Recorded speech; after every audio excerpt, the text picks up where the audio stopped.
Okay, good morning. Recognizing a quorum of commissioners, I call the April 10th, 2025 meeting of the Cannabis Control Commission to order.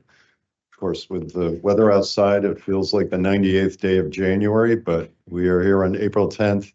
This meeting is being held hybrid pursuant to Chapter 2 of the Acts of 2025 and is being recorded. Commissioners Camargo, Commissioner Roy, myself are participating in today's meeting. We fully expect to be reunited and joined by our colleague Commissioner Concepcion, and certainly excited to have her back. All votes taken today will be by roll call. We have a full agenda today that I will generally summarize. We will start with opening comments from commissioners, approval of 3 sets of minutes, and then the executive director will present the executive director and commission staff report before we proceed to have license recommendations. There are 6 change of ownership recommendations, 20 license renewal recommendations, 1 provisional license recommendation, and 1 final license recommendation. There are 6 items in the commission discussion and vote section today. Executive director goals for calendar year 2025, overview of hearing officer decision process, a social equity trust fund update, a metric retail ID presentation, administrative order requiring licensees to upload certificates of analysis and metric, and delivery to consumers in restricted municipalities opt-in template form. The commission will likely transition to executive session after the commission discussion and vote section. I plan to take a lunch break as close to 12:30 for 30 minutes as possible. Certainly invite my colleagues to ask for a break whenever you need it.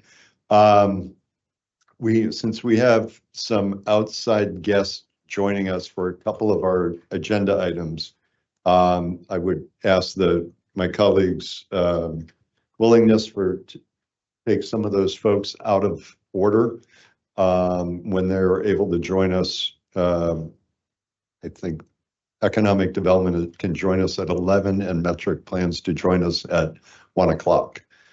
That said, I will ask that commissioners wishing to comment or ask questions during any part of the meeting raise their hand to be recognized. With those initial comments, I will turn things over to commissioners for any comments or updates. We'll go, as we usually do, in alphabetical order, and I will turn to Commissioner Camargo, and I will go last. So, Commissioner Camargo.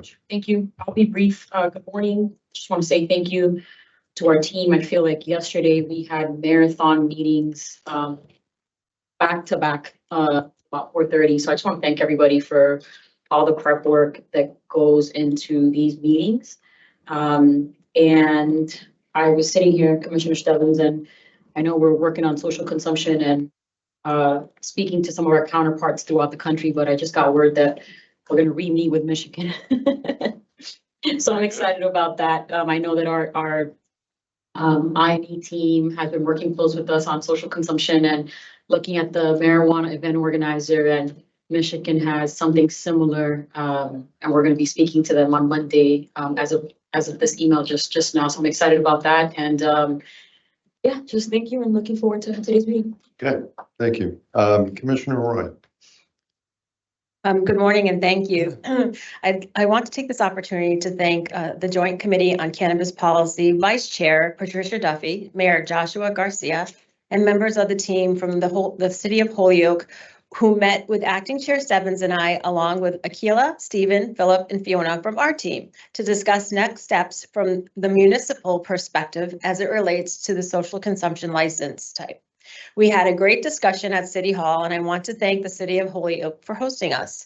That wasn't our only stop, however. On our Holyoke tour that day, we also had a great visit to Euphorium Dispensary to meet with some local cannabis operators and stakeholders. Thank you to all who attended for a very informative and lively discussion.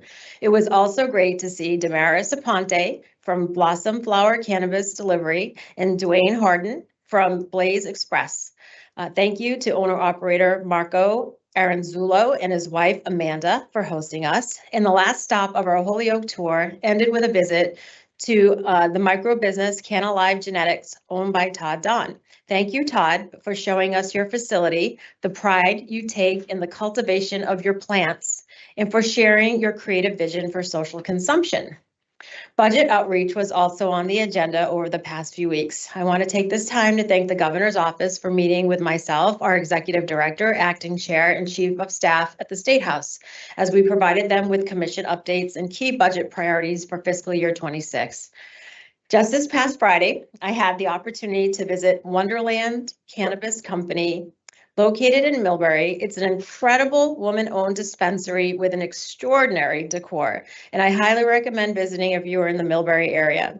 I want to thank Carol Ann St. Ange for inviting me. Finally, yesterday, I submitted written testimony in my personal capacity in support of Bill S-88, an act protecting cannabis equity businesses by enforcing ownership limits, sponsored by Senator Liz Miranda. As you may know, I have been a strong advocate for transparency and accountability, including establishing a dedicated tip line at the commission. Senator Miranda's bill will promote fairness, transparency, and accountability in the Massachusetts regulated industry. I want to also thank Kevin Gilnack and Mass Eon for all their work in this area. I want to wish those who celebrate a happy Easter and Passover. Thank you for my time today. Thank you, Commissioner. I'll keep my comments hopefully also short too, but we had a lot that went on even since our last meeting where we were reviewing social consumption regs. First, I think I've been remiss in doing this the last couple meetings, but always thanks to our entire team, our licensing team, for the good work they not only do to prepare for our monthly business meetings, but also taking the opportunity to hopefully shorten the time frame for some other licensees by using our other public meetings to present us with renewals, finals, and provisional licensees still working their way through the process. And also thank our production team. I think that's an unofficial title for them, but they help us conduct these hybrid meetings and make sure room and accommodations are always prepared. So greatly appreciate their help. Just to pick up on a couple of the comments Commissioner Roy made. As she mentioned, April 1st, I was lucky enough to join Commissioner Roy, the executive director. We made visits in Boston to our excuse me, our 3 appointing authorities offices. We also welcomed a chance to have a brief meeting with Chair Donahue and as well as Representative Soter ahead of yesterday's hearings. So thank them both for their time. Commissioner Roy, I think, covered our great meeting we had out in Holyoke to discuss social consumption with local officials. Again, greatly appreciate the mayor's hospitality and a great chance to visit with Representative Duffy, who is now vice chair of the Joint Cannabis Policy Committee. Earlier this week, Commissioner Roy and I also had the opportunity to hear from Ryan Dominguez, members of the MCC, on the challenge and possible solutions to the accounts receivable issue. Commissioner Roy and I kind of reviewed with them our conversations that we've had with the ABCC, which worked with the legislature and wholesalers many years ago to establish in the law how many days credit could be extended, as well as establish a platform for alcohol licensees to post outstanding invoices. Interesting points to note. I think many of you are aware of those, but just to reiterate, the ABCC's program, the platform is funded by industry. An alcohol licensee may renew their license even if they have outstanding invoices and licensees, and they may still purchase product, but it must be paid for upon delivery if they have those outstanding invoices. We continue to explore this proposal going forward. Thank the members of not only MCC, but the CBA for their input along the way. Going to be discussing with the ED possibility of establishing a working group to help tackle this issue, but certainly see this issue as one that is going to require both work of the commission as well as our partners in the legislature. Had the chance to visit a SEP cultivator GAN Ore, which is up in Northampton, Mass. Earlier this week. Great to see their cultivation facility and discuss topics including testing a product as well as social consumption. Yesterday, I had the chance to also join the ED and our Chief of Staff to connect with our counterparts at the Rhode Island Cannabis Control Commission as they are preparing to roll out their adult use regulations. I think it's just a coincidence that our ED and the Rhode Island chair share the same last name. But it was a great conversation, and I think there's some intention for their team to travel up to Worcester and visit with our team. So busy couple of days wedged in between our two meetings, but greatly appreciate those opportunities to always connect with the industry. All right. That done, we will move on to minutes for approval. We have 3 sets of minutes from the February 25th, 2025, February 27th, 2025, and the March 13th, 2025 public meetings. Those were all included in the packets. If there's any conversation or discussion on any sets of minutes, I'll entertain those. If not, we can move towards approving those. Commissioner Camargo, would you make a motion to approve the February 25th, 2025 meeting minutes? So. Commissioner Roy, is there a second? Second. Motion been made and seconded. Any comments or questions on these minutes? Okay, seeing none, I'll do a roll call vote. Commissioner Camargo, Commissioner Roy, Aye. And Commissioner Stebbins votes aye, 3 in favor, none opposed. Commissioner Roy, would you make a motion to approve the February 27th, 2025 meeting minutes? So moved. Commissioner Camargo, would you second that? Motion been made and seconded. Any further comments or conversation on these meeting minutes? Seeing none, I'll do a roll call vote. Commissioner Camargo, Commissioner Roy, Aye. and Commissioner Stebbins votes aye, 3 in favor, none opposed. Commissioner Camargo, would you make a motion to approve the March 13th, 2025 public meeting minutes? Commissioner Roy, would you second that? Second. Motion been made and seconded. Any further comments, questions on this set of minutes? Seeing none, I'll do a roll call vote. Commissioner Camargo, Commissioner Roy, Aye. and Commissioner Stebbins votes aye, 3 in favor, none opposed. Commissioners, I know we're about to get into a lengthy, what I expect is going to be a lengthy executive director and commission staff report. I do know that in our audience, we have some folks here for a change of ownership. Would anybody be object if we took them out of order? Okay, all right. Yes. Did we get to the March 13th minutes? Yes, we did. Yep. All right. Jamie, if you're with us, I believe we'd like to take out of order the change of ownership for Cloud Creamery. If you want to present that, Jamie. Hi, good morning. Okay. Good morning. Thanks for having me again. It's great to hear and see everyone. The licensee here is Cloud Creamery LLC, doing business as Plant Jam. They're seeking a change of ownership and control for 1 adult use license and are requesting to add 5 individuals and 3 entities. Additional information is contained within the executive summary for the commission's review and consideration. Therefore, commission staff do recommend review and decision on this request, and if approved, do request your approval be subject to the conditions before you. Okay. Any questions from commissioners on this change of ownership application? Seeing none, Commissioner Camargo, would you offer a motion to approve the change of ownership for Cloud Creamery? Commissioner Roy, would you second that? Second. Motion been made and seconded. Any further comments or questions? Seeing none, I'll do a roll call vote. Commissioner Camargo, Commissioner Roy, Aye. and Commissioner Stebbins votes aye. 3 in favor, none approved. The changes of ownership are approved. None opposed. Sorry, 3 in favor, none opposed. All right, thank you both. You're welcome to stick around, but you might want to get back to work, but leave it up to you. All right, Thank you for everything. Yeah. Congrats.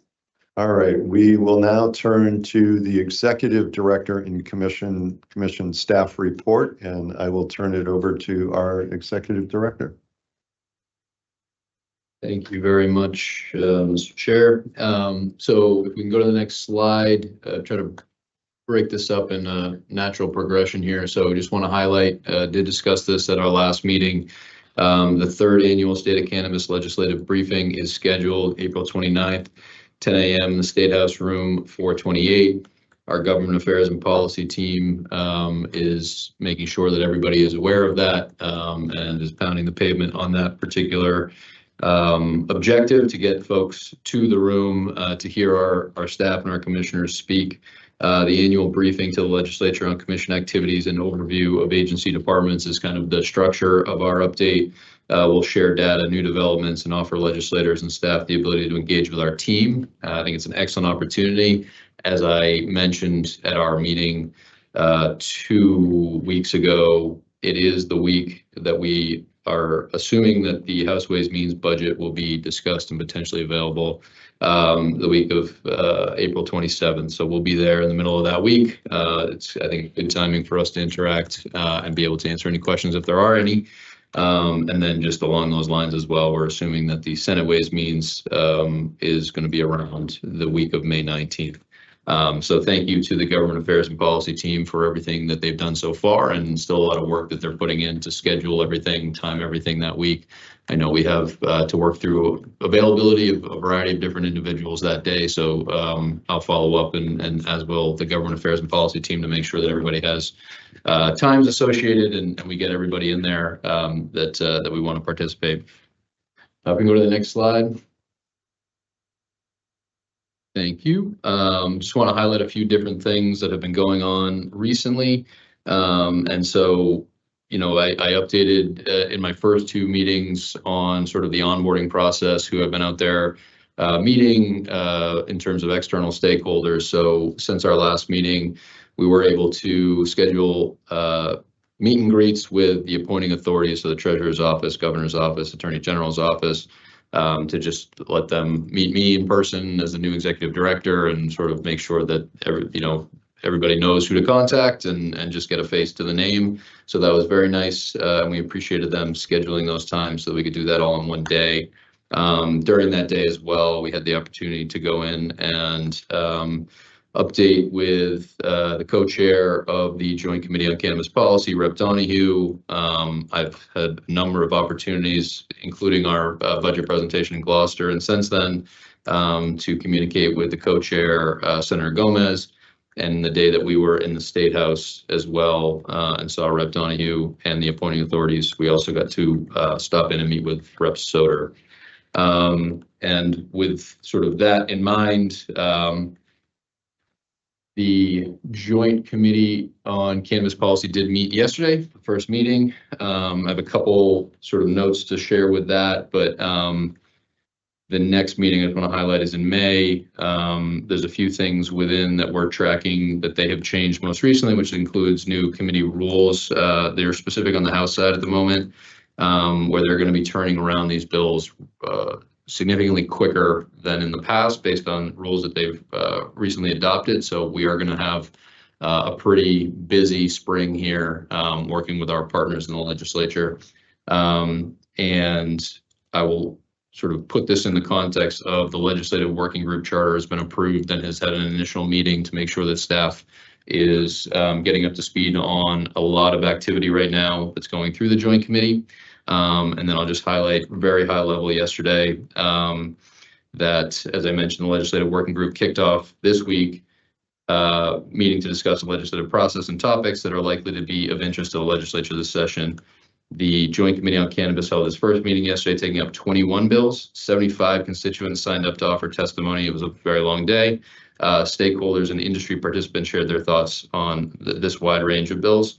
The Legislative Review Working Group will be reviewing these bills, or has been reviewing these bills, I should say, and also the testimony shared with the Joint Committee yesterday, and we'll be making initial assessments on whether or not to recommend the Commission endorse any specific policy changes We'll also probably need to have a conversation as well on testimony from the commission to the joint committee, whether that be written or verbal. And so we'll be having that discussion as well as we move forward. We go to the next slide. Probably the NECAN. Oh, I'm sorry. Yep. Sorry. If you could go back, that was my fault. On NECAN, I just wanted to highlight as well. I wasn't able to make it. It's been obviously a busy first month, but we had a number of individuals go. And so I got the opportunity to debrief with all of them, including two of our commissioners, Commissioner Roy and the acting chair, who were at NECAN this year. We had a variety of staff there as well, from the research department, from the government affairs and policy department. We had legal on sort of both sides, INE enforcement counsel, as well as the general counsel had some staff there as well. So really covered a lot of the materials that went through. Really interesting for me to hear about a lot of those sessions that were happening, but I think the overarching thought is to also pivot now into looking ahead to next year. I think the overall feeling, regardless of sort of who was there in which capacity, was that it would be nice for the commission to have a presence at next year's NECAN and maybe redefine how we do that. Not necessarily putting on our own session, although we could certainly entertain that, but thinking about, how we're set up there, making sure we're promoting our EPCO team and having interaction through that, but also, general access to the commission that it seems we want to, make sure that we have a positive and collaborative sort of dialogue with individuals at NECAN. So other than that, the other just sort of general overview was that we did have some staff from INE there, and that it seemed like a pretty, well-organized day on the floor as well from INE's perspective, which was nice to hear. Commissioner. Yeah, Travis, thank you so much for that update. And I know that we've gone the last, 4 or 5 years to NECAM, and it's good to hear you say what you're saying, because I think it's a good opportunity. I don't know our budget, obviously, right now in terms of next year, but it would be nice to have a table there, to have a booth there so that folks can come and meet and greet throughout the day with our team and our staff. I think NECAM is one of the biggest conferences, we went to the MMA conference and we did that recently. But it would be nice to budget for that, Yeah. So I'm glad you're saying it. Commissioner Roy. Yeah, thank you, Commissioner Camargo. And I echo that sentiment, and we talked about that. Even maybe more than a table. I think 2 years ago, I had entered into almost like a tent space where we have so many departments, right? And each one of them could be represented in a table, depending on the needs of people entering our space. I talked about maybe having coffee with commissioners in that space, if you will, or even doing a podcast from there. So different ideas that we could do to promote what it is we're doing and meet with stakeholders. So just thoughts. Yeah, and just to round that out, I think one of the conversations we have, and I think this is where we sort of will pivot into a group to start to plan ahead for next year. Obviously, when we send staff in, they're paying for registration fees through the commission. And if we have a table, we get a certain number of registrations with that table. So there's a whole sort of that we'll do the math on and make sure that we have the right plan in place from that regard in terms of budgeting. But I think it's a good flag to say, depending on where our budget goes for FY26, might depend on what we can actually accomplish as well. Great. If we go to the next slide. Great, thank you very much. And then just another item here that sort of all works in together as well in one motion here. The JD software contracts, which impact both Mass CIP and the MMJOS, which is the medical portal, has been extended. It was set to expire on March 31st. It is a short-term extension with the idea that we will be moving ahead with a procurement on those, on that particular contract, which is in 2 parts. So we should have an update in May, working with the CTIO and others on procurement documents related to that, the whole schedule, and doing sort of setting up all of the back end to put us in position should we decide to change vendors, and what is out there in the market. I would highlight as well, which I'll talk about in a moment, that the implementation is entirely reliant on the FY26 budget allocation. Commissioner Roy, go ahead. This is great news that we're going to explore because we all agree we need upgrades and advancements in our current platforms and technology. Will we be talking to other jurisdictions? Like I look at Connecticut, I see some of their bells and whistles. I wish we had those bells and whistles. Will we see who they have? We can certainly work through Canada with our counterparts in other states. I think ultimately the options that we'll have as well will be dictated by the public procurement process. Yeah. Right. So And that meaning they have to be a state vendor. they have to go through the public procurement process. It does not necessarily have to be somebody on the state vendor list. Okay. I'm sorry, it doesn't have to be on the state bid list. They will have to be registered through the Secretary of State.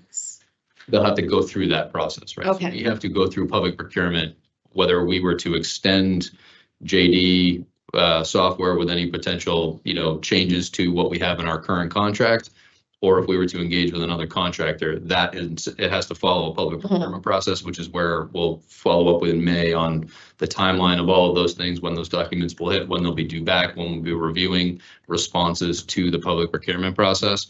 And so again, a vendor that might be used by other states, no, we would not be able to engage with a vendor who doesn't register in the state of Massachusetts, but they don't have to be on the state contract if they go through the public procurement process. Does that make sense? It does. And thank you for that update. And as you check these boxes, can you continue? This is such a massive deal. And it impacts so many aspects of the commission and our medical patients. And so if you could keep us updated along the way as we check through these boxes, I really appreciate that. Thank you. Yes, and I recognize that my monotone approach to everything does not always exemplify the significance of this, but yes, this is a massive procurement for us. It is our second largest contract. The extension of this contract for a short-term period was also, significant for us, which is why I'm flagging it here.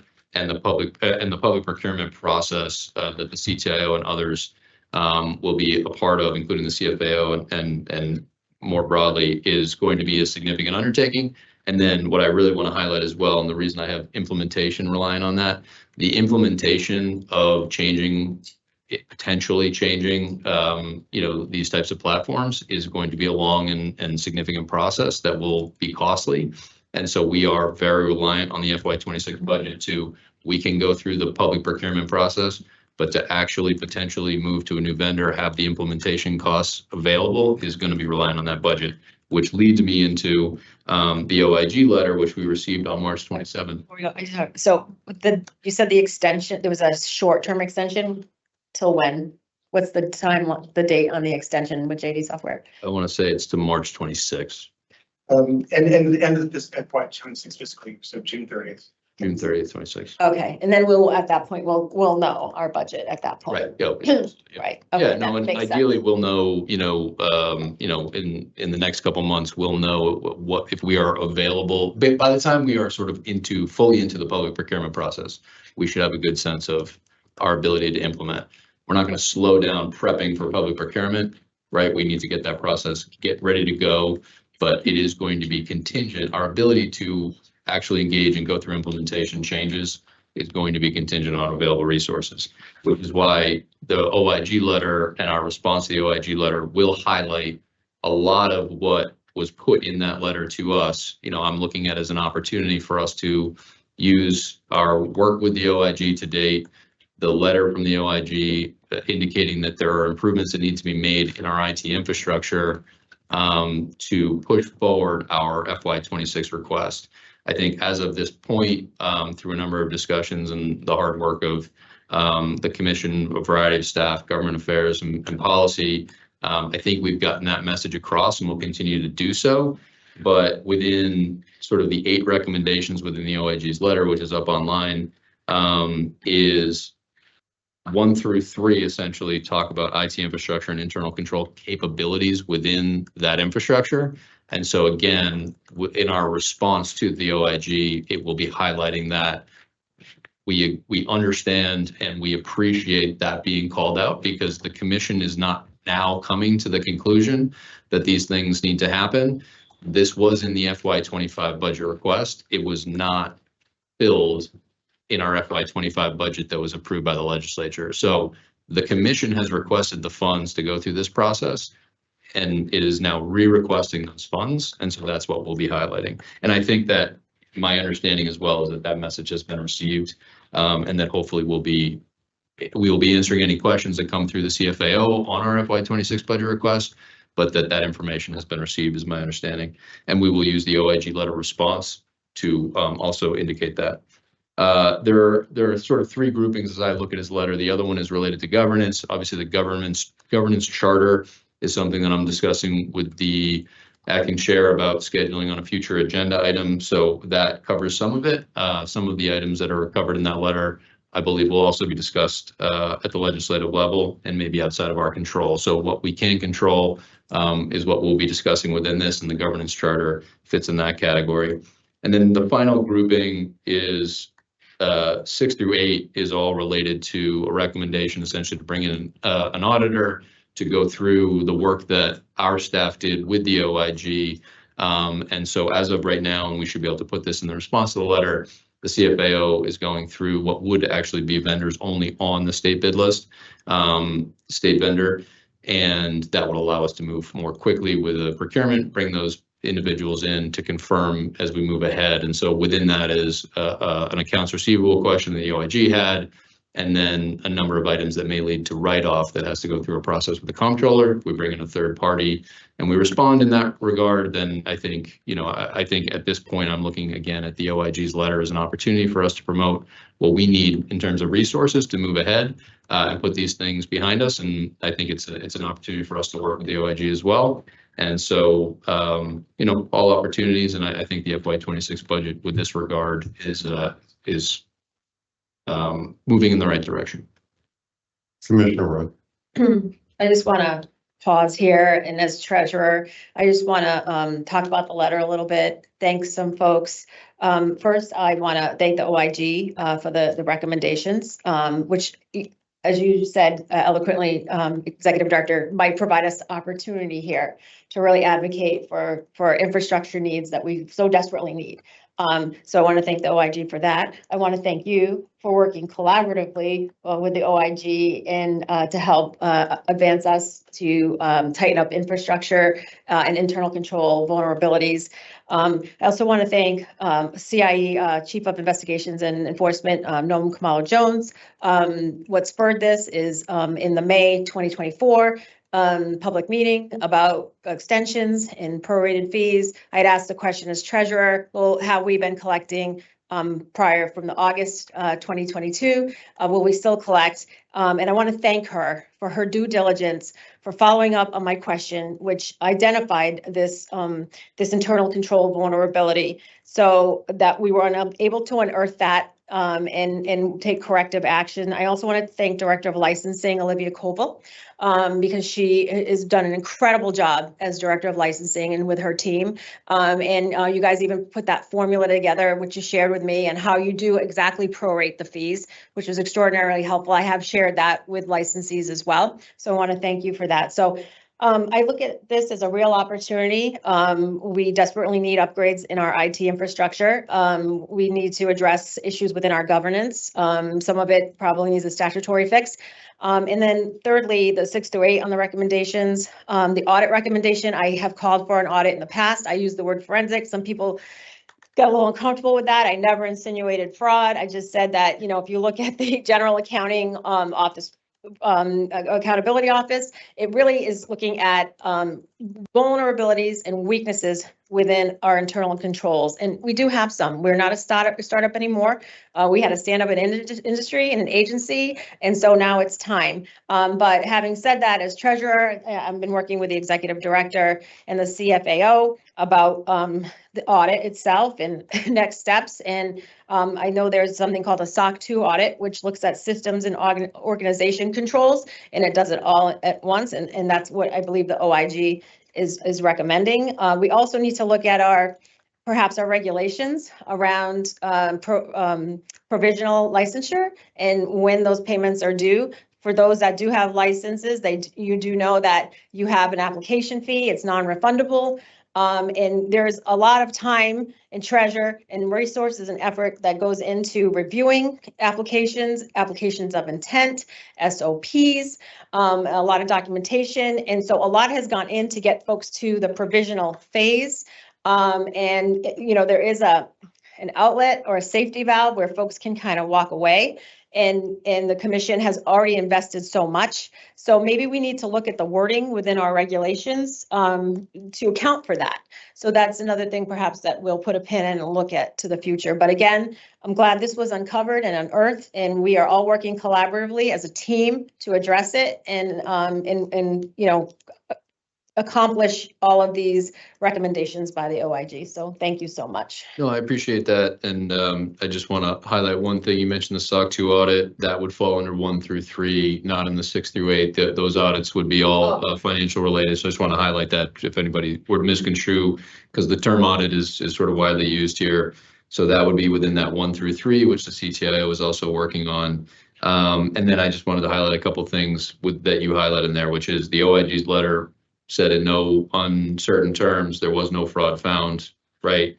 Thanked our current CIE for all of the work that was done and referenced a number of the points that you just made, and also removed the previous comments that the OIG had made related to potential receivership of the commission, and removed that from the table. So again, I think this is a positive step forward for us. There are some things in there that may not be pleasant to read, and yet we will take them seriously. We'll move ahead, and we will use this to move ourselves forward, but also promote a number of the items that the OIG appears to agree with us on, which are the resources that we need to do our jobs. And that's specific to the conversation we had as well on our next procurement. So again, more to come on that. That response is due within 30 days, which will be essentially by the end of April. Yeah, just to piggyback, Mr. Ed, on your points as well, Commissioner Roy, on your points. Do also want to offer my thanks to you, thanks to Chief Jones, thanks to Director Koval, who was hiding around the pillar a minute ago, but thanks to their entire team, working collaboratively with the OIG to help them complete the work that they needed. But as you pointed out, some interesting, timing, as we've talked about, might be in our favor in terms of getting this letter, and us having conversations with our counterparts in the legislature about needed funds to update what is, I think there's consensus that it is a platform that doesn't work anymore. It's an IT system that needs updating. As you pointed out, some key takeaways for me is the OIG's investigation did not find fraud. Completely respect their responsibility and the role they play within state government and in government to detect fraud, waste, and abuse. So that was, I hope it was certainly reassuring to me. I hope it is reassuring and comforting to our team that they did not identify fraud. I also like the fact that they went on to talk about some of the foregone revenue from some of the prorated fees, that there was, $550,000 in foregone revenue. It was good to know that we have, and they acknowledge this as well, that is well over half of that has been collected. And again, working with them to address this, what has been put out there and was reflected in the letters, the 1.2 million, and what some people have described as missing money. As Commissioner Roy pointed out, the process that we have now, once you get a provisional license approval at this stage, you have 90 days to pay that fee. And if you don't pay it, you start all over again, right through our process. So, it's somewhat akin to, I walk into your store, I want to make a purchase. I don't make the purchase. It's not missing money. You just missed out on an opportunity. But so again, and I greatly appreciate how you broke down those recommendations and how you're going forward to address them, and hopefully do, pursue some of the OIG's recommendations in a timely manner. Some of that, obviously, again, is dependent on resources. And I know you and the CFAO and the treasurer are looking through like what monies we have available to knock some of these tasks off. But it's good to have this letter. Again, timing might help us in our arguments. But it's also good to kind of have this letter out, have it behind us, and we can address points that they raised. But again, I I take note, and I think it's reassuring for our staff that, you know, one of the big points in the letter is that there was no fraud found, so. Margo? If I may, I just want to say thank you, Commissioner Roy, for your comments, and thank you for clarifying your comment about a forensic audit and people thinking that meant fraud. Because let's be honest here, I'm glad that we're at this point and we're having this conversation, but this has caused a lot of havoc at the commission, both internally and externally. And it's allowed people to run with false information. So that impacted our team and our staff here, their mental health, their and their reputation. So for us to have this conversation today and talk about there was,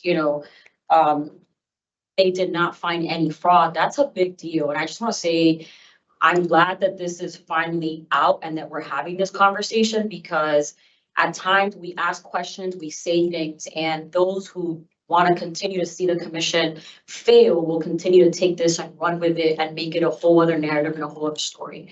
So I'm just happy that this is out, but I also want to say to our team and to our staff who's listening and who are here, I just want to say thank you, because for a lot of months and more than a few months, folks are feeling like our team had committed some kind of fraud. And it was unacceptable at the time. And I'm glad that where we're at today, because that's the most important thing.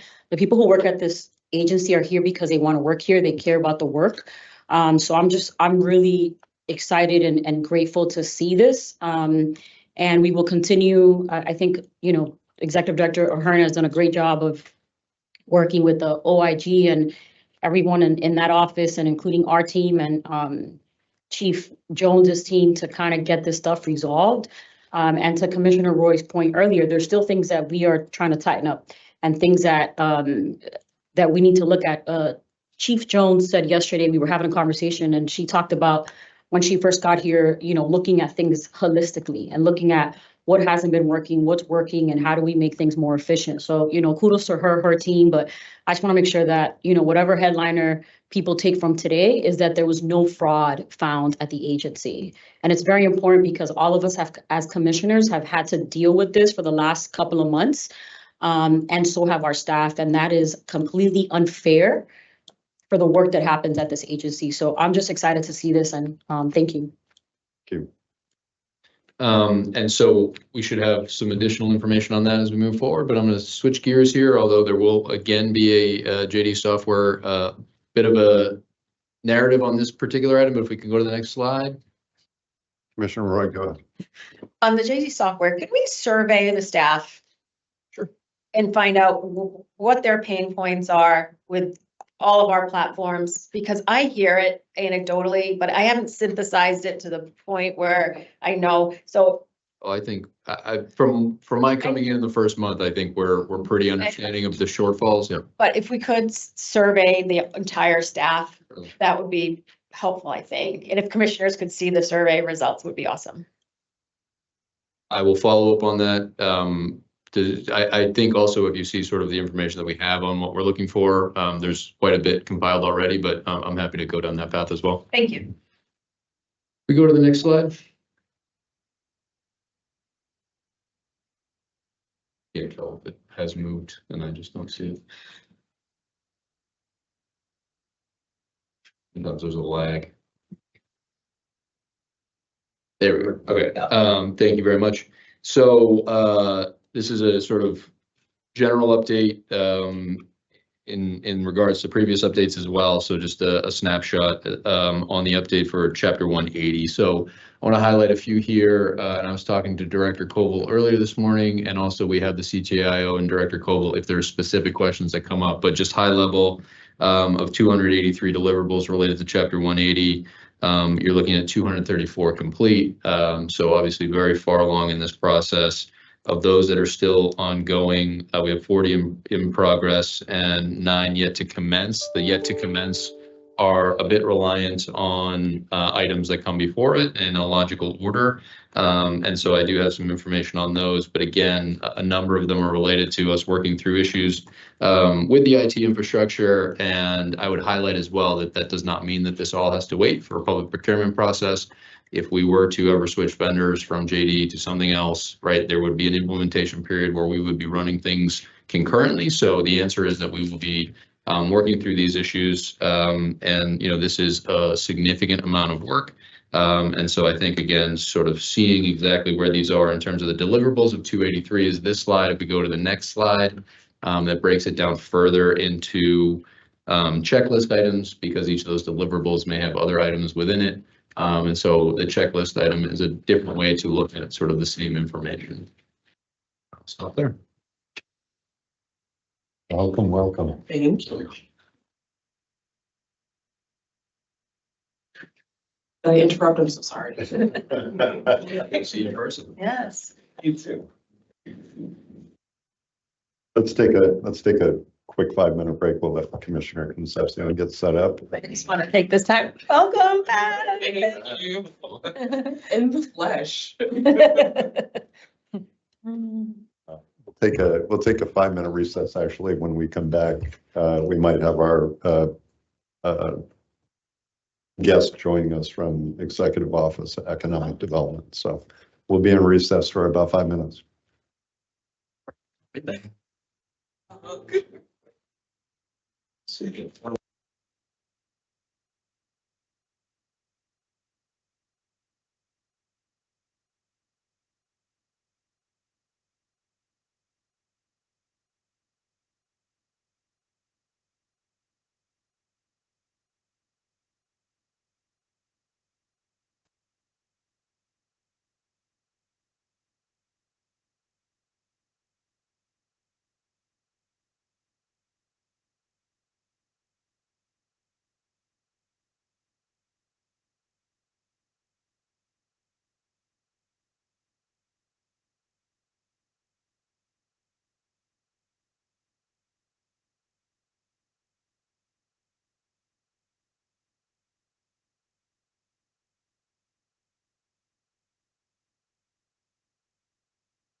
And hello, Paul.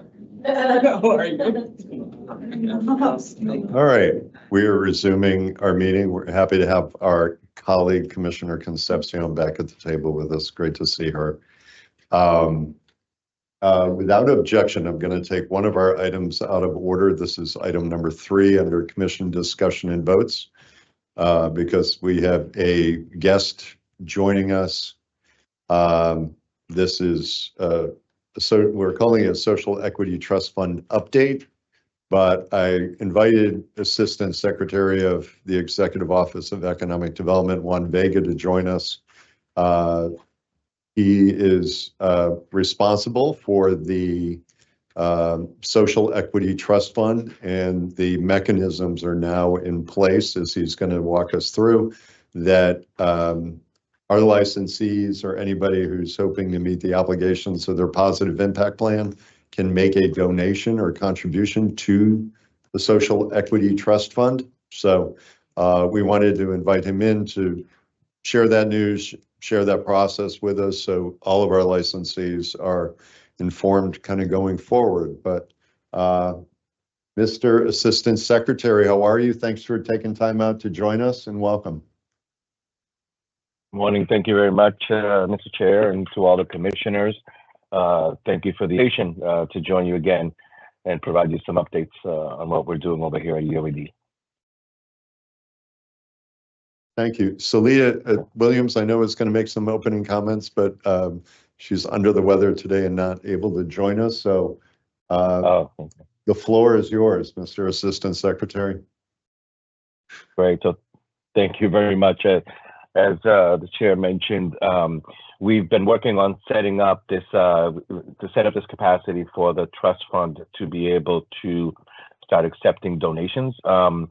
It's, in the statute, it outlines that in addition to the funding that comes from the taxes collected from cannabis, the fund can also be resourced with gifts and donations. And so it took us a little while to get it set up, just because we needed to procure a vendor to be able to set up the actual transaction part of it. But it's set up, and so we wanted to really just share that. And I know some of the commissioners have been asking for some time, especially as you're working with new licensees and these impact or these benefit statements that where a licensee is pledging to make a donation like this, we now have that capacity to accept it. So I'll actually pass it to my colleague Joe Gilmore, who's the administrator of the trust fund, excuse me, to walk us through some initial side. It's a very short presentation, but we wanted to really just bring to you the highlights. Okay. So thank you, Joe. Yeah. Welcome, Thank Joseph. you. Appreciate you joining us also. Thank you, Commissioner Stebbins. Hi, everybody. My name is Joseph Gilmore. I'm the program administrator for the Cannabis Social Equity Trust Fund. And first, I just wanted to provide a bit of a background about the trust fund itself. So the Cannabis Social Equity Trust Fund was established by Section 14A of Chapter 94G of the Massachusetts General Laws, and is administered by the Executive Office of Economic Development. It was created to provide financial assistance to entrepreneurs from communities that have been disproportionately harmed by marijuana prohibition and enforcement, to encourage and support their participation in the Commonwealth's regulated marijuana industry. The CSETF receives a portion of the tax revenue generated by cannabis sales, and may also receive funds from private sources, including but not limited to gifts, grants, and donations. And so EOED is pleased to announce that it now has a donation portal on the program's website to accept unrestricted contributions to benefit the Cannabis Social Equity Trust Fund for the purposes outlined in the statute. Donations will generally be accepted from individuals, partnerships, corporations, foundations, government agencies, or other entities. EOED will only accept donations through the online link on the webpage, and is unable to accept any conditioned or otherwise restricted donations or any other donations in cash. All donations must be drawn from a U.S. bank account, and EOED reserves the right to reject a donation that does not meet the program standards. Great, thank you, Joe. And just the last slide we have here is really just to offer some additional information and some questions that I know that we have received in the past. So, generally speaking, EOED is not going to be kind of making renewal solicitations for donations here. The donation link or the button is right on the main page on the right-hand side underneath where we list where the links are to see who the past grantees have been of the fund. There's now a link that just says donations to the trust fund, and it'll take you to a page where you fill out a form, put in the credit card information, etc. We may, as we think about this, we may issue some targeted announcements along the way. If there's an opportunity to do that, just in terms of reminding folks or letting folks know that there is an opportunity to donate if they so wish. And then, but I did want to say, upon request, we will certainly provide any prospective donor with information about how to donate. So we invite anybody to reach out to us if you need any assistance in this area. And we'll certainly follow up with any referrals coming from prospective donors, referrals from partner groups such as the Cannabis Social Equity Trust Advisory Board, as well as the Cannabis Control Commission, and any advocacy organization that wishes to reach out or make a referral. We'll be happy to follow up on those and make sure they get to the right place. A key note that we do want to make, because we know this will kind of be a question, we get this question a lot. Ultimately, the office obviously complies with all the, just like the CCC, with any U.S. Internal Revenue Service and DOR regulations. The trust fund, essentially is not a charitable or otherwise tax exempt fund. So any donor should really seek advice from a legal or financial advisor when it comes to issues related to tax and the estate planning implications for if they're donating to the fund. And so just on the last page, we just have a couple of links for or information about contacting us. We certainly invite everybody to visit the website. And if you have any questions related to the TRUN, the grant programs, or this donation program, you can reach out to us at Cannabis Equity Fund at mass.gov. And then, of course, we have the Cannabis Social Equity Advisory Board. And any questions or comments or suggestions you want to make, the board is designed to really help advise the secretary and our office on how we develop these programs going forward. And so if there are any public comments, we certainly, I know that they'd be happy to hear from folks. So that's kind of it's very, as I said, a very short presentation, but we really wanted to highlight the fact that this is set up. And I know that some commissioners have been asking, as you work with licensees who are looking for a place to be able to support other social equity entrepreneurs. First of all, questions. Sure. First of all, thank you for the information. We'll find a way to make sure that information is available through our sources as well. But timing is everything. I think in the last few months, we have been reading through some positive impact plans where the contribution to the Social Equity Trust Fund was part of a few aspiring licensees' positive impact plan that they've given us. So it's great to see that the tools are available now. And by the way, thank you, Joe, for joining us and being part of the presentation.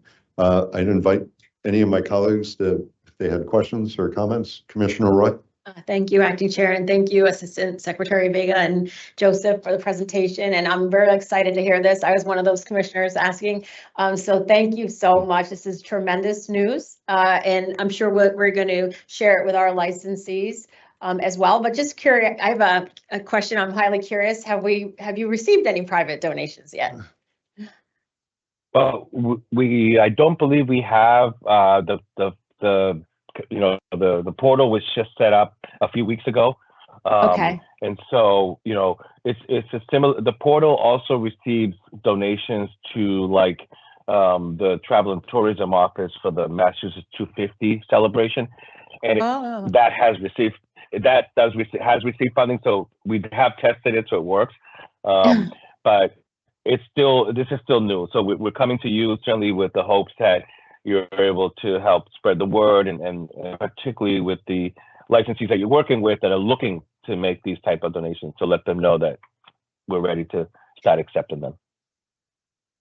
Go ahead. And I kind of have a technical question. I asked it last time, and at one point we had a point of sale company at the commission, Dutchy, and I know a lot of, and I'm not promoting any point of sale brand, they were just here.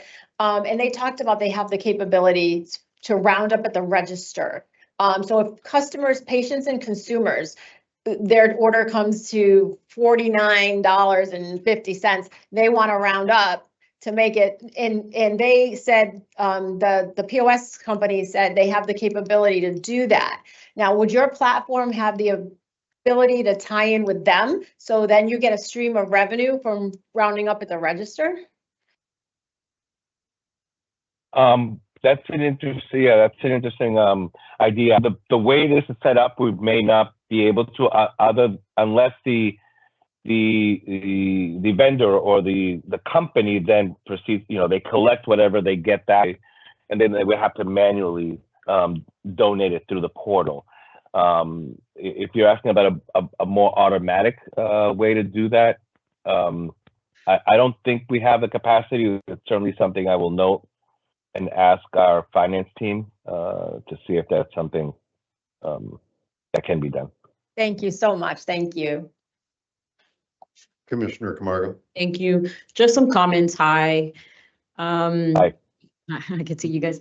Thank you so much. Congratulations. I know this has taken a while. I know that former Commissioner Flanagan had asked or was always talking about this when we first got here almost 5 years ago. So thank you for working on this.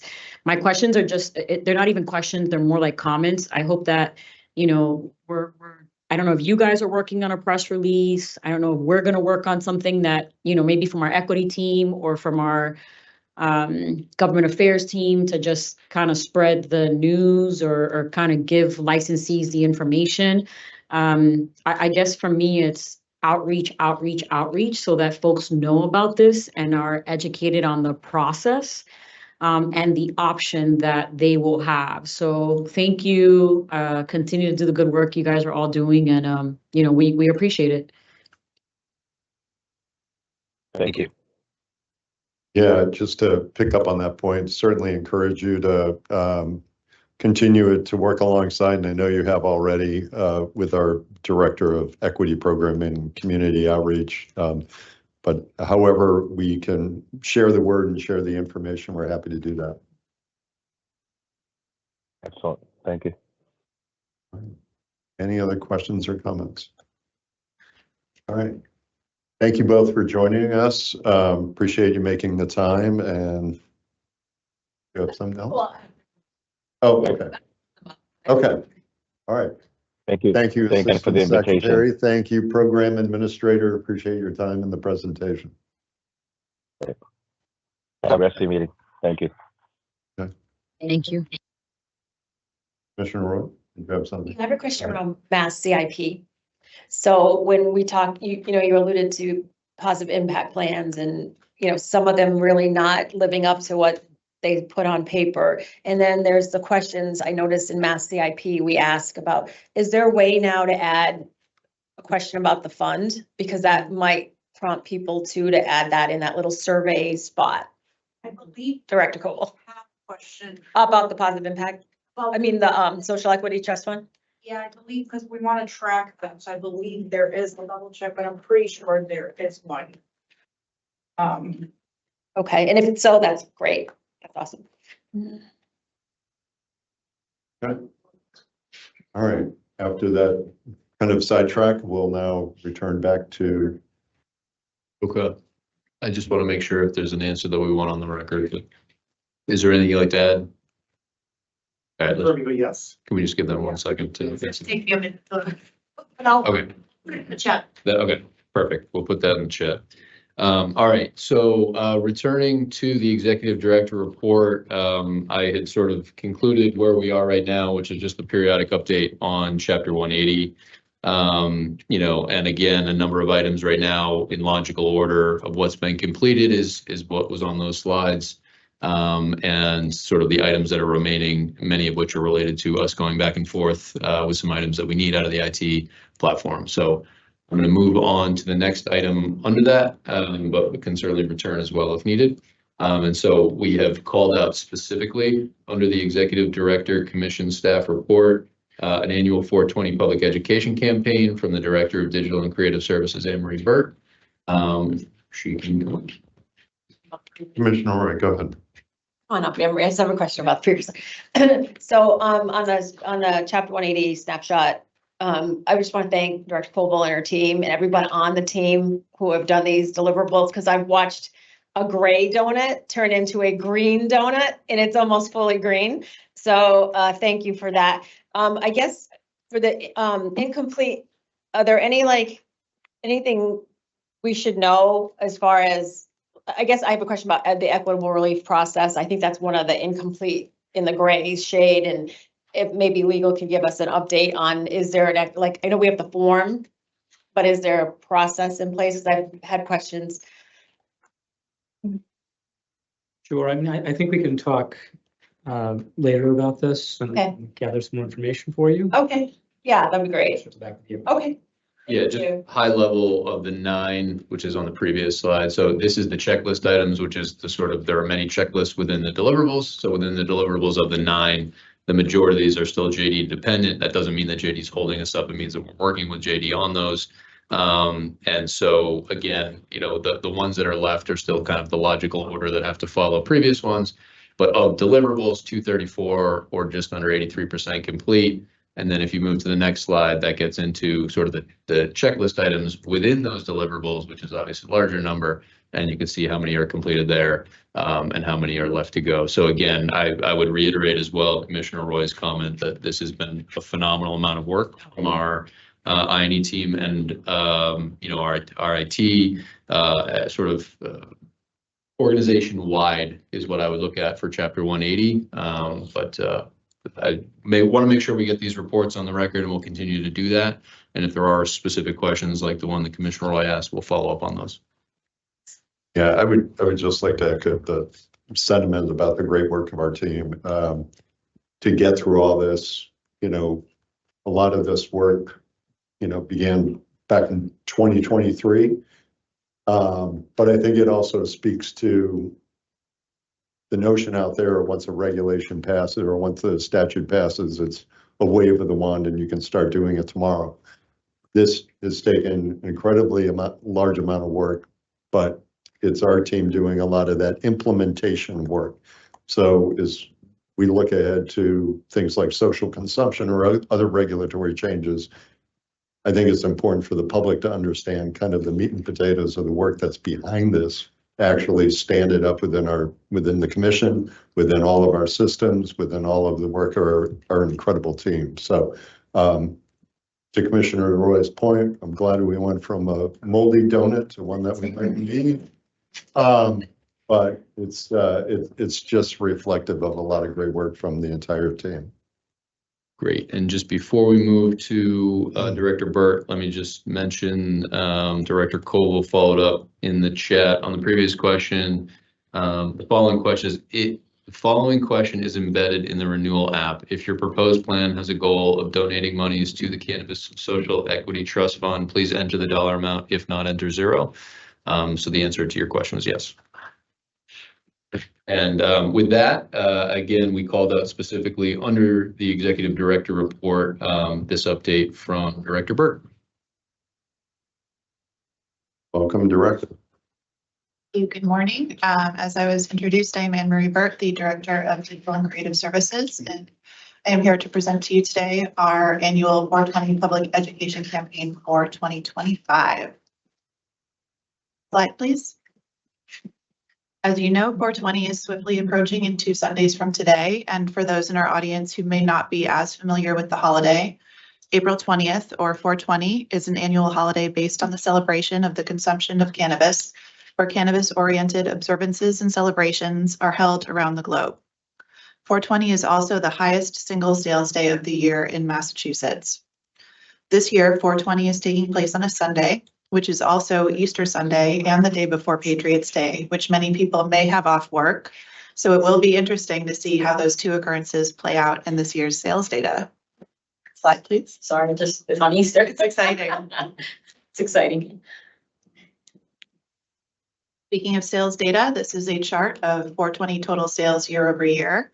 And aside from COVID closures in 2020 when adult use stores were closed, sales have steadily risen from 1.5 million in 2019 with significant increases every year to our single day sales record of $8.5 million last year in 2024, of which we also surpassed $6 billion in gross sales on Friday, April 19th as a lead up to the holiday. Slide, please. For the past couple of years, Digital and Creative Services has been collaborating closely with the Traditional Communications Department and Investigations and Enforcement on the development of new public education collateral surrounding the 420 holiday. Last year, we promoted the availability of educational materials free of charge to our licensees at the Massachusetts Health Promotion Clearinghouse. We also produced an Understanding Labels flyer that contains information for introductory consumers on how to read a label, a revamped version of a previous marijuana products flyer that outlines the different types of products available on the market, as well as a More About Marijuana sticker that has a QR code that links to our moreaboutmj.org public awareness website, and promoted all of this collateral via press release, an email drip campaign, and posts to our social channels. In 2023, we also produced a video entitled Promoting a Safe, Equitable, and Effective Cannabis Industry in Massachusetts, which is currently available on our YouTube channel and features all of our commissioners discussing the development of a safe, regulated cannabis industry in Massachusetts and our goals to further the success of that industry for both consumers and our equity participants as well. Slide, please. Here you can see examples of those pieces we developed last year, as well as many of the items we restocked for licensees and community organizations at the Massachusetts Health Promotion Clearinghouse. Everything you see here is currently available to order, and much of the content is also included in our moreaboutmj.org public awareness website as well. And I believe if licensees place orders by the end of this week, they may be able to receive these items prior to 420. Slide, please.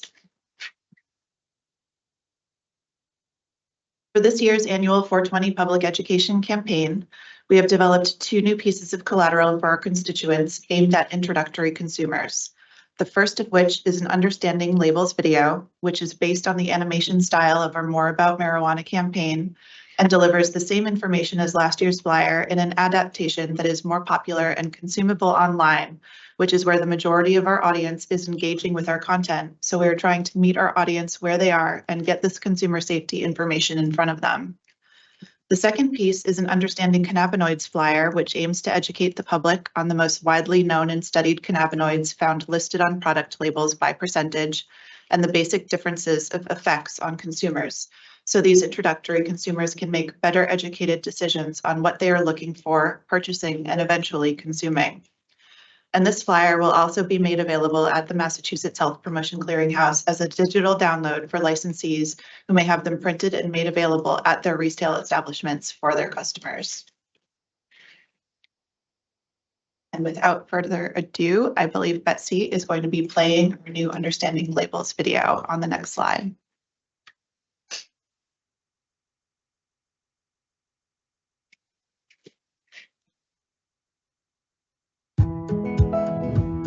In Massachusetts, you can buy medical and adult use cannabis from licensed facilities. These businesses ensure you're getting products that are safe and effective.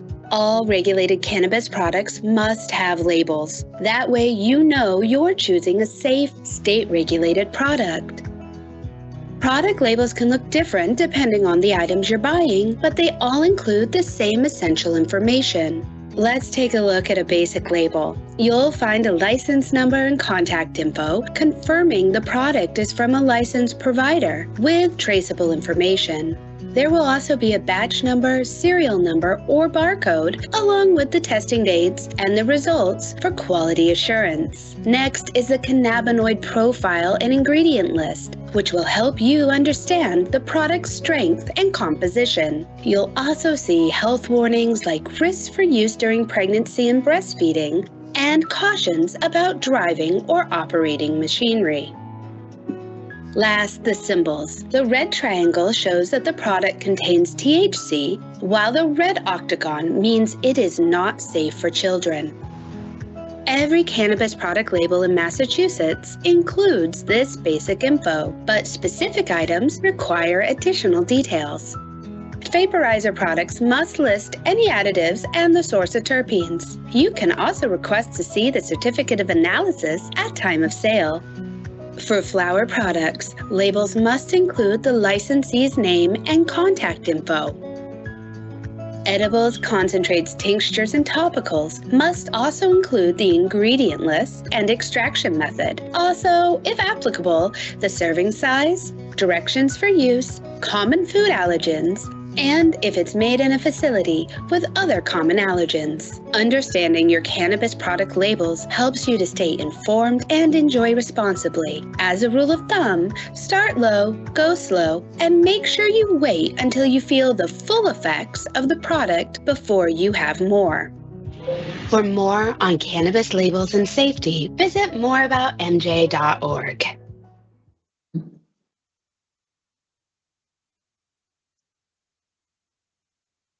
For my last slide, I wanted to take a moment to thank all of the departments across the commission who collaborated on this year's annual 420 campaign. Investigations and enforcement, specifically Chief Jones and the testing team who were integral in providing this content. The legal department for reviewing the collateral, our traditional communications department for copy editing and creative review, and the digital and creative services department, especially Fiona St. Pierre, our multimedia content manager, and Johannes Happanen, our multimedia specialist who came up with the concept for the video and ran with it, and Tyler Waymeyer, our digital media specialist who designed and illustrated many of the animation assets. So thank you all. I look forward to releasing this year's campaign to the public and seeing what we can do next year. Thank you, Anne Marie. I thought I recognized that voiceover, but What's the voiceover? Yeah. Oh. picked up on that.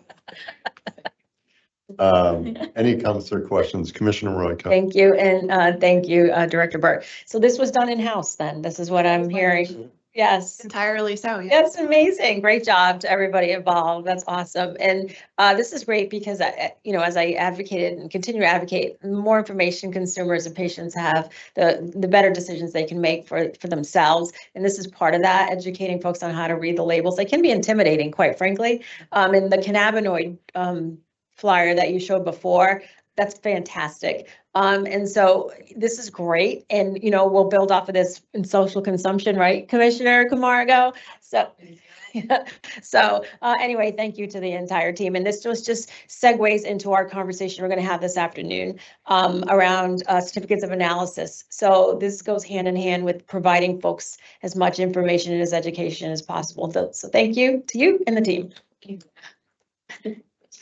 Commissioner Camargo. Well, first of all, congrats. I feel like we gotta clap it up for y'all. It's okay, we could clap at a CCC meeting. Yeah, thank you, yay. Listen, and you guys did it in-house, right? That was my first question. Like, obviously with all the budgetary challenges that we have, it's like, I was curious. So nice job. Fiona, thank you. You're always behind the scenes and behind the camera, but thank you so much for stepping up and doing that voiceover. So important.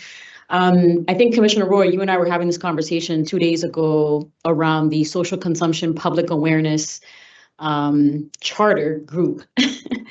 And Anne Marie, we're going to talk to you about it because we were curious about something like this and possibly doing something in-house. Again, just questions and ideas that Commissioner Roy and I were having, but nice job. Of course, my questions and my comments are always, how do we get this out? Who are we sending this to? Obviously, it's going to be on our website. Are we putting it out on an email to all the licensees, right? How do folks get to see this? I know that we can't, you have to, well, actually, this is a question. Do you have to be 21 and over to see this video? You don't have to be 21 to see it. It's available publicly or will be on our YouTube channel, our website, and our social channels as well. Okay.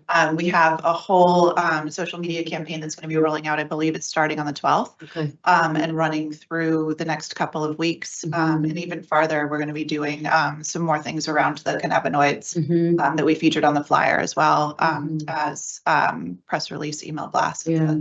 And the only reason I'm thinking, and you know, I'll share this. I have a lot of conversations with our youth. I do a lot of, you know, after a lot of volunteer work, I guess, with our community. But Commissioner Roy made me think about the curriculum, and then how do we get this information out? I've spoken to a few, you know, 13, 14-year-olds right now who are consuming marijuana and don't understand what's in it, right? And recently, you know, had a situation because it was laced marijuana. So, you know, I think about this and I'm like, I know it's for 420, but I think about how do we also get this out to our young people who, whether people like it or not, unfortunately, they are using at an early age, but don't know what they're using and don't know what the products are. So that's where my thought was. So yeah, just a thought and knowing that you can view it even if you're not 21, I think it's also helpful. So. Commissioner Concepcion. Hello, good morning. Afternoon, no, good morning Yeah, still. good morning. Commissioner Camargo, you pretty much asked what I was wondering, is where exactly will this live? And then what happens on 420? Is there a more extensive push to circulate this and get this out there? And then I know you and Fiona, she has a tendency to sort of think about the audience overall. Who was the intended audience when you made this, and sort of how do you get that to the audience that you have in mind? Sure. I think I mentioned a couple of times during the presentation that our audience is really the introductory consumer or the intermittent consumer who isn't necessarily familiar with a lot of the terminology or the information that's included in a lot of the packaging or even the effects that some of these products may have on them, even based on method of consumption. So we're trying to provide some of that education to those consumers who aren't really part of the lexicon, I guess you could say. As well as I know that the elderly are a growing population of people who are visiting our retail establishments. And I was sort of looking at it as through the lens of if someone's going in there and they may not be necessarily comfortable enough to have a conversation with a bud tender, what can we provide to them going in, or even something to provide free of charge for our licensees to have available for these consumers to help them understand. I've actually received some feedback recently at NECAN from some people I talked to that the elderly actually are very vocal and like to talk to people when they go into the retail establishments. So they're having conversations with bud tenders, but I think it's also really important to give them something that they can take away or that they can look at online, or their, you know, other people in their family can send to them. So so we're really looking at it so from sort of that like basic introductory or intermittent perspective. Okay. And then it lives on the CCC website, YouTube, anywhere else that? Our social media channels as well, and the Health Promotion Clearinghouse.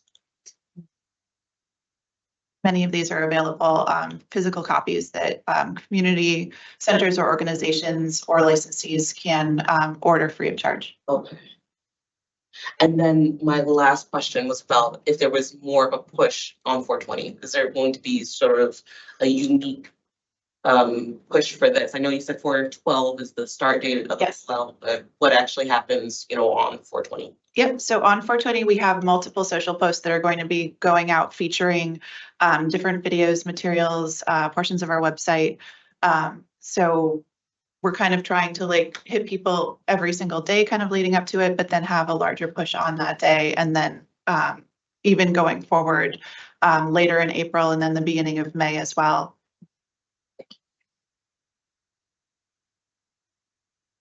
Commissioner, you just mentioned something that brings me another question for you, Anne Marie, in terms of access to these materials. I think sometimes we think just in the context of what our licensees can help put out there, but you seem to indicate that public health groups, you know, Commissioner Roy and I have met with a couple of those, Dr. Johnson, but like folks that just want to put information out there as a public health agency or public health coordinator, they can also access any of these products through the public health marketplace website. Yeah, absolutely. Anybody can place an order with the clearinghouse for any of these materials to be shipped directly to them. So any sort of an educational institution, religious institution, community organization, it's available to anyone who wants to place an order. It costs nothing. So it's available, widely distributed. And I know that our equity programming and community outreach team, as well as other teams within the commission, if they're doing public outreach events or going out within the public, they often bring a lot of these materials with them. We keep a large stock of them within the headquarters for them to bring to any of the events that they're attending. Great. Perfect. Thank you. Sorry, Commissioner Roy, go ahead. Thank you, Acting Chair. Director Burt, so I'm thinking about our medical patients and providers, and is there a way within our current platform, patient platform, to be able to put this as well as links to the materials, or send this information to all of our certified providers who can then turn around and possibly share it with patients, because we have a lot of new patients, and honestly, it can be intimidating to read these labels. So, and if you have newer patients that aren't, like you said, we're looking at the folks that aren't as experienced with cannabis use. So I don't know if there's a way to do a special outreach to those folks. Yeah, I think that's a great idea. So we can definitely add some of this content and links to the content within the patient portion of our website, as well as potentially draft some email blasts to go out to certifying healthcare providers to let them know what's available. They could even, keep them at some of their offices as well. That's awesome. Okay, thank you.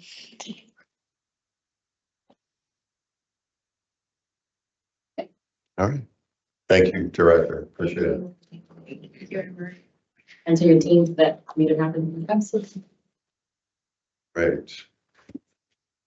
Mr. Executive Director, I think that covers everything in your Executive Director and staff report. Appreciate that. Thank you very much. Right. We will welcome back Jamie Wakefield. Hi. There she is. Hi, Jamie. Oh, Thank you for having me back. oh, hang on just a second. We have some licensing data updates. Not intent. You were hiding behind the pillar. I couldn't see you. Thank you. Gonna- No, no worries. We're gonna put you on pause, Jamie. Hold on. Your boss grabbed the mic. All right. Director Coble, my apologies. Go ahead. No worries. All right, so here we have our usual highlights from licensing data. As you can see, we have 5 applications awaiting first review, 10 awaiting supplemental review, 1 provisional license for your consideration, and 1 final license for your consideration. And there you see our certified active patients number. Next slide.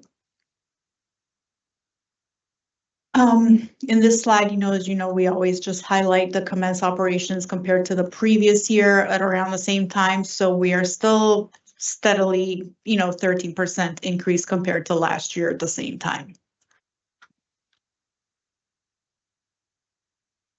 Next slide. Here we have our wonderful, tracker. As you can see, it's just tracking. Nothing really much has changed compared to the previous month. It's just steadily going up, just by a few license applications, but it's always the bulk is always the cultivator, the retail, and the product manufacturer licenses that take up the bulk of these numbers. Commissioner Roy, go ahead. Director Coble, I know I asked this last time on the cultivation. You have a special slide just for, do we have it in this packet this month? And if so, can we, when you're done, can we go to that and kind of? Do you want it permanently? I know we had it last month, but I think we didn't include it in this month. Okay. So if you want it I permanently. think it's helpful. Okay, for the one that are active. Yes, and so basically it'll show like how much canopy isn't currently in the state. Okay. Indoor versus outdoor, and taking out the ones that have ceased operations. And again, with the disclaimer that we kind of round up because there's a range in canopy, and we kind of, so knowing that it's not an exact number, but it's close. Right, right. Okay. Yeah, definitely we can make sure it's included in the additional data section coming up.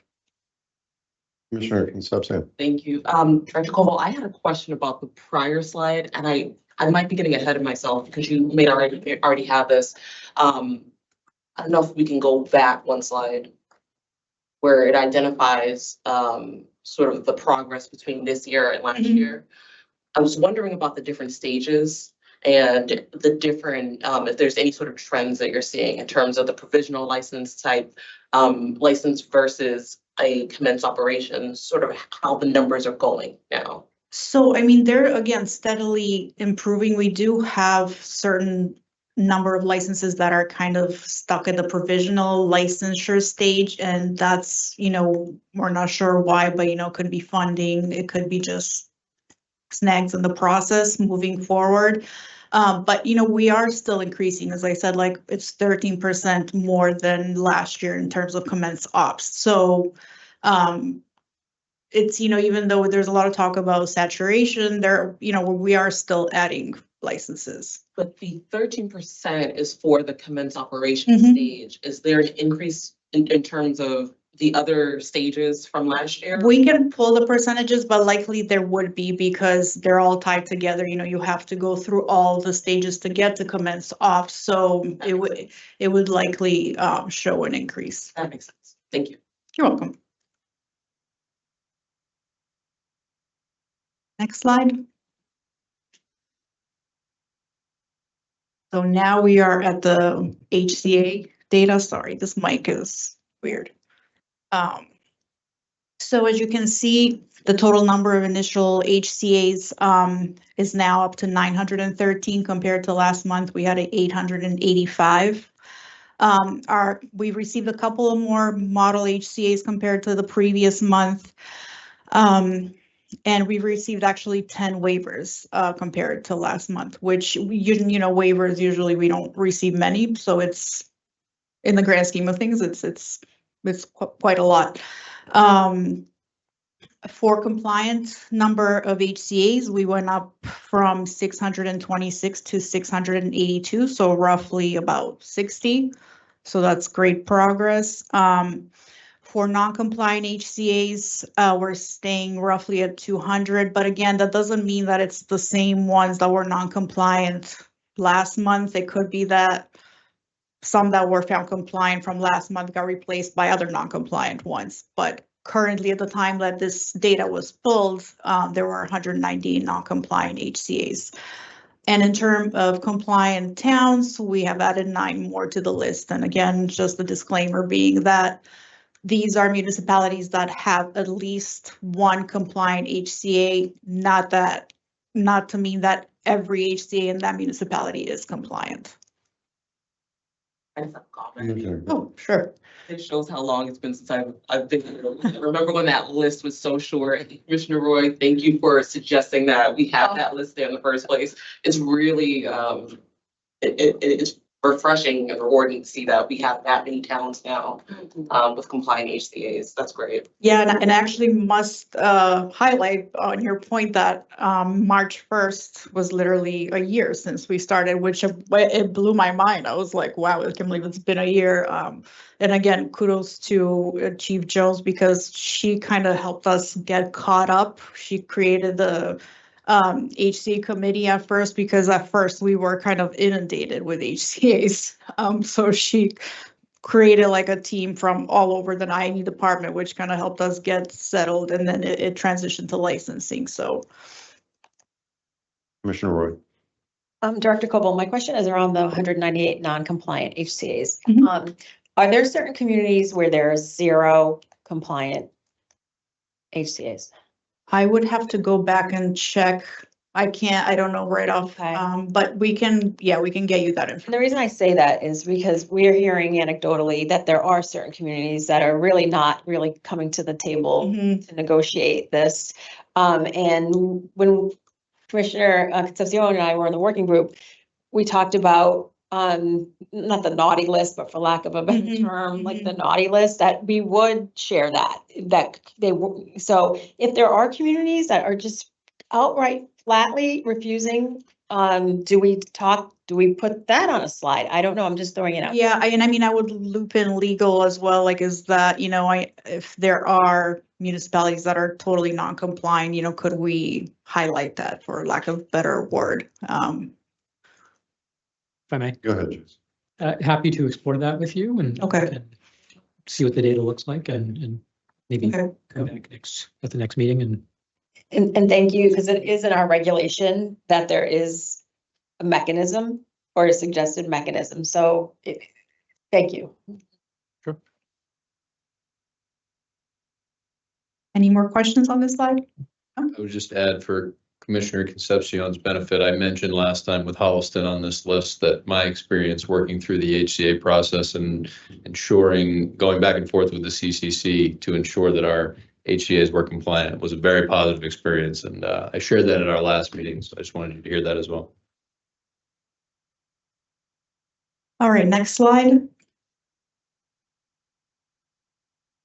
So this kind of just goes over the regular numbers, number of initial HCA reviews and all that. So nothing really to highlight there. It's the only thing I want to highlight that, we have received another 100 extension, roughly 100 extension requests since last month. So again, those extensions are being used a lot.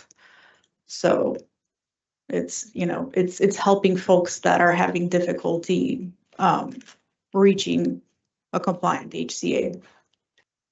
Commissioner Roy. Yeah, that's significant, Director Koval, because we have 682 compliant HCAs.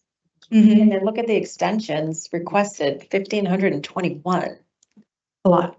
A lot.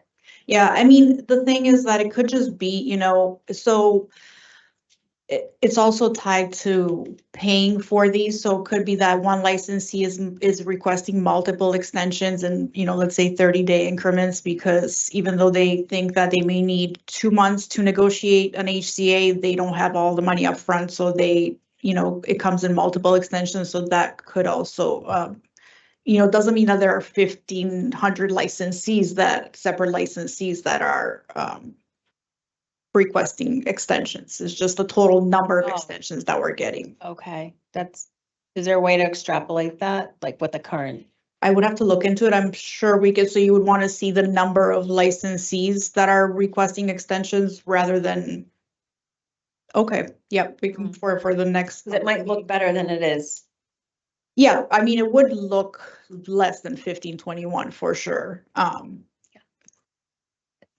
I mean, Go ahead. my other question, I don't know what it means when you say extension requests that receive conditional pre-approval. What does that mean? So the way it works is, they submit the extension application, we approve it, but then they have to pay it. So in that period, it's conditionally pre-approved, but if they don't pay to activate that extension, then they will not get that extension. And then back to it expires and they got to start from scratch. Correct. Okay.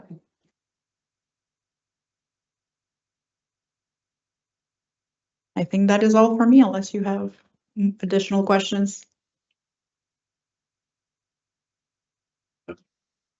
Awesome.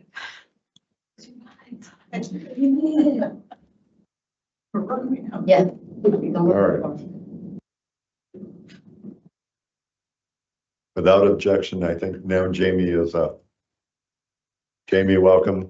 We're on item number 4, which are 5, sorry, which are staff recommendations on changes of ownership. We tackled one of those so we could allow one of our licensees to continue on their day. But Jamie, let's pick it up with the first one, which is Basque Inc. Right, sounds great. The licensee here is Basque Inc. They are seeking a change of ownership and control for 2 adult use licenses and are requesting to add 2 individuals and 1 entity. Additional information is contained within the executive summary for the commission's review and consideration. Therefore, commission staff do recommend review and decision on this request, and if approved, do request your approval be subject to the conditions before you. Okay. Any questions on this change of ownership? Seeing none, I'd seek a motion. I'd seek a motion to approve the changes of ownership for Basque Inc. Do I have such a motion, Commissioner Camargo? Do I have a second, Commissioner Concepcion? Second. Motion been made and seconded. Any further comments or questions? Seeing none, I'll do a roll call vote. Commissioner Camargo? Aye. Commissioner Concepcion? Aye. Commissioner Roy? Aye. And Commissioner Stebbins votes aye. 4 in favor, none opposed. All right, we took care of Cloud Creamery LLC, so we'll move on to number 3, which is Curaleaf North Shore Inc. Yes, the licensee here is Curaleaf North Shore Inc. They are seeking a change of ownership and control for 2 adult use licenses and are requesting to add 8 individuals and 4 entities to the license. Additional information is contained within the executive summary for the commission's review and consideration. Therefore, commission staff do recommend review and decision on this request, and if approved, do request your approval be subject to the conditions before you. Okay, any questions on this change of ownership? Seeing none, I would seek a motion to approve the change of ownership for Curaleaf North Shore Inc. Do I have such a motion, Commissioner Concepcion? So moved. Do I have a second, Commissioner Roy? Second. Motion been made and seconded. Any further comments or questions? Seeing none, I'll do a roll call vote. Commissioner Camargo? Commissioner Concepcion? Aye. Commissioner Roy? Aye. And Commissioner Stebbins votes aye. 4 in favor, none opposed. All right, next one is FCC Holdings LLC. Yes, the licensee here is FCC Holdings LLC, doing business as Florence Cannabis Company. They are seeking a change of ownership and control for 1 adult use license and are requesting to add 1 individual and 1 entity. Additional information is contained within the executive summary for the commission's review and consideration. Therefore, commission staff do recommend review and decision on this request, and if approved, do request your approval be subject to the conditions before you. Okay, any questions on this change of ownership? Seeing none, I would seek a motion to approve the change of ownership for FCC Holdings LLC. Do I have such a motion, Commissioner Roy? Moved. Do I have a second, Commissioner Camargo? Motion been made and seconded. Any further comments or questions? I just have a comment. Go ahead. I see it's a micro business, and, you know, hopefully that with the changes we've made have made like micro businesses more appealing, whether it's for expansion or sale. And I don't know if it's a result of that, but I just noticed it's a micro business. I'd be curious to know if any micro business have begun any process to expand their license type when they were unable to do so before. So hopefully the changes we made in some way were helpful to making this seem more appealing and lucrative. Thank you for pointing that out. Great point. No other questions or comments. I'll do a roll call vote. Commissioner Camargo? Aye. Commissioner Concepcion? Aye. Commissioner Roy? Aye. And Commissioner Stebbins votes aye. 4 in favor, none opposed. All right, we'll move on to Hadleaf Holistic Greens Dispensary. Hadleaf Holistic Greens Dispensary LLC is requesting a change of ownership and control for 1 adult use license and are requesting to add 1 individual and 2 entities. Additional information is contained within the executive summary for the commission's review and consideration. Therefore, commission staff do recommend review and decision on this request, and if approved, do request your approval be subject to the conditions before you. Okay. Any questions on this change of ownership? Seeing none, I would seek a motion to approve the change of ownership for Hadleaf Holistic Greens Dispensary. Do I have such a motion, Commissioner Camargo? So. Do I have a second, Commissioner Concepcion? Second. Motion been made and seconded. Any further comments or questions on this change of ownership? Seeing none, I'll do a roll call vote. Commissioner Camargo? Aye. Commissioner Concepcion? Aye. Commissioner Roy? Aye. And Commissioner Stebbins votes aye. 4 in favor, none opposed. And our last one is Sierra Naturals, Inc. Sierra Naturals, Inc. is requesting a change of ownership and control for 2 adult use licenses and are requesting to add 2 individuals and 1 entity. Additional information is contained within the executive summary for the commission's review and consideration. Therefore, commission staff do recommend review and decision on this request, and if approved, do request your approval be subject to the conditions before you. Okay. Any questions on this change of ownership? Seeing none, I'd seek a motion to approve the change of ownership for Sierra Naturals, Inc. Do I have such a motion, Commissioner Concepcion? So moved. Do I have a second, Commissioner Roy? Second. Motion been made and seconded. Any further comments or questions? Seeing none, I'll do a roll call vote. Commissioner Camargo, Commissioner Concepcion, Aye. Commissioner Roy, and Commissioner Stebbins votes aye. 4 in favor, none opposed. All right, Jamie, we'll move on to renewals. Okay. And There are 8. Nope, go ahead, sorry. That's okay. There are 18 adult use renewals and 2 medical marijuana treatment center renewals for consideration today. Commission staff recommend review and decision on the renewal applications before you, and if approved, request that the approval be subject to the licensee remaining in compliance with the commission regulations and applicable law. Okay. Thank you, Jamie. I did not receive any conditions for any of our renewals this month. So unless I missed one, no? All right. I would seek a motion to approve staff recommendations on renewal licenses 1 through 20 is included in the board book. Do I have such a motion, Commissioner Roy?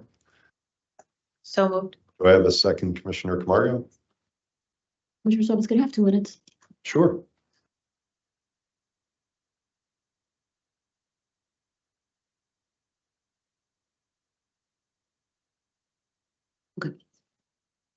You asked me for a second? Yes, I did. Second. Okay, motion been made and seconded. Any further comments or questions on this list of renewals? Seeing none, I'll do a roll call vote. Commissioner Camargo, Commissioner Concepcion, Commissioner Roy, and Commissioner Stebbins votes aye. 4 in favor, none opposed. All right, we will move on. We have 1 staff recommendation for a provisional license, Jamie. The applicant here is Holbrook Grow LLC. The proposed location is 1 Muir Road in Holbrook. They are seeking a Tier 3 indoor marijuana cultivator license, and the applicant received expedited review. Additional information is contained within the executive summary for the commission's review and consideration. Therefore, commission staff do recommend the issuance of a provisional license subject to the conditions before you. Okay. Also, I did not get any draft conditions for this provisional license. That being the case, I would seek a motion to approve the provisional license for Holbrook Grow LLC, license MCN 283962. Do I have such a motion, Commissioner Camargo? So. Do I have a second, Commissioner Concepcion? Second. Motion been made and seconded. Any further comments or questions? Seeing none, I'll do a roll call vote. Commissioner Camargo? Aye. Commissioner Roy? Aye. Sorry, Commissioner Concepcion? Aye. Commissioner Roy? Aye. And Commissioner Stebbins votes aye. 4 in favor, none opposed. All right, moving on, we have 1 recommendation on a final license. Yes. Commission staff recommend review and decision on the final license for Pure Framingham Inc. And if approved, do request your approval be subject to the conditions before you. Okay, any questions on this final license application? Being none, I would seek a motion to approve the final license for Pure Framingham Inc. Number MR 285279. Do I have such a motion, Commissioner Concepcion? So moved. Do I have a second, Commissioner Roy? Second. Motion been made and seconded. Any further comments or questions? Seeing none, I'll do a roll call vote. Commissioner Camargo, Commissioner Concepcion, Commissioner Roy, Aye. and Commissioner Stebbins votes aye. 4 in favor, none opposed. And best of luck to Pure Framingham Inc. All right, it is 12:10. I told everybody we would break for lunch at exactly or as close to 12:30 as possible. As we move into commission discussion and votes, we've obviously taken care of item number 3, the Social Equity Trust Fund update. I'm thinking the executive director goals might take more than 20 minutes to walk through and have a discussion about. So if there's no objection, I'm going to move to item number 2 and see if we can knock off the overview of the hearing process, hearing officer decision process. So if there's no objection, I'll hand it over to our general counsel. Good afternoon. Thank you, Acting Chair, and thank you, Commissioners. Welcome back, Commissioner Concepcion. We're very happy to have you. Thought this would be a good moment, as you're aware, and perhaps Commissioner Concepcion, you're not aware, we have onboarded a new hearing officer. And over the past few months, she has been going through our regulations and our forms and updating them and our various templates and just going through the hearing process flow. And she is now at a point where she's completed that work and is now starting to tackle the queue of matters that are before her. And so I thought this would be a very good time for me just to give an overview of the process going forward, since we haven't really had hearing officer for some time, and this will be new for you as commissioners. So wanted to do that and answer any questions that you have. So first off, let me just start by saying that the hearing officer is completely independent. She is walled off from other divisions. She does not receive any guidance or direction from the GC or any other departments within the agency. And that is by design, so that she can preside over and render an impartial judgment on whatever comes before her. The process, as you're aware, starts with an adverse determination. So think of an NOD, a fine assessment, what have you. An aggrieved party then has 30 days within which to file a notice of appeal. And then once they do that, the hearing process, if you will, begins. And that is subject to the hearing officer's oversight. There are different rules. There are formal rules and informal rules, and the hearing officer discusses those and agrees with the parties on the rules of engagement, if you will, throughout the hearing process, and proceeds to take testimony and acquire the information that she needs in order to make a decision. Once the hearing process has completed, the hearing officer issues a recommended decision, and that's pursuant to our regs. The recommended decision is then distributed to the parties. The parties have 21 days in which to submit any additional materials or make additional arguments that they think were not considered or should be reevaluated before the decision becomes final. So once the 21 days do pass and there is a final recommended decision from the hearing officer, that's when it comes to you as commissioners. And your role here is to issue the final decision of the agency, which will then, once the decision is finalized, triggers an agency final action, which can be appealed pursuant to Chapter 30A. So when the decision comes to you for your final review and ratification, it will be done in public meeting. So the counsel from the commission, so the enforcement counsel or a delegee, along with a counsel for the party or parties, would be invited to be here to answer any questions that the commission may have. The commission has really 4 options as the case is brought to them for their final decision. One is to accept the decision of the hearing officer, in which case the commission would vote. A minimum of 3 commissioners has to vote in favor to take any action, but we'd have a vote. You need 3 commissioners to approve. The decision would be accepted. And whatever direction to have that finalized would be, authorized by the board. Another option would be to modify the decision. If the commissioners felt like the application of the law or something was incorrect or needed some sort of clarification, that is another option. In that situation, again, there'd have to be a vote of at least 3 commissioners to authorize that action.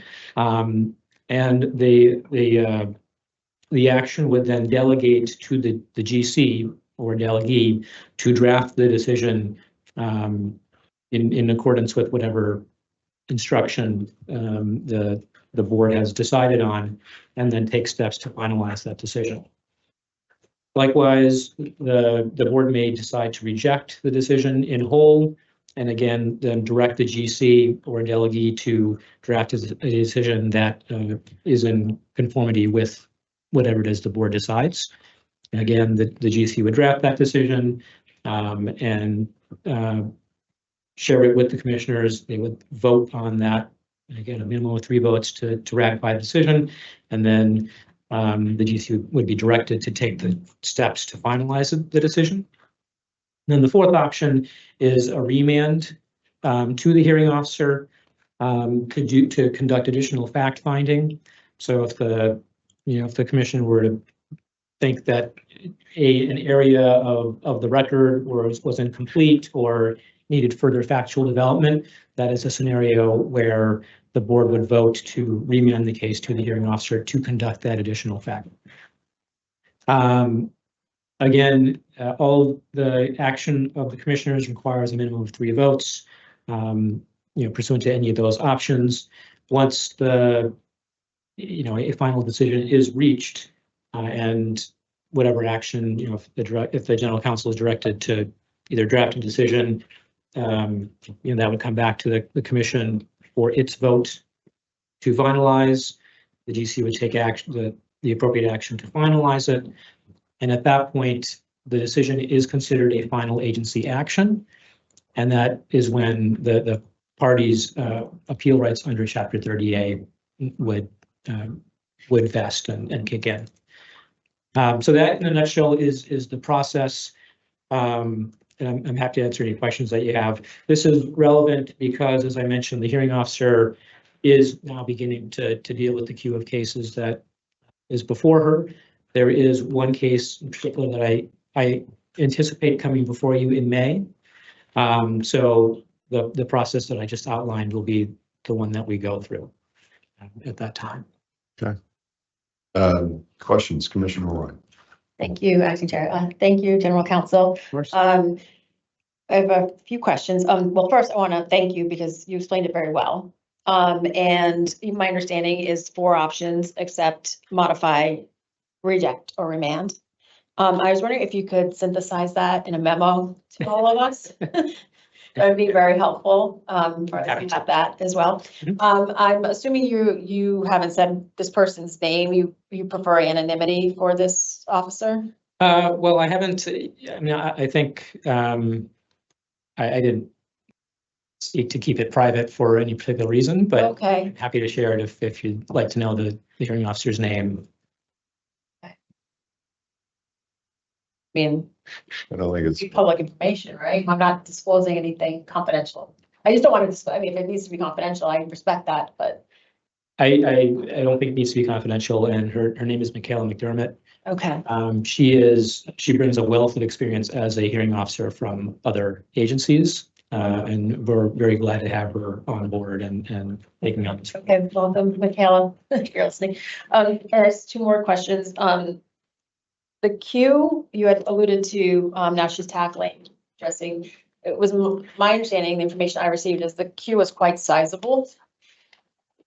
I guess it depends on what you would consider quite sizable. There are a number of matters. And I don't know the exact number, but it was in the neighborhood of 10 to 15 matters. Mm-hmm. Some of those did get settled by the parties, so did not require a hearing. So that number has fluctuated a little bit.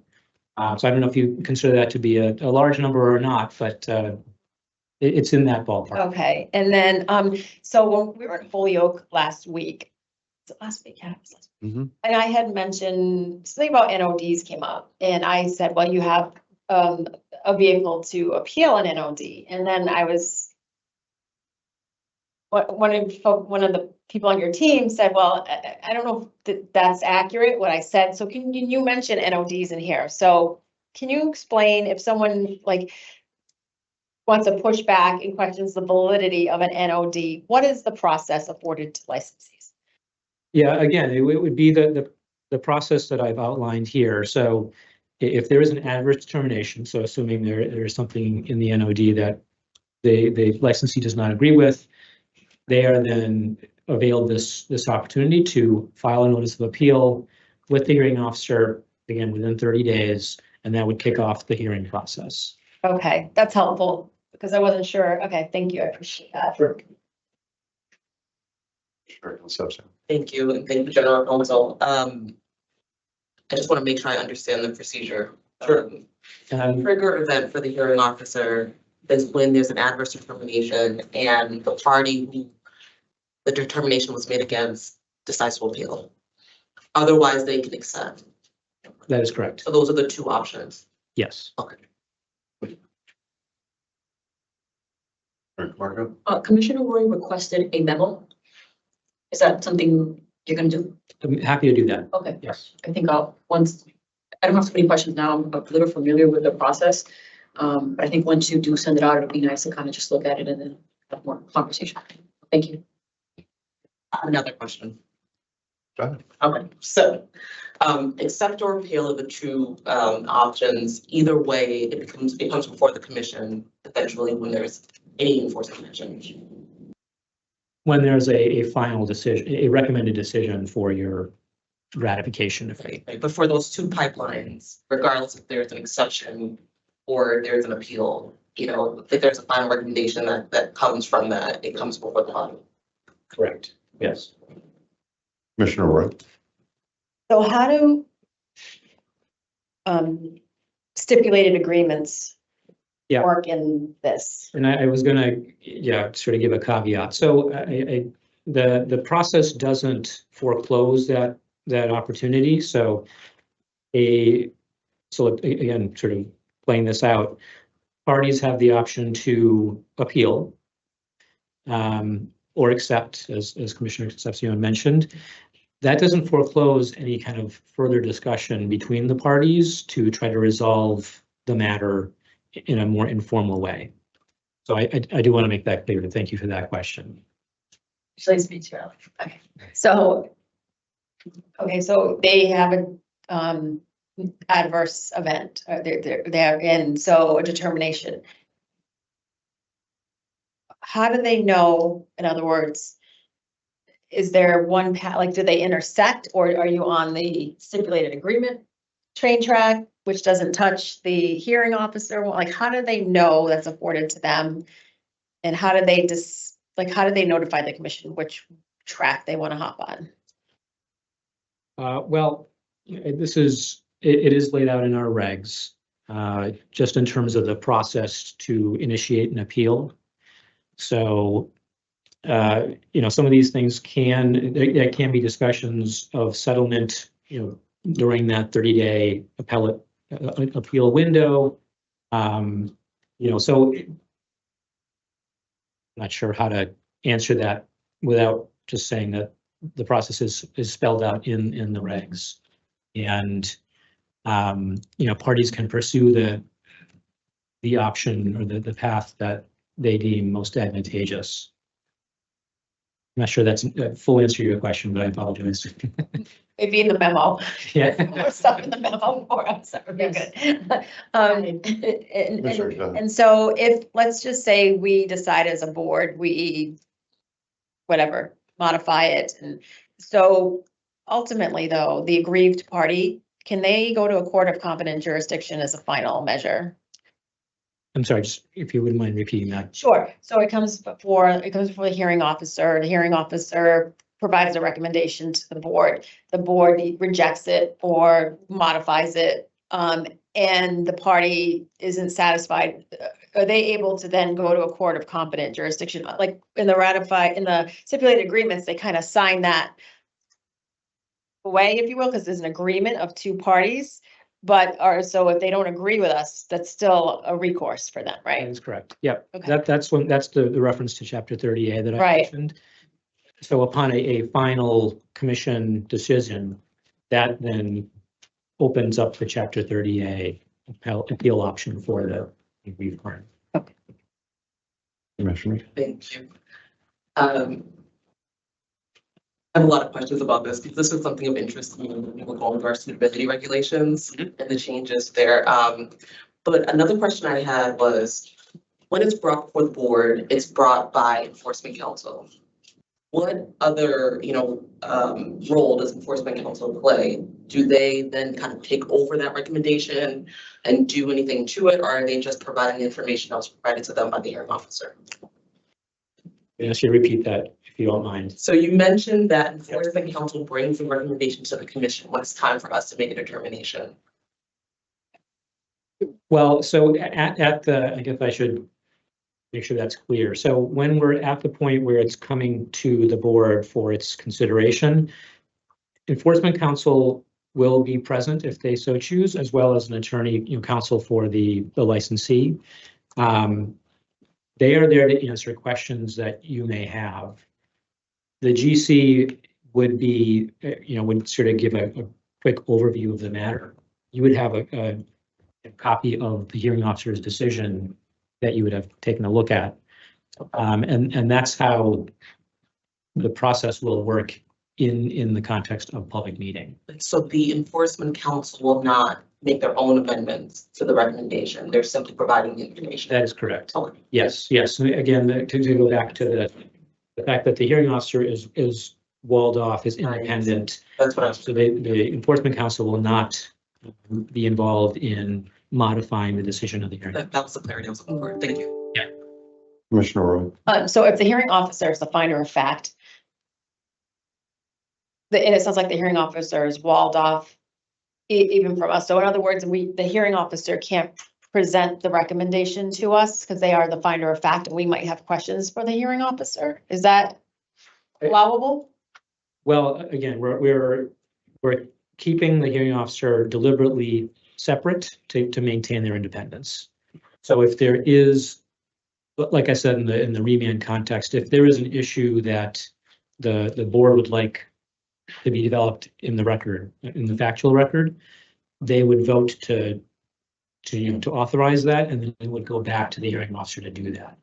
So we are building in this independence so that there isn't, a crossing of paths here. I think the way I'm conceptualizing this is sort of like a mediator. This is a person that's independent, that's, quasi attached to the commission. They're not necessarily part of the commission because they're being firewalled. That's right. Thank you. Commissioner Camargo? Yeah, I'm looking at the possible agenda for May. And I know it says hearing officer recommendation to be determined, but I guess also my recommendation would be maybe we can do offline two on two commissioner meetings on this so that we can just educate ourselves a lot more on it, just because I see it coming up in May, possibly. Which is one reason we wanted to have a I can. tutorial. Yeah, no doubt. Right now. The tutorial here is great. Commissioner Roy asked for a memo plus more conversation, because I think, at least for me, I'm processing it and I'm familiar with it. I know that we've had someone in the role before, but I think it would be good too for the GC and the ED to. Absolutely. So I'm taking away that I think we'll put in writing sort of the update that was intended to set up for May, and then the GC and or I can make sure that everybody feels comfortable with that level of information prior to May. Yeah, I pick up on Commissioner Camargo's suggestion of, as we have 2-on-2s on other items. And I appreciate the GC offering up to do this tutorial in advance of actually having us consider a decision by the hearing officer. I did share with him, this is a little bit different than how we executed hearing officer decisions with the Gaming Commission. So this has been helpful. I guess and appreciate the independence of the hearing officer being walled off. I guess for me, a question would be, again, under the format I was used to, we took and looked at essentially the hearing officer's decision. We didn't have a chance to ask additional questions. It was kind of based off the record of the proceedings for the hearing officer. We made our decision on that. And that was only if somebody decided to appeal the hearing officer's decision to us. So this is more of a confirmation of the hearing officer's decision. But there are a couple of elements, as you talked about what our possible actions are, remanding it back, accepting it, asking for further information. But I just heard you say there's enforcement counsel. Do they have an opportunity kind of after the hearing officer has done their work to recommend to us, we're concerned that action A, B, or C is still available to you, and here would be a recommend. I'm wondering what kind of the legal or enforcement counsel's input to us can be kind of after the hearing officer's decision is made, that we could consider that, remand it, confirm it.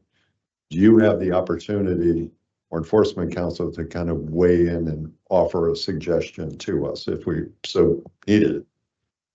Yeah, again, that would be an opportunity at the public meeting stage where, enforcement counsel or delegate would be here representing the enforcement counsel and their position. So at that point, there could be, if you have questions, an opportunity for, some dialogue there. So just clarity, we're thinking one of these might be on the agenda for next month. We could anticipate saying our counsel and counsel for the licensee in front of us.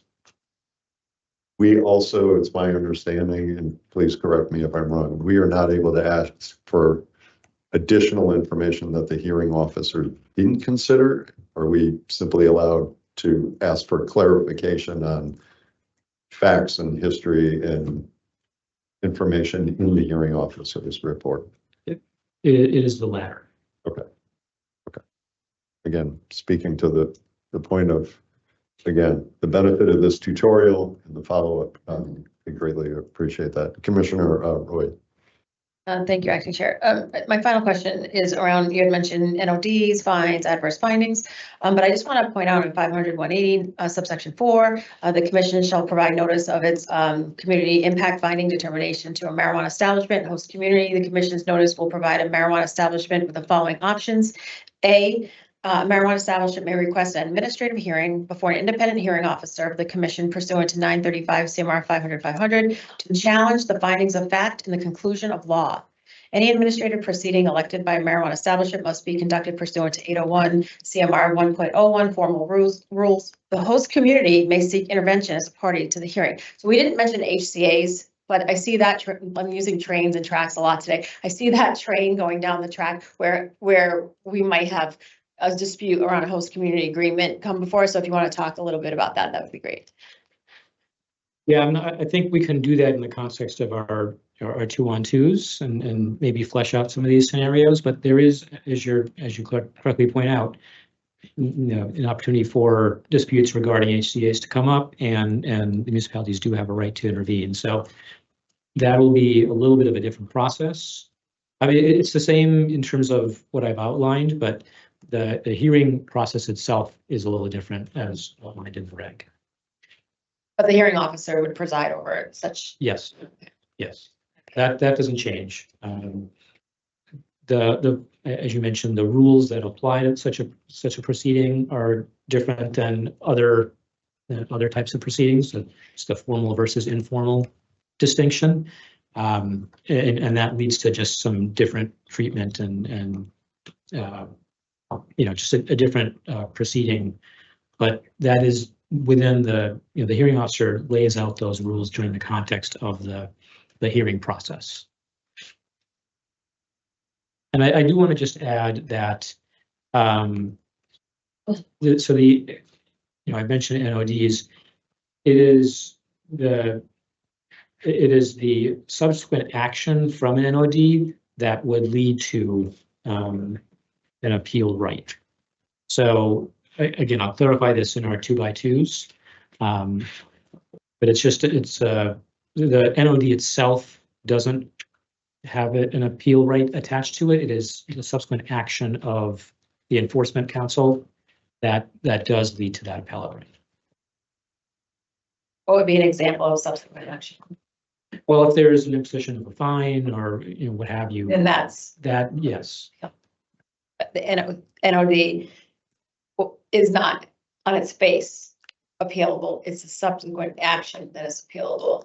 That's right. The penalty, yes. Yeah. So thank you, Phil. You were very, we're really okay. Yeah. Okay. Any other questions?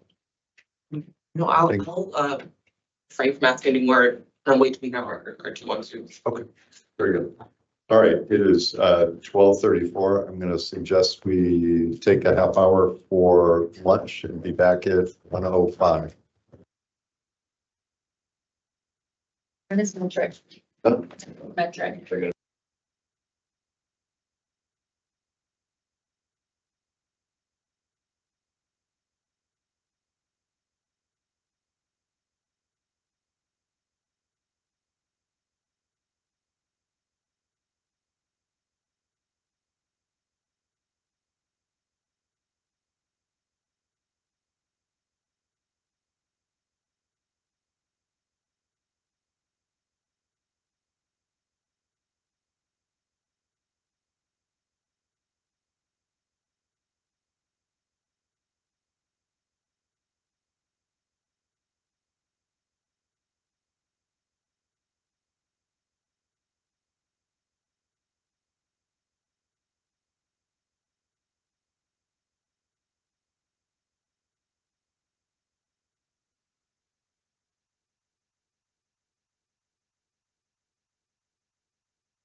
You okay? Like, I know it's random. It's random. Oh. Yeah. Oh. Yes. I was like, come on, what are procedure? Stop. And I was like waiting for the person to appear, so I know who this is. Metrics. So good. Like, oh, All right. so that's a major position in Cocktail that I didn't All right. We're live. All right, we are live. We are reconvening. Sorry, it went a little bit long, but the next item on the agenda is Metric Retail ID presentation. This is being presented by Commissioner Roy, or CTIO Paul Clark, who's with us. I believe our Chief of Investigations and Enforcement, Chief Jones, will be joining us. We're also being joined by some folks from Metric, David Urbanowitz and Jessica Painter. I know we know Jessica, we've dealt with her before, but David Eccleston as well. and David Eggleston, welcome. All right, Commissioner Roy, do you want to start this off? Yes, I do. And thank you. I'm really excited to have you all from Metric with us today, David, Jessica, and David. So thank you so much. And what prompted this too is, doing roundtables out in the community and talking with folks and meeting with licensees. I know that Massachusetts enabled this capability, I believe in September of last year. And here we are, fast forward, and we're in April. And a lot of our licensees are unaware of this capability that they now have. And at the end of the day, it's really about providing information to consumers and patients, and what better way through a certificate of analysis. So, I'm excited to hear your presentation and learn more about how to use the platform. I mean, the capability within your platform. And I know there are a lot of licensees who are listening today too. So this is going to be highly informative for all of us. So thank you so much. Awesome. Well, thank you guys. Can you hear me all right? This is David Eagleson here. Hi, David, we can hear you. We can, David. Hang on right. just a second. David, hold on just a minute. Paul, do you want to say anything or? Sure, no, I'm just going to introduce David Eccleston, who's the VP of Product for Metric. And we'll lead the presentation. Obviously, if there's any questions throughout, we can raise hands. It'll be time for questions afterwards. So I will turn it over to David to proceed. Thank you for being here. Awesome. Yeah, no, thank you, Paul, and thank you, commissioners, for the opportunity to present and give a little insight in terms of what we've been working on over on the Metric end as it pertains to retail ID. So as Paul mentioned, I'm David Eagleson, VP of Product, and also it's a pleasure to be back on with the Massachusetts team. I've worked at Metric for a little over 7.5 years now, and was participating and helping lead way back in the day in 2018 the implementation of the program.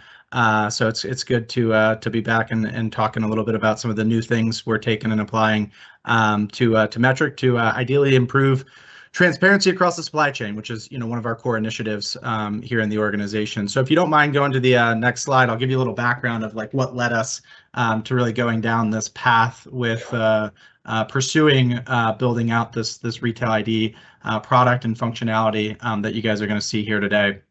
So as mentioned at the opening, consumer transparency for both consumers and patients is paramount. We've seen as markets have evolved that the demand and desire from a consumer point of view to learn more about the products that they're purchasing is definitely at the forefront of where we're heading, both in the cannabis industry, and I think we're seeing this both as well just across the world in terms of traceability, and you see things like smart labels on a lot of inventory these days and whatnot, to be able to scan product and get information directly at your fingertips. So that's kind of where we were starting to have the threads kind of from our end of how we could help kind of be a participant in facilitating a lot of that information.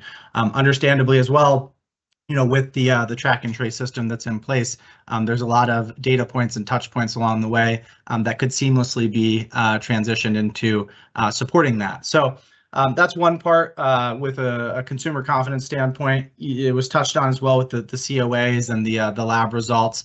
And then also we just understand, market to market or state to state, I should say, there's evolving regulations that come about when it comes to labeling requirements, and one of which that we're seeing quite a bit directionally heading is support for QR codes on packaged goods, sometimes to support requirements such as potentially secondary pieces of information that might not neatly fit on small labels, such as terpene values, secondary cannabinoids, more visibility in terms of the panels as well of what's being tested and whatnot. So we wanted to have something that's a lot more nimble as well to address in that regard. So that's a little bit of background context. If you don't mind going on the next slide, I'll give a little bit of insight in terms of what Retail ID ultimately is. And in many cases, I think we all generally understand where we're heading here, which is it is intended to be a unique serialized QR code. And so that is a key facet there, that it is actually supporting unique serialization of the individual units when leveraged. That when it's scanned, you can actually get supplemental information directly derived without any additional secondary entry of details into key details about that product. So the COA is certainly top of mind, and that is prevalent in terms of when it's scanned. If a COA is present or available in the platform, then it will be displayed for the consumer to see. Additionally to that, we pull out some key details to make it a little more consumer friendly to read around cannabinoid and terpene profiles that I mentioned earlier. We also add a few other key points of reference right now in the current offering of Retail ID, where you can see also where it was packaged from, the date it was packaged on, where it was tested from, and the date it was tested on, as some other key reference points as well. So that's the key point of view from the consumer piece. And I'll also just touch on it, and you'll see it a little bit later here in the presentation. It actually functions twofold as a consumer tool for scanning purposes, but it also can function as an inventory identifier through the supply chain for businesses to be able to actually scan and identify the unit with the associated package tag, if you will, package UID. That it was tied to, if you will. And so what we see in that sense is actually some operational efficiencies that can be gained from a retail point of view when it comes to taking an inventory and utilizing it as that reference code, so similar to what many folks are familiarized with. 20250. Sorry about that. Go ahead. Sorry to cut you off. Yeah, no worries. And it can be scannable like a barcode. So that's the end of that. And so we can go to the next slide. So when it comes to the consumer piece, there's really three core things we want to call your attention to. One part is helping combat on the counterfronting end. So with Retail ID, we want to create a standardized approach where folks get the same experience when scanning those codes to get the product information that is coming from the legal and regulated market. So that's one part that we see of how Retail ID can add value for consumers. Also, we know that this is a focal point in many markets as well, is finding ways to reach consumers as it pertains to recall information. Generally speaking, we've seen many agencies go the right direction of having information and accessible details on web pages and whatnot. But if you're a consumer and you have that inventory or that item in your particular hand, you might not know those details. But with Retail ID, directly tied and integrated with Metric, if a package is put on administrative hold or recall, there's capabilities that we can actually extend that down to the QR code itself, just improving our capabilities for consumers to be more informed around that. And then lastly, I mean, I touched on it a little bit, but I'll just touch on it one more time, is just the supplemental product information. So things that might not necessarily have the capacity or space to fit on the actual packaged good itself. Being able to have that facilitated via the QR code just provides a much broader experience for folks that are purchasing that product to learn more about it, be more informed about it, and whatnot in their purchasing decisions, and being able to ask the right questions or learn more about what they are purchasing.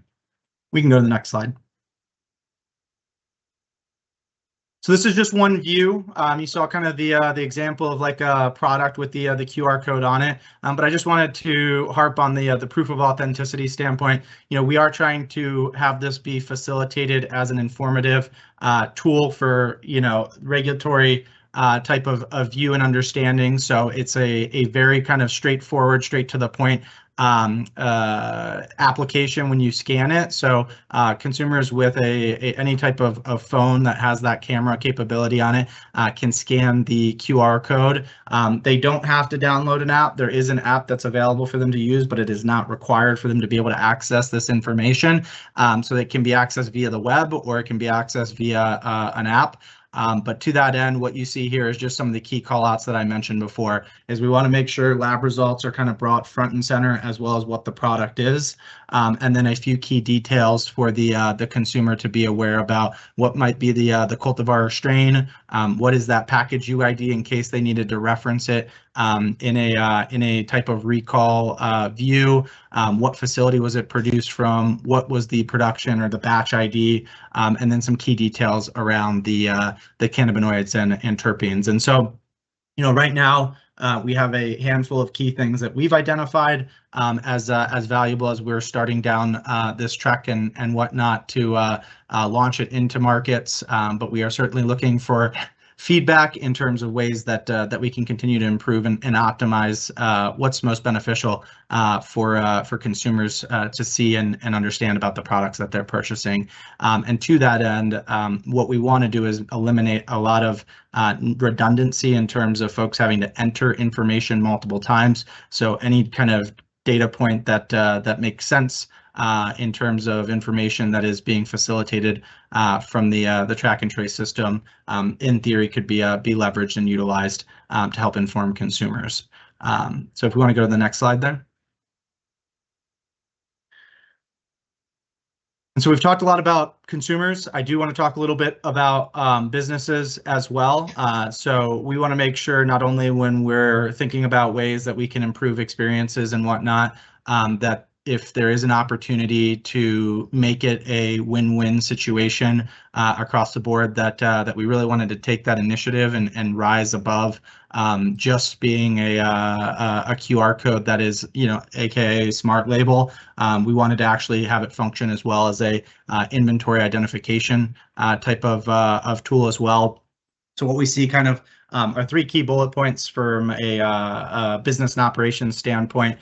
From a label efficiencies point of view, there's opportunities, again, to eliminate potentially additional barcoding and whatnot in the process when utilizing Retail ID. There's capabilities here that we're excited about with some global product identification mechanisms as well to streamline kind of the process as it pertains to product intake across licenses. And that kind of dovetails me really nicely into the third bullet point, which is that improved inventory management piece. So as packages and inventory kind of move through the supply chain, we wanted to identify ways that we could make it more efficient for folks to be able to identify those individual units based on the license that they're at or that they're in, and also make that fully extensible for third-party integrators that businesses utilize. So everything that I'm talking about here when it comes to this inventory identification tool and things along those lines that we've built is fully extensible out via Metrics API, which is an application programming interface where third parties can actually integrate with us or go through the process to make sure they're integrating with us to help leverage utilizing or referencing that information at the point of sale for businesses as well. So we see a lot of benefits for the business point of view, as well as extending that out to third-party operators that are providing point-of-sale services and things along those lines, as well to those operators. So we're really excited about that, and it gets into a little bit of how I want to demonstrate or cover how it works at a high level here. So if we want to go to the next slide. David, Yes. hold on just a second, Commissioner Williams. David, I apologize if I'm preempting you and you're going to explain this on the next slide, but I'm a visual learner and this is helpful, that graphic. So basically the information is uploaded. I'm assuming that all the information came from the certificate of analysis, and then I see it getting printed out on the right. So is that where, in other words, to print it out, you need to a third-party integration? Like, where does that come in? And so they're going to print that out, and that's going to be part of the label. So if I buy, let's say, gummies to sleep, right? Yep. And I want to know all this information. So they're able to print out, I see on the right, and it has that QR code. Is that a sticker, or how does that work? Like, does that get stickered on? As we've launched, it's a great question. We have, as maybe you can imagine, but if not, there's many variations of how people print onto packaging. And so what we wanted to do is make it very simple and easy to consume and utilize the retail IDs in a couple different facets. And so I'll hit on a few of these different facets. So there's one part or capability where they could actually download directly via Metric and the access that they have in Metric today, a QR code that is in a PDF format that they could pull out and print direct stickers on. But that being said, we've definitely gotten some preliminary feedback at the launch here that there are some desires to streamline that onto other packaging and labeling steps that they take today.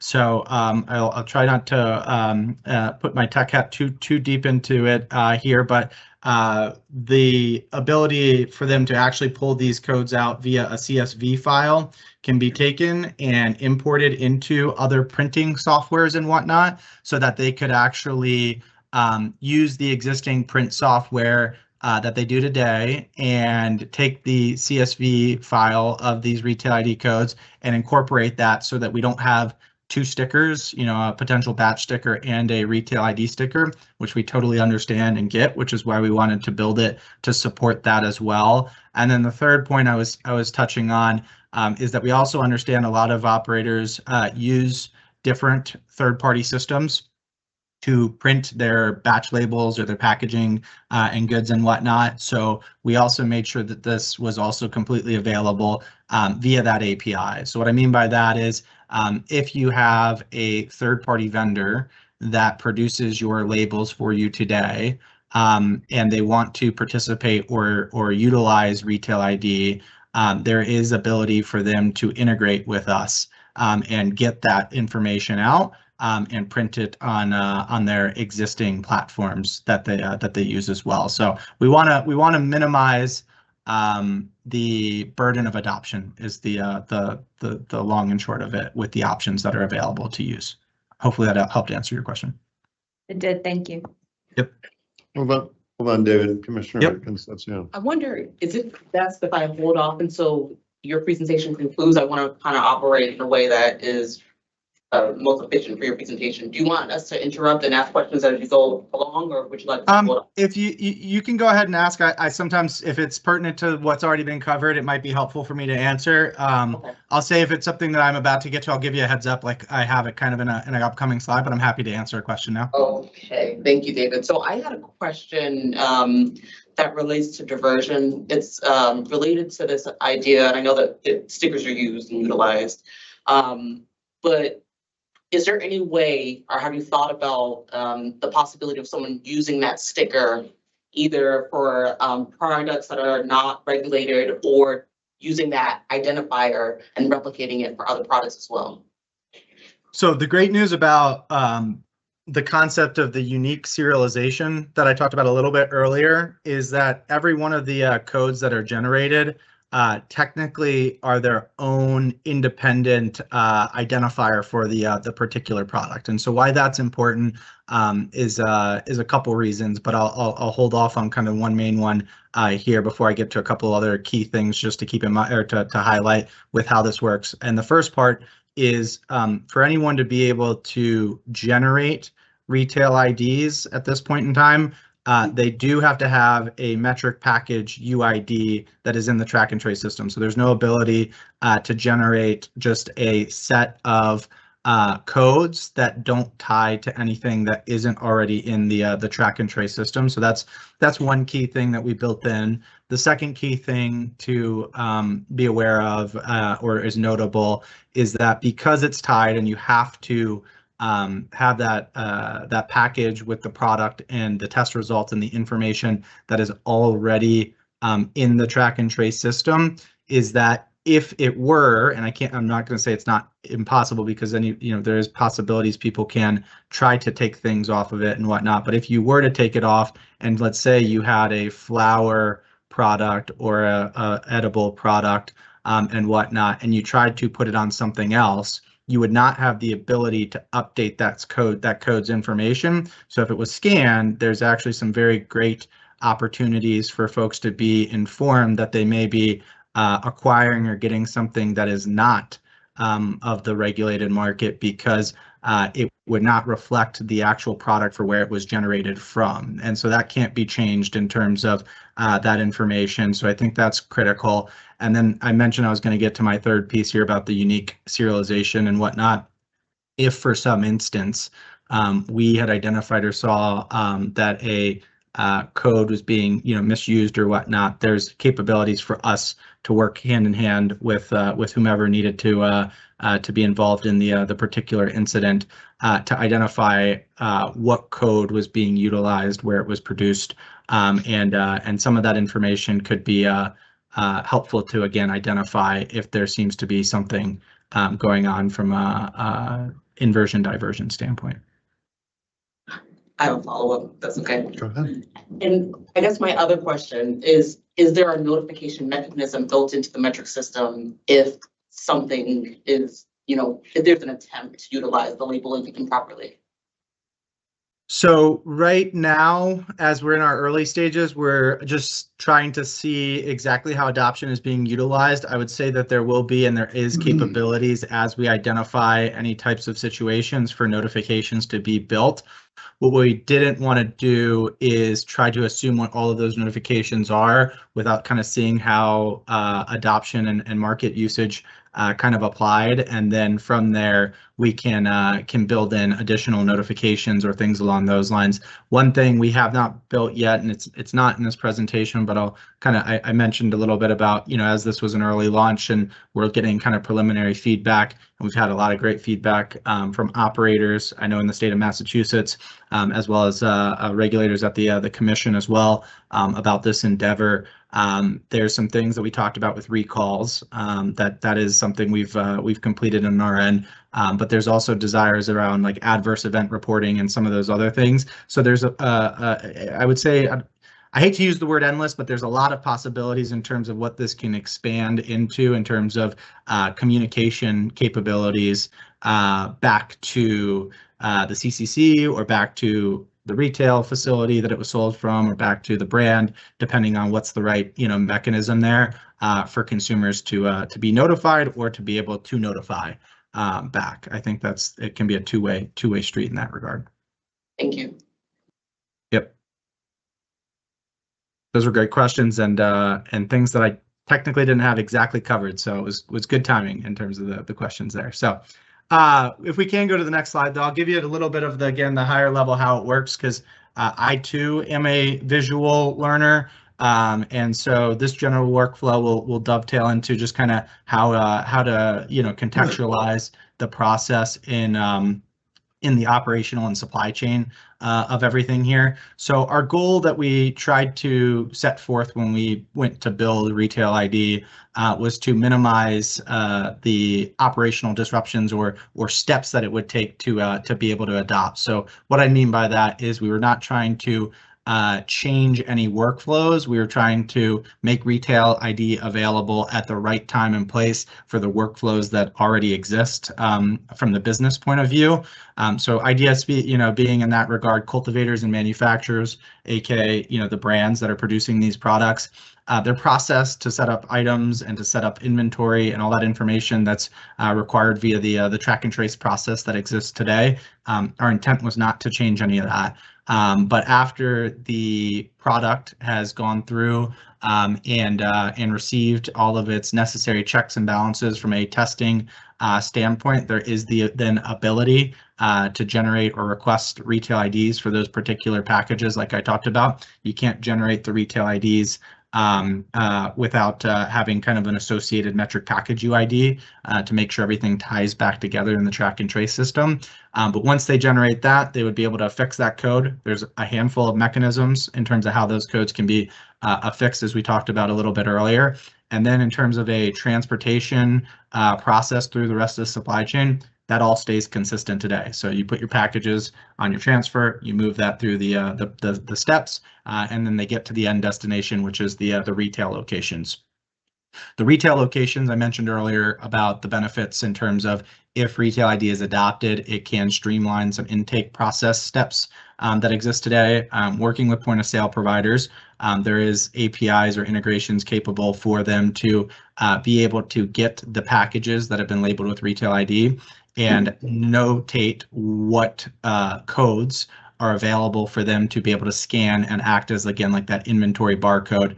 And what this benefits is inventory management in the retail location as well as checkout for point of sale, where that QR code instead of a barcode can be scanned by the retail location and sold to the consumer. Once sold to the consumer, then all of those things I talked about at the opening about the capabilities to scan the QR code and see all of that necessary information is directly at their fingertips. It's also technically available if they wanted to scan it, obviously before purchase.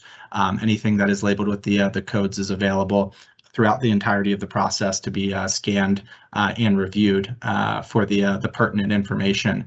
And if we go to the next slide here, this is just kind of where that visual piece really comes home, at least for me. I won't spend a lot of time on it, but I just want to give you guys a look under the hood and the where our thought process goes and kind of how the supply chain functions when we are talking about track and trace and movement of inventory.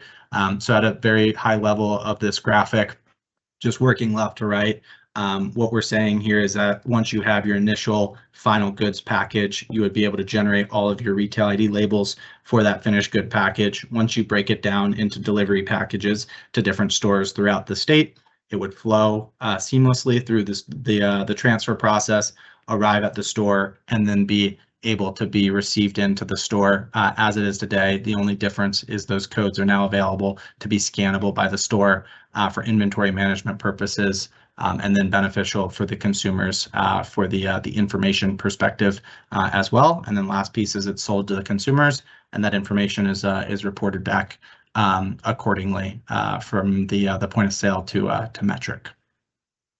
Hold on just a second, David. Commissioner Roy, go ahead. Thank you, Acting Chair. Thank you, David. This is really super helpful. Now, if the screen was a little larger and we could go to the left of that first one, what would we see? The labs who have tested it, uploading the information into a certificate of analysis? Like, what would be the graphic to the left? Yes. So 0. Yeah. Yes. Yes. Yeah. I actually have another graphic. I apologize I didn't put it into this one. I'm happy to share a follow-up with you guys of a graphic that covers those pieces there. Yes, you're spot on. So the idea being is further upstream, the steps that would happen is that you have bulk material that, depending on when it's at its right point in time for the requirements for testing purposes, you would take a test sample package and you would transfer that to the independent testing facility for the lab results to be reported in. So this would be all the required lab test types associated, if applicable, to the lab test batches, and the again, if applicable, certificate of analysis could be reported in to the track and trace system. Once those results are reported in, that source material is updated actually immediately as results hit the sample package to the business who holds kind of the full bulk package. And then at that point in time, they would take whatever necessary steps to finalize it as a finished good. And once it's a finished good, that's where step 1 comes in that you're seeing here. And so step 1 that you see on the screen at this point in time is pulling in all the information that came upstream through the traceability system to be able to reflect what is actually in that finished good. Just to, Go ahead, Commissioner. just to follow, so do the labs have to work within, do they have to do anything differently? Do they have to work Nope. within Metric Lab- Retail ID? Labs can do exactly as they do today. So they report the lab results as they do today. If the certificate of analysis is reported in, that process does not change. Everything that the labs do is intended to stay consistent.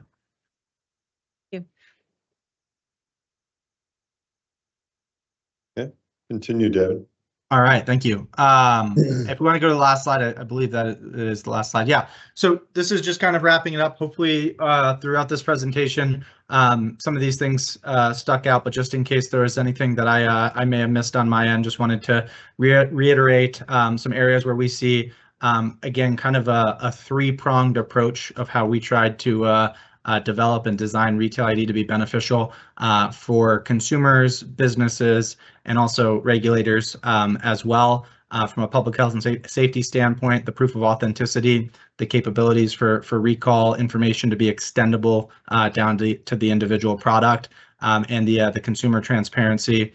On the regulator front, we see opportunities to help streamline different requirements or information that can be utilized or optional, just to be clear. And then there's some opportunities for inspections and the product information. And then we just talked quite a bit about the licensee efficiency around managing inventory, labeling processes, and product identification access. So that's kind of the three-pronged approach that we set out and are actively making progress in terms of seeing kind of that value starting to come to light with adoption of Retail ID. So that was my last slide here. I think we can go to the next one if we have any just questions. I know we had a few here, but just wanted to thank you again for the time. Thanks, David. Could we go back to that last slide? But Commissioner Roy, I know you have a question. Thank you so much. This is really informative. I actually have two questions. Can you email us this presentation so we have it? And add that other graphic that you were talking about? Yes, not a problem. Okay, thank you. And then also, what other jurisdictions in New England are using Metric Retail ID or even nationwide? I don't know if you want to highlight. Are you seeing more? I mean, I know we're using it in Massachusetts, but it's not consistent yet. Yep. And I throw that out there. But are there jurisdictions in New England using it more robustly or nationwide? So I'd say this has definitely been a investment and initiative that Metric has been pushing. We at Metric have been pushing kind of the boulder up the hill proverbially for us to get to this point where we are kind of starting to see that boulder starting to kind of roll the other way in terms of integrations coming online for folks that want to support this from the business point of view. Agencies like your guys' self, which we're really appreciative again for the opportunity here, that want to learn more about this and are interested to learn more about this, and then businesses that are also seeing the opportunities here of where they can become more efficient and also be able to demonstrate a clearer picture to consumers that are coming into their facilities.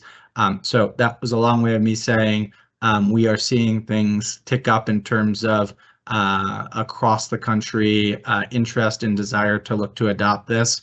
We have launched the ability for Retail ID to be utilized in all but 3 of our markets in the country, and we support 25 different markets now in the country. And I'm expecting and looking to have by the end of this year to have everybody have accessibility to leverage this. And to that end, in terms of what we're seeing from an adoption standpoint, it is picking up steam, and we are seeing interest for how we can facilitate information via that QR code from different agencies. And so like that's kind of the biggest things we see at this point.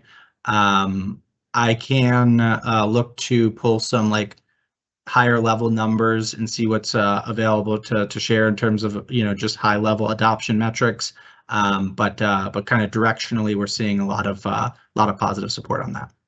So, Commissioner Rourke. And any of those 25, I think you said 25 markets, do any of them have social consumption venues? And I see the utility when we're on the precipice of social consumption here. Do you have any adopters of social that have states that have social consumption, and do you know if they're using this?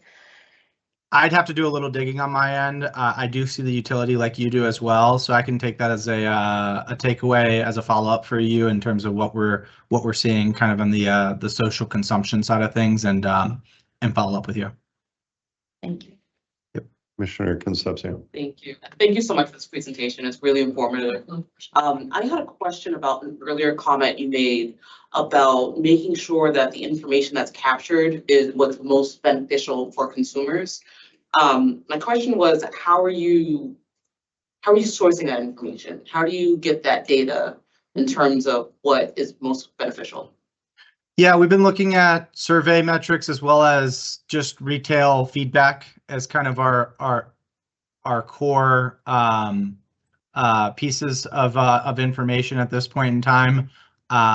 You know, we are seeing and looking now that we have gotten it to market, what other opportunities we can do for surveys directly kind of in the tool itself for feedback and whatnot. But as we kind of set out to launch this initiative, we worked very closely across a number of markets to get insight and feedback from retailers, and then directly to having conversations with consumers in store was our starting point. But we definitely see some opportunity to do even more broader feedback loops and information as well there. And when you say survey, I'm trying to like envision what that means. Are we saying? Yeah, so essentially looking at their packaging material right now and seeing kind of what do you find as most helpful for you in terms of making purchasing decisions, and what does that look like in terms of information that maybe also might not be on there that would be valuable for you to be able to see and learn more about. That's kind of the key areas of questions that we are looking to get feedback on.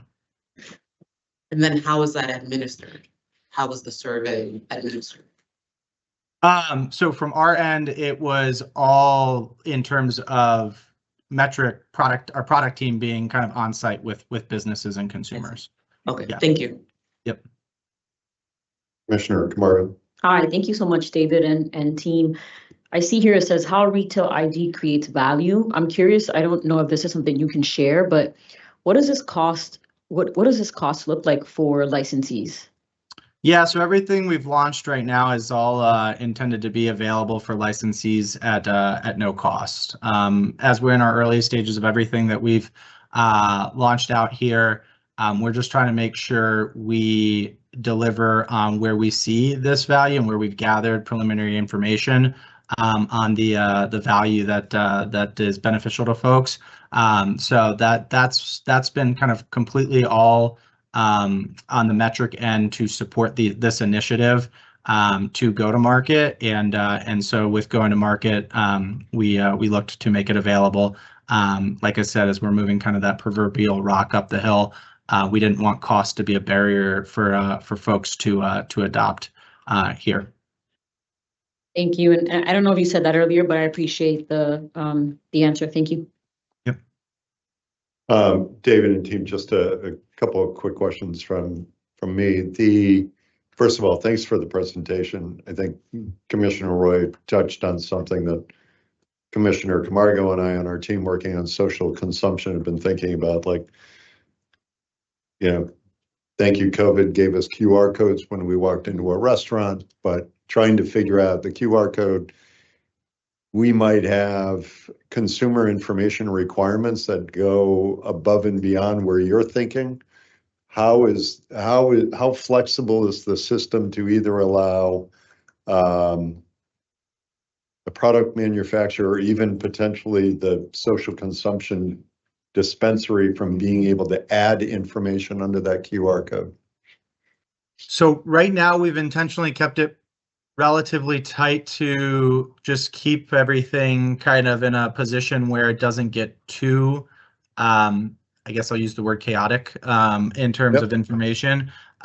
So to that end, we've intentionally done that. At the same time, there is capabilities, and we have essentially planned with the expectation that there could be more. And so I kind of touched on the aspects about like adverse event reporting and things along those lines as like another area of consideration. But if there's other data points or warning messages or things on those fronts that that need to be or are expected to be facilitated via a QR code, the way that we've designed the solution, even at its kind of relatively infancy stages of launch, it has capabilities for us to add more and work hand in hand. And we expect to be able to be nimble to work hand in hand to evaluate, what needs to be built in, very much tied to whatever is expected from the respective agencies that want to consider leveraging something or putting that out there as a expectation for a requirement as well. So I guess long and short of that is what we have right now as a starting point. Our ability to expand on it is really not limited from our perspective, and we're prepared to support kind of expansion as needed. Okay. And again, as I'm thinking about what requirements we might have, but also thinking of going further back in the supply chain, right, as you pointed out, to the product manufacturer to be able to put more information in. We also, David, earlier had a presentation about a lot of the material that our digital communications team puts out. So when I was looking at some of your samples, you talked about, terpene composition. As we think about social consumption, we think about potentially new consumers entering the marketplace. We have information that could maybe help tell a consumer what terpene composition is all about. Yes. Kind of pulling back to our, it's good to have that information available, but finding the opportunities to link it through to some more consumer friendly or consumer education resources that we as the commission provide might be something worth considering. 100%. No, I think that's a great call out, and something we've had a number of discussions on our end about kind of the next iteration of things that we want to provide.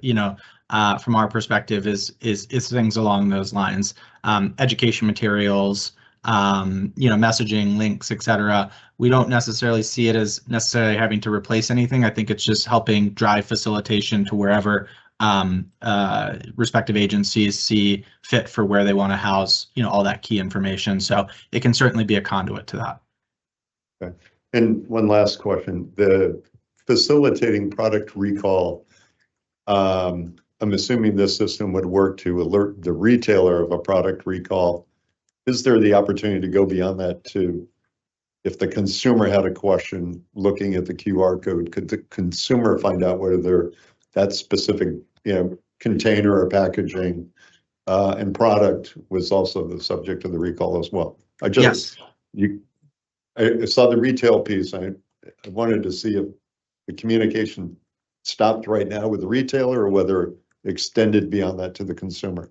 It does not, and it can extend to the consumer in that regard. Okay. Any other questions? Did you say can or can't? Yeah, I was wondering. It can. It can. You can. Okay. Yes, it is affirmative that it can do that. Okay. All right. Any other questions? Any other questions from the team who sat through the presentation? Yeah, probably less question, but I think for clarity's sake, for everybody understanding. So, David, just again, remind us of, as we talk about like the COAs and the data, obviously the retail ID, the QR code is only as good as the data that's in the system at the time, correct? Yes, it'll reflect the information that has been reported in along the steps and process. So to that workflow visual that we were talking about, and the question that was asked about, what step 0 is.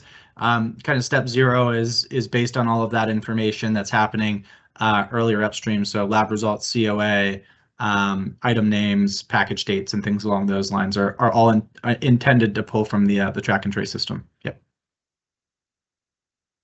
Great, thank you. Commissioner, go ahead. Oh, I know you can see me, my now I just need to make sure I'm understanding this correctly.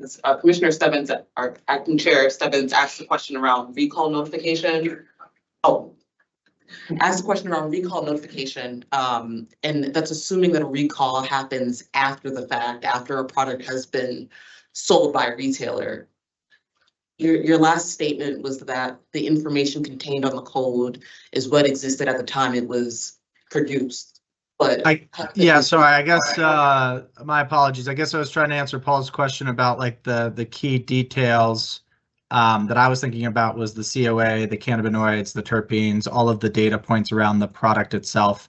Okay. My apologies if that caused confusion, but there is the ability for it to be dynamically updated after. Yes. I see. Okay, thank you. Commissioner Roy, go ahead. David, in the graphic you showed, it showed cannabinoids, moisture, terpenes. You had said ingredients could be on there.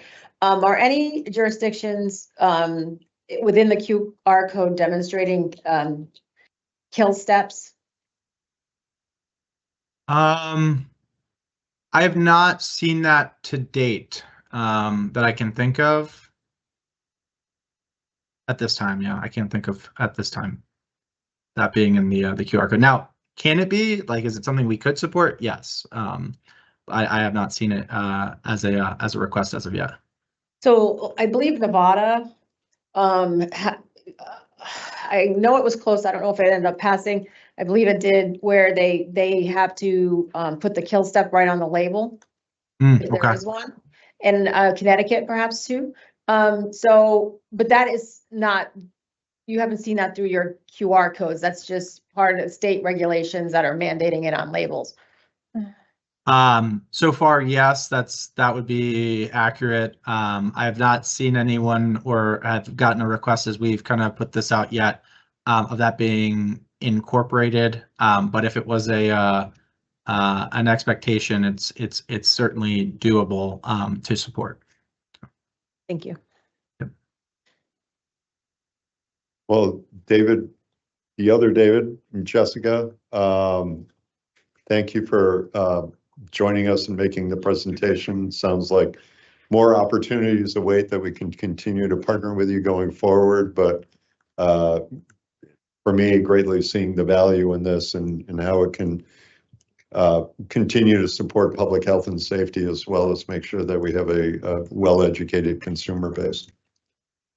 Yes, thank you guys again for the time, and I'll plan to follow up here shortly with Paul and team to get the follow-ups requested. And yeah, no, we're really excited about it on the metric end, and looking forward to seeing it being adopted in market. And if anyone has any feedback on it, we're more than happy to gather that feedback and apply it to the future of the product. Okay. Yeah, and I would just say we look forward to working with you again as we kind of work through social consumption, because I definitely see the intrinsic value that this labeling would offer consumers. But happy to continue to work with you on that as well. But Commissioner Roy, go ahead. And thank you all so much. It's very helpful. And to echo Acting Chair Stebbins, it does advance public health, public safety, more information, more education. Now, many of our licensees are not able to watch meeting today because they're busy running businesses. So I was wondering, have you or would you consider holding a webinar with the licensees of Massachusetts, do a tutorial, since many of them are busy running their shops, their businesses today, but would find this information useful? Yeah, we can definitely take that one away as well, and very supportive of doing webinars. Definitely agree with you that getting messaging, campaign, marketing, education is imperative. You know, when we initially launched, you know, we did put out some initial content, but there's an opportunity for us to kind of revive another wave and include a webinar. Our team has been talking about that a bit as well, on ways that we can kind of increase awareness. And so we also have done, just for awareness of the folks on the call here, in our metric expert, which is kind of our support expert tool, as well as our metric learn videos, we have built some how-tos, and we can also incorporate some collateral materials and resources with case studies that have been done as well. So we can definitely take that as an action item, and coordinate with your guys' team about what that could look like from a timings perspective, but more than happy to do it. So much. Thank you. All right. Thank you, David. Thank you, David. Looks like Jessica jumped already, but thank you all. Appreciate it. Yeah, thank you all. Thank you. All right, Thanks. bye now. Commissioner, just your thoughts. You and Chief Jones and Chief Clark brought this before us. Give us a sense of, obviously, there's opportunities for us to weigh in with metric as it appears kind of continue to build this out. But what are your thoughts on kind of what direction you want to lead us in with changes to regs? Were you looking months or a period of time down the line? Yeah, well, let me just back up if I can. This all started when doing roundtables, and David O'Brien was here earlier, but I wanted to thank him because it was at a CBA roundtable out in Western Mass. There was like 70 licensees there, and they brought this up. So they brought it, the licensees brought it to me, saying that there's a disconnect in the work, in the flow on COAs and getting this information out to consumers and patients. And I know I've had challenges trying to obtain COAs out in a dispensary when asking for them. They're not readily available. And so how do we get that information out? By mandating it is one way. And, you know, making sure now we have this capability. We didn't even have this prior to September, but now we have this capability where it's at everyone's fingertips with these codes that can have all the information that they need. So, you know, we're going to have Administrative Order number 5 that we're going to talk about, which will get the ball rolling on that. But perhaps maybe we need to look at that further. Maybe in the social consumption regs, we determine that it's necessary to make sure all products contain QR codes. So maybe that is something regulatory that we need to tackle. I know we are looking at updating our guidance, our testing protocol, are looking to update that in all of our testing regulations at some point, and maybe we figure that in, bake that in, no pun intended, at that time. But you know, through administrative orders, we can at least get the ball rolling on all of this. Commissioner Subsian. Thank you. Thank you, Commissioner Roy. You mentioned there's a lot of things that stood out, but something that you mentioned was around the kill step identification and information. I put my mic on. I got to reacclimate to put the mic on. I'm sorry. And you referenced Nevada and Connecticut, if I'm not mistaken, as two states that currently do that. Is that something that what's your feeling towards? So, you know, we're getting emailers from our outdoor farmers, and they do have concerns, outdoor growers. And so some states mandated on the label. And I did try to get set up subsequent meetings. I had brought this up, and we did have that listening session out in Great Barrington. And I understand our outdoor growers and farmers have issues with our thresholds and our action limits right now. And we are taking a holistic review. But some states mandate it on the package itself, like in writing mandated. And what we're suggesting is almost a happy medium or a compromise. If it's in the COA, it's not necessarily on the front of the package, But it's information because we also had a listening session with patients and the room was packed to capacity. And patients said they wanted that information and they told us that like you have a patient, whether, HIV, AIDS, cancer, they want to know and they maybe want their products irradiated. Let's look at it from, they may want that because they're sterile. So, but they at least give them the option to know. And the compromise is it's not on the bag, it's on the QR code. So, and then, yes, we will examine, all of our testing protocols but in the meantime, we have patients asking everywhere I go, we'd love to have that information. So what's the happy medium? You put it on the COA, not on the bag or the label. So that's my posture on it. That's how I'm looking at it. And food that's radiated is marked with a Radura, the symbol. So I hear you, Matt Allen, and I hear you. And we are going to look at all of those. But patients and consumers do have a right to know. And some people may want sterile products. So, you have to look at it from both sides. Thank you. Commissioner Kamari. Yeah, Commissioner Roy, I hear you. I know we still have list folks from Metric on there. So I don't know if to Commissioner Stebbins' question, we have anything else for them? Because I think what you're getting into is sort of the other conversation, which there are a lot of questions around it. So I just want to not blurry the lines. Yeah, no, David, I think we're all set. We can let you go, but I know we'll be in touch. Sounds good. Just wanted to make sure. So, all right. Thank you, guys. Thank you. I can ask a clarifying question. I thought the question was sort of what was the request or, the next steps. For Next steps for Yeah. us. Oh, Yes. that's what I thought. Yep. But if I may, if we're all looking at our emails, Commissioner Copeland, to your question is just that what Commissioner Roy is talking about is we're getting some emails right now just around the next conversation. So I just want to make sure that we're staying on one conversation. And just through the acting chair as well, before we do switch from 4 to 5, if we could take a quick break. But I think I understood your question to be more around closing out number 4. Yes. All right. I'm gonna ask that we let's take a 10-minute break just before we get to the next item on the administrative order. So we'll be in recess for 10 minutes.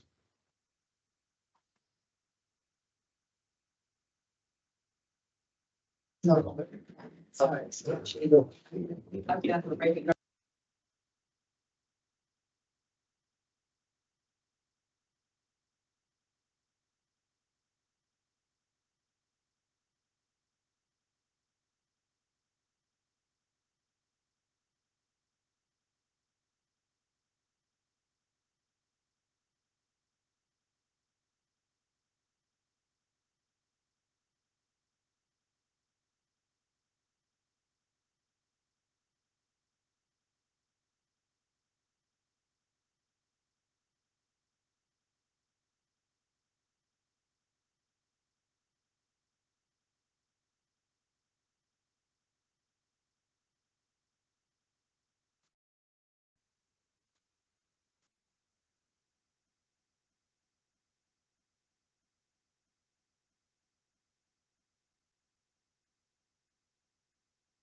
Thank you. We're back live.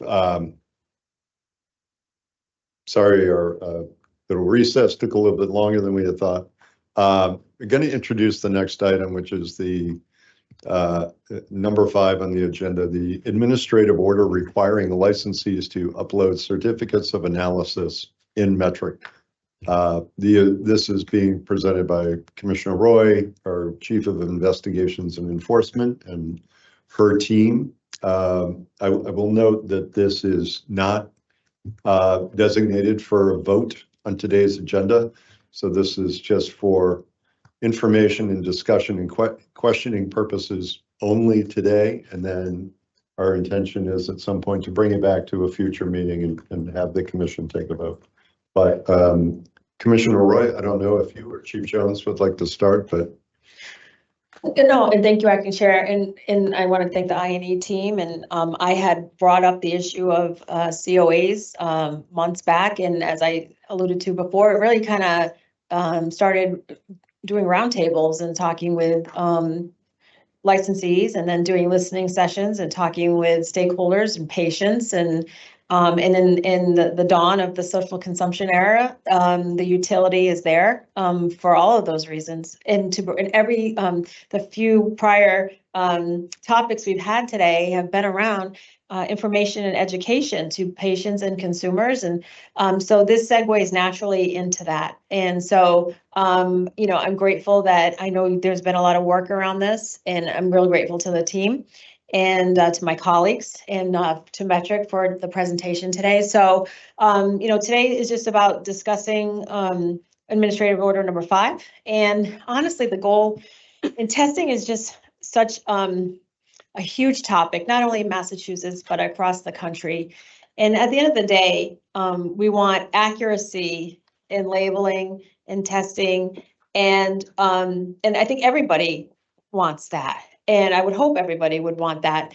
And there are a lot of steps that need to take place, and, you know, meeting with the ITLs, and we did recently, you know, everybody agrees we need standardization, and that is really the building block to everything, and uniformity and consistency.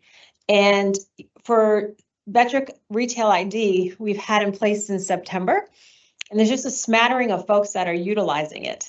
And it hasn't been used consistently, and we want it to be. And you know, and so COAs are part of that process that provides the profile of the plant, if you will, and what people are consuming.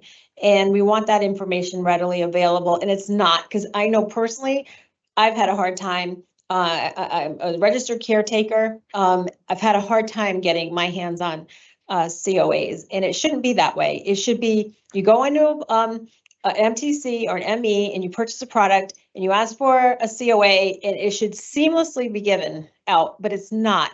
And I'm not pointing any fingers. It's just the way the system, the flow in the system. So we're addressing that, and that, you know, part of this administrative order will make sure that these COAs are uploaded, and it will go through the supply chain because we want it to get to the end consumers and patients. So and so anyway, so thank you for doing all the work to get us to here where we are today. And I know there's no vote, and that's okay, because we'll have a good discussion and we'll have more time to digest everything, and then we'll come back. So thank you so much. Thank you, Acting Chair, and thank you, Commissioner Roy. Yes, I agree to everything that Commissioner Roy mentioned here today as part of the discussion that we're having here today. But also, you know, we are letting the, you know, public know that we had you. There's been a lot of listening sessions. There's been a lot of meetings related to standardization of related to testing. There's been a lot of conversations about compliance, about enforcement. There's a lot of work that the team has been doing behind the scenes. And so with that said, now you're starting to see the rollout of that work. That's exactly what's happening. It has nothing to do with us having to be led by anything other than public health, public safety and welfare as well. So as you all can see through this you know, admin order, it outlines the requirements of all the things that will be required in SCOA. Other jurisdictions are doing it. There are jurisdictions, actually, for example, Connecticut, they have a portal that has all their COA uploads up there. It so happens that the commission, we have been inconsistent in terms of our COA uploads. There are ITLs that are in fact doing it. There are ITLs that are not doing it. So to create uniformity and build a robust compliance enforcement program, it is important that we create these processes and systems in place. So I will have either Tim Bowers, our interim director of interim director of testing, and Tim Gooden, our enforcement counsel, get into the meat and bones of what this, administrative order entails. Thank you. Thank you, Acting Chair.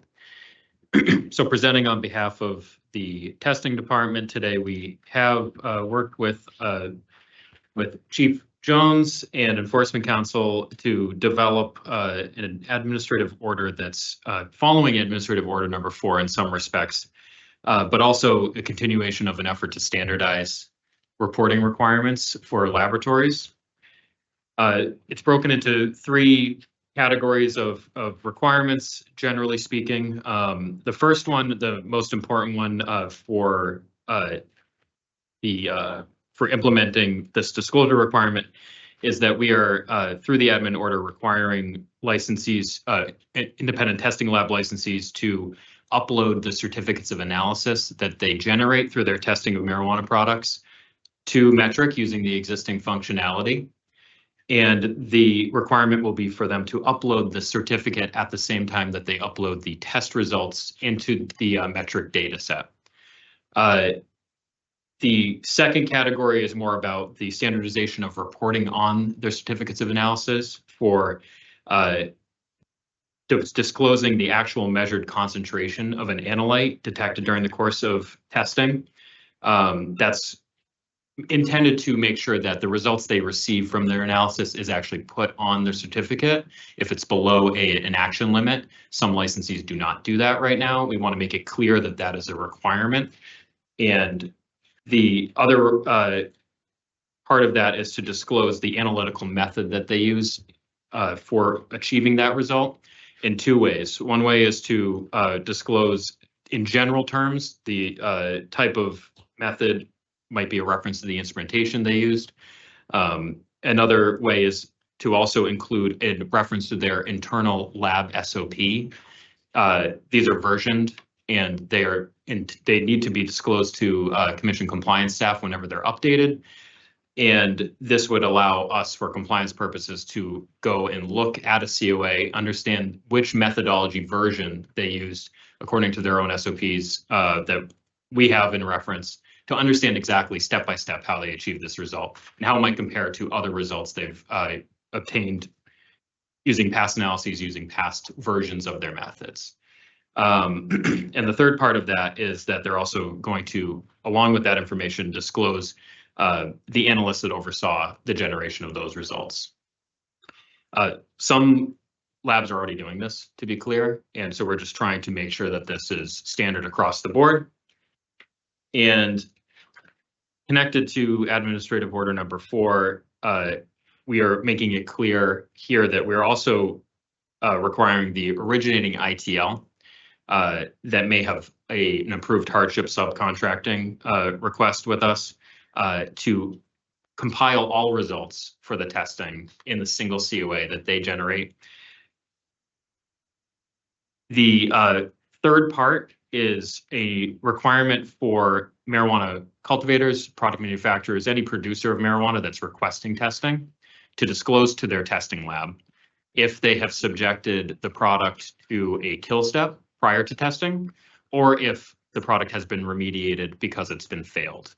And not only that, but to also report to the lab the method that they used for the kill step or the remediation, whether it be ozone, irradiation, or some other method that they've used. This would then in turn be reported on the ITL, on the certificate of analysis by the ITL.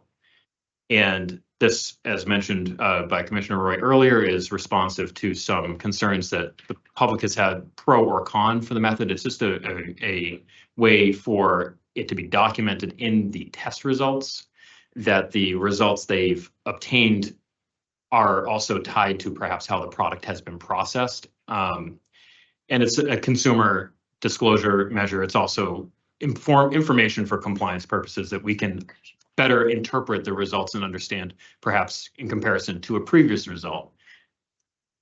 Because we would expect that, and I should say that we've also utilized an FDA definition of kill step to define what this would be. And it's a kill step in this sense is meant to be a treatment that that a product it undergoes prior to compliance testing to reduce the microbial contaminants in the product. Commissioner Camargo. I wanted to ask you something like 5-6 sentences ago, but you lost me, but it's okay. I wish there was like a map of this process, but it's okay. I could summarize again if it would be Can you helpful. summarize it again? Yes, of course. So the first, maybe the immediate requirement here is to have the ITLs upload their COAs to Metric at the same time they report the results. Then within the COAs, we're standardizing data reporting. They're required to report the actual measured detection, the concentration of an analyte they're looking for.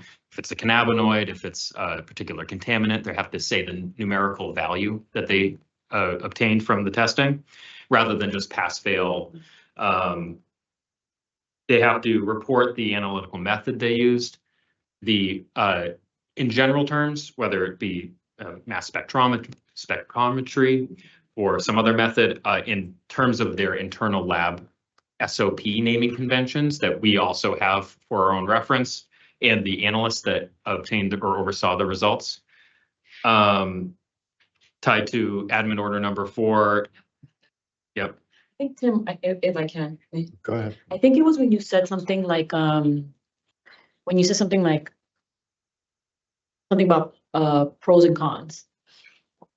Speaking of the kill step. Yes. Right. So this is really just echoing what how Commissioner Roy characterized this disclosure requirement. The department is not taking a position pro or con on whether products are subjected to a kill step or remediated.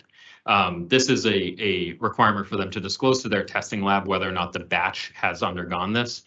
And that does have a direct relation to the test results you'd expect to see. So it's in the eyes of a consumer or a patient, potentially a pro or a con, depending on where they come from this, but it's really just a disclosure requirement so that they have that information available if they care about it. Chief Jones. So Commissioner Camargo basically is to go through all the actual steps taken, right? So whatever steps were taken, that's basically what we need in the COA. But as Tim said or alluded to, we are not taking a position in terms of whether that's a good practice or not. It's just a matter of disclosure so that the consumer or the patient can have awareness or can be cognizant of all the steps that were involved related to that product. Thank you. That's very helpful. Commissioner Roy. So if I may, Chief Jones, you alluded, and I did earlier to Connecticut. So if I may, the Connecticut Consumer Protection Drug Control Division issued December 11, 2024, so not that long ago, branding and labeling retested products. It says, and then additional considerations for compliant labeling. Prior to being sold or transferred to a consumer, qualifying patient or caregiver, a cannabis package shall clearly include the following information on an extended content label, a package insert, or using a static quick response QR code. I didn't know that. I didn't know QR stood for quick response, but now I do. Which information shall be available in store or on the internet website of the cannabis establishment that sells the cannabis. So it requires the following: a statement that the cannabis has been tested for microbiological contaminants, mycotoxins, heavy metals, pesticide residue, and residual solvents, as well as the date and the satisfactory or failing result of such testing. In the event that a product submitted for a final COA testing fails and is later successfully remediated and or retested, the original failure, including the date of the test, must be disclosed on the extended label. Additionally, if processing techniques are used for the purpose of remediation, they should be clearly listed on the label, separately from proactive treatments. So Connecticut goes a step further than what we are proposing here. That's clearly marked on the label. What we're saying is this will live within the COA, which will live within the QR, quick response code.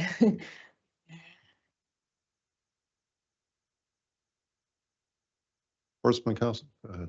Thank you, Acting Chair. And just wanted to build off of Director Barwise's presentation as well.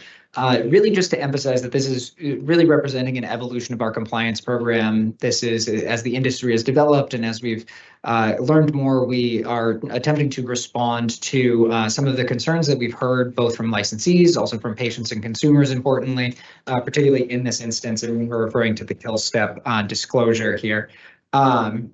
Again, we are not expressing judgment one way or the other regarding the kill step, but I wanted to emphasize too that some of the requirements that are outlined in this order are not, they should not come as new requirements. Really, this is just clarifying certain things. Licensees, including independent testing laboratories, are already required to accurately report the results that they are obtaining when they are testing marijuana. So when we're speaking to reporting the measured concentration of analytes or identifying the analytical method, licensees are, there already is that expectation that they are accurately reporting results. They are accurately reporting what tests they are performing. This is really in a sense, clarifying some of those requirements, as well as kind of including, or that is within the new requirement that ITLs will be must simultaneously report these results to Metric when they are updating or uploading those testing results. So just wanted to make that point of clarification too. Okay, Jen. And then to add to that, visibility is key. As part of the commission values, transparency is one of our values, pendant values that we have here at the commission. So as I had stated earlier, when it comes to COA uploads, it has been optional all along, but as we're moving towards, uniformity and standardization, it makes sense for us to prescribe exactly what those COAs should look like and the information that we want to see in those COAs for transparency due to the public health mandate for patients and also for consumers as well. Commissioner Concepcion. Thank you. I had a question and I guess, thank you, Chief. The mic is on. I wanted to know if there was a time component to this. So I wanted to, I guess this is a question to you, Commissioner Roy, in terms of, is this a time sensitive situation where we need to act within a certain time frame? And thank you. The administrative order lists 60 days from the time we ratify it. They would have 60 days to implement it.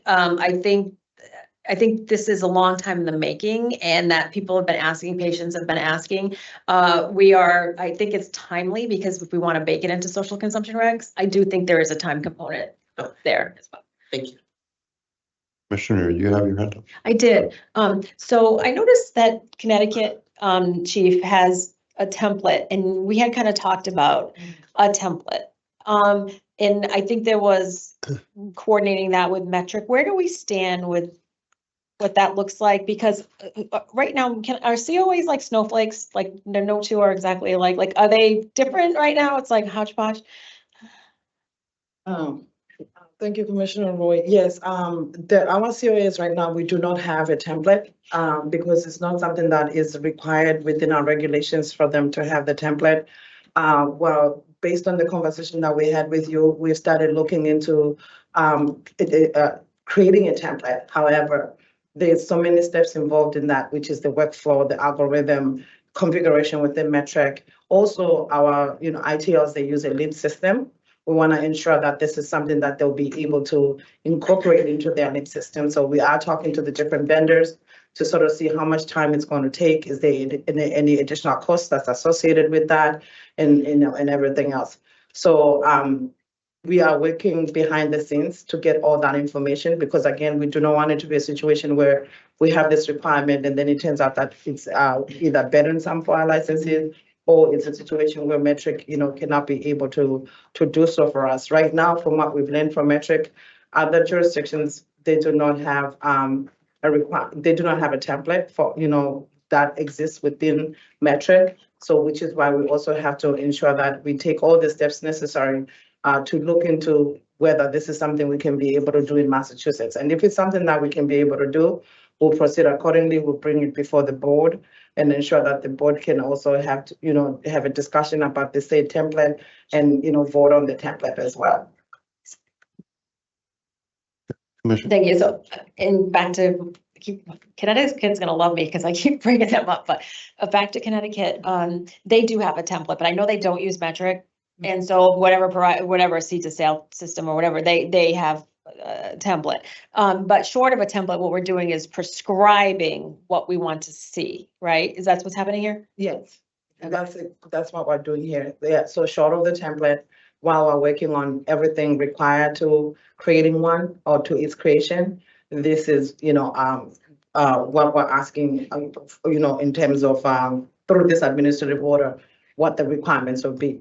So now the layout of the template will pretty much have the same exact information that is identified in this administrative order. And as Tim alluded to this earlier, this is tied to administrative order number 4, right?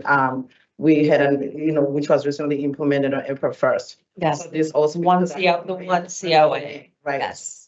This is just continuity from the previous administrative order that the board voted on prior to today. Commissioner Camargo. Thank you. So I just I know Commissioner Roy, Commissioner Concepcion asked you in terms of timing, and some of your response was the timing of when this would go into effect, but then you also said sort of the timing in terms of social consumption. We haven't got there yet in the social consumption regs, and we have been taking our time with the social consumption regs, and we still haven't gotten to this portion of it, QR codes or COAs in the social consumption reg. So I would almost respectfully not tie it as much to social consumption, because once we do get through social consumption and we finish social consumption, we can always put something, depending on where we end up, we can always put something in the regs or, a start date for some of this stuff. So I don't know, I just don't want to tie it to a rush job to social consumption, because we still have a lot to do in social consumption. So I just want to make sure that's kind of clear. And then I guess my other questions, and I know we met yesterday. I know you guys met with commissioners, at least with myself. I don't know. I think you guys met with all the other commissioners. I'm not sure. But, we had the conversations. It was very helpful. I have my notes. But what are obviously, and Commissioner Roy said it earlier, we've gotten some emails from folks in the industry. But what are the unintended consequences that this could have as it relates to the agency? And I'll just read a sentence, for just so that we can talk about it, all of us out here, but requiring this information to be put on a COA without first changing the microbial testing regulations disproportionately impacts farmers. Policies that undermine outdoor growers are short-sighted and ultimately serve to hurt the industry competitiveness without other states in the long term. I'm curious from internally, what does that mean for us? Like, what are those unintended consequences? And I know we've been talking about microbial testing for a while, right? So what does that do for us? So Commissioner Camargo, I'll answer your question maybe in 3 folds, 2 folds. I'll try, but for everybody, right? Yes, It's an educational it's an educational conversation, right? Right. So we're seeing this a lot as we are rolling out of the different administrative orders. There's going to be questions and inquiries related to administrative orders and everything else.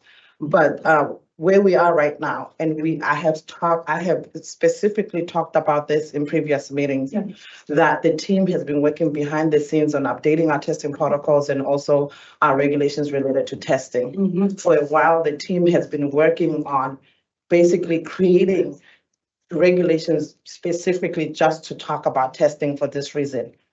And then the last public meeting, I did allude to the fact that in the summer, we'll be coming before the board with those updates. This is all part of it. There's no rush. It's not a rushed job.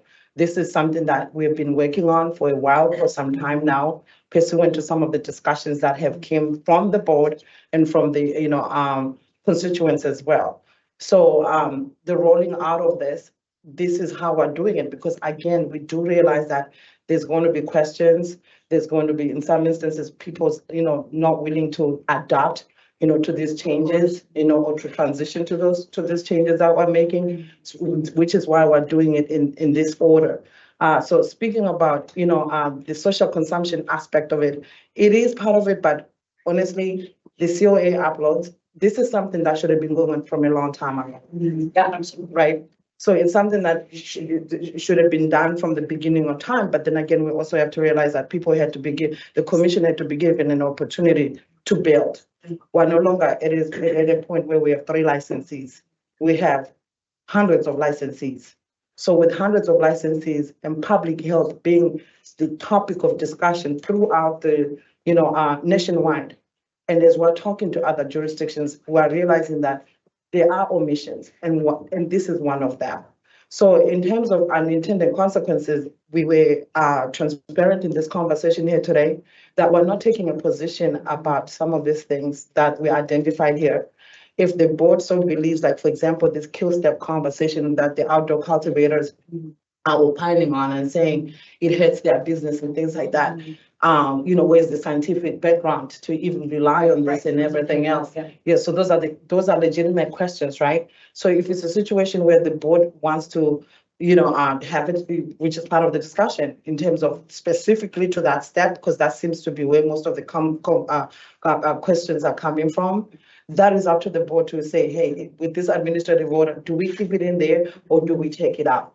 But as Commissioner Roy, mentioned in this conversation, other states are already doing this. This is on their labels. This is the first thing you see when you pick your product. But with the COA uploads, with the compromise to have it in the COA, not every consumer or patient is going to know, right? But there are patients and consumers, right, who might be willing to see this information and be okay to make an informed decision to then proceed with the purchase. We also have to keep in mind, we heard from the medical patients with immunocompromised, health conditions. It might mean something to them that, if this has been irradiated or, remediated, it might be a factor in terms of their decision, in terms of what they want to do as far as their prescriptions are concerned. But the most important thing here is that we're being responsive to any enforcement efforts or compliance efforts or complaints that have, we've been receiving related to standardization of testing. And that's where we are. And I think where also what needs to happen is that the public, the licensees, they need to get comfortable with this. We've been meeting with the ITLs. They've been providing us with feedback. There's been savers. So action limits is part of what we're going to be working towards. We're looking into other jurisdictions in terms of what are their action limits? What did they rely on in order for them to even have those action limits? What scientific, background or research information do we have related to this? We also have been working in conjunction with our research department in terms of literature research review that they have related to some of these topics that we're bringing forth before the board. So that is part of the due diligence review that I have been talking about for some time now, that the department, we've been doing a holistic review of everything to do with compliance, whether it's testing, investigations, enforcement, licensing, all the things that we've been doing. And along those lines, they will see changes, but we want to make sure that at the same time, we're making informed decisions that are responsive to the mandate that the commission has. That's what this is about. No, that makes sense. Thank you. I appreciate that. And I hear you. I get all that. I completely get all that. And you talked about the, so I guess my question, why now? And I think I might have asked you guys this yesterday, but why now? And if you're working on the sort of like bigger update in the summer, why not make it part of that bigger update and also just, or maybe not, but I guess it'll be helpful to hear that. But then also, I guess now I'm sort of thinking, is microbial testing going to come up in the summer? Yes. Okay. So that's part of the testing updates and the regulations. That's all coming up because those are big items. The big ticket items. Yes, those are big ticket items. But as our enforcement counsel mentioned here today, the COAs are part and parcel of what the ITLs, they already do this. This is something that is already available to them. And as we learned from the presentation done by Metric, is that with retail ID, there is a connection between the retail ID and the COAs, right? That already exists. It's been in existence since September. And the why now is because this is something that for some time, we've been wanting to bring it before the board, but we have been working on other things. I see. And then since it's something that's already available to ITLs, it's something that they're already doing. And it's tied to administrative order number 4, that's already been implemented beginning April 1st. Hence, that's why we're now bringing it up before the board now. Also, we don't want the matter to turn stale, right? The implementation of administrative order number 4 was just done on April 1st. Today is April 10th, and we're here before the board presenting this order that also is tied to the previous order. That's why now. Yeah, that makes sense. Thank you. And I just want to add a little bit more flavor. So what Yeah. TIDA is prior to the April 1st administrative order number 4, there could be multiple COAs. And so there'd be confusion as to how I read a COA, could be 2, 3, 4 COAs per product. So now that we've got a single COA, now it becomes a much more easier process. And then we also don't want it to be a situation where we have the COAs that have different information on it, right?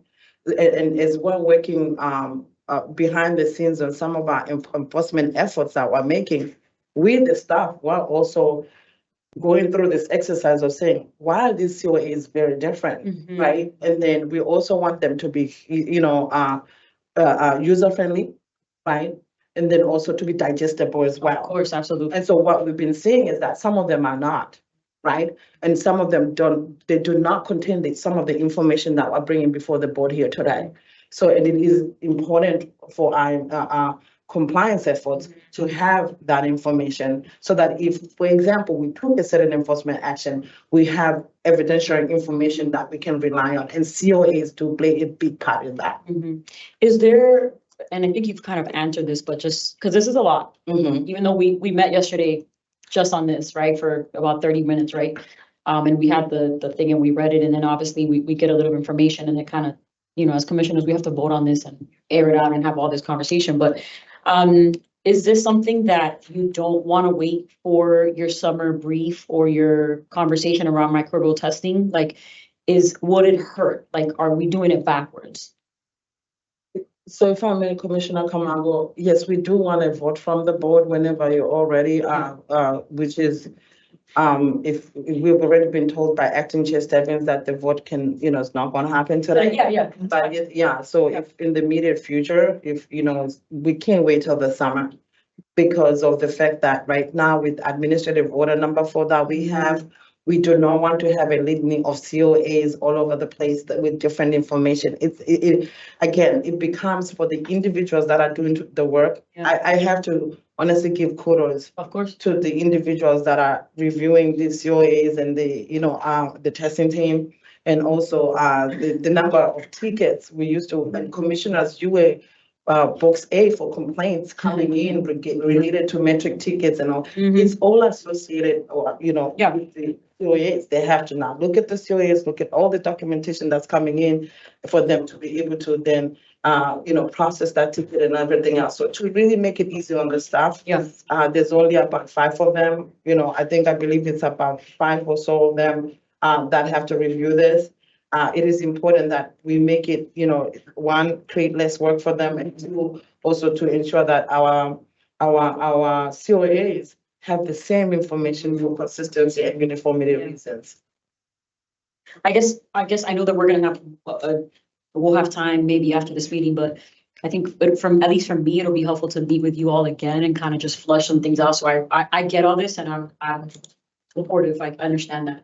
Just making sure that I understand what lies ahead in terms of the larger conversation that other folks are concerned about. As long as, at least for me, I mean, there's 4 of us, so if we vote at some point, not this meeting, but the next meeting, it may not make a difference. But I want to understand it, especially that we've been talking to outdoor cultivators for a while, right? We had that conversation out in Western Mass for a while, and then you hear from outside cultivators in terms of the pros and cons. And so I understand what the need for this, Commissioner Roy, just so that I'm clear, I understand the need for this, and we should have it, absolutely.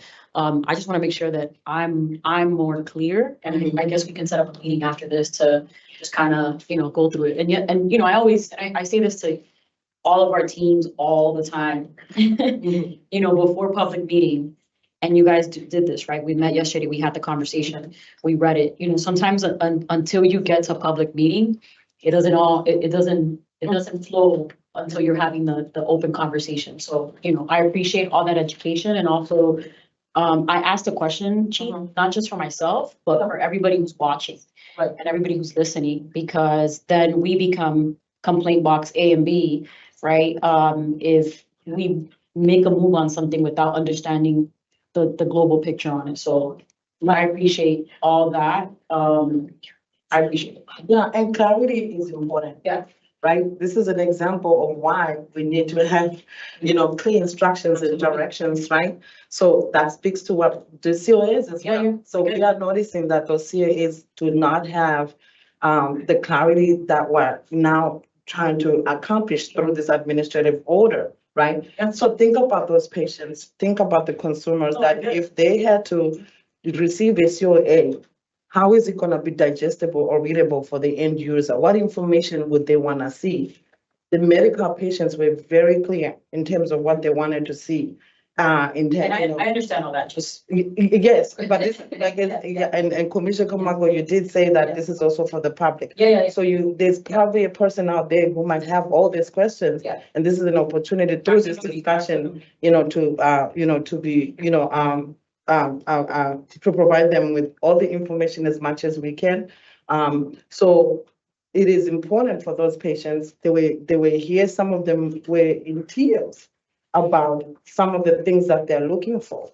And as a commission, it is important for us to be responsive, and not turn a deaf ear to some of those requests that we had a few months ago. So as a patient, all of us, if you receive a prescription, you want to know what is in the prescription, what are the side effects.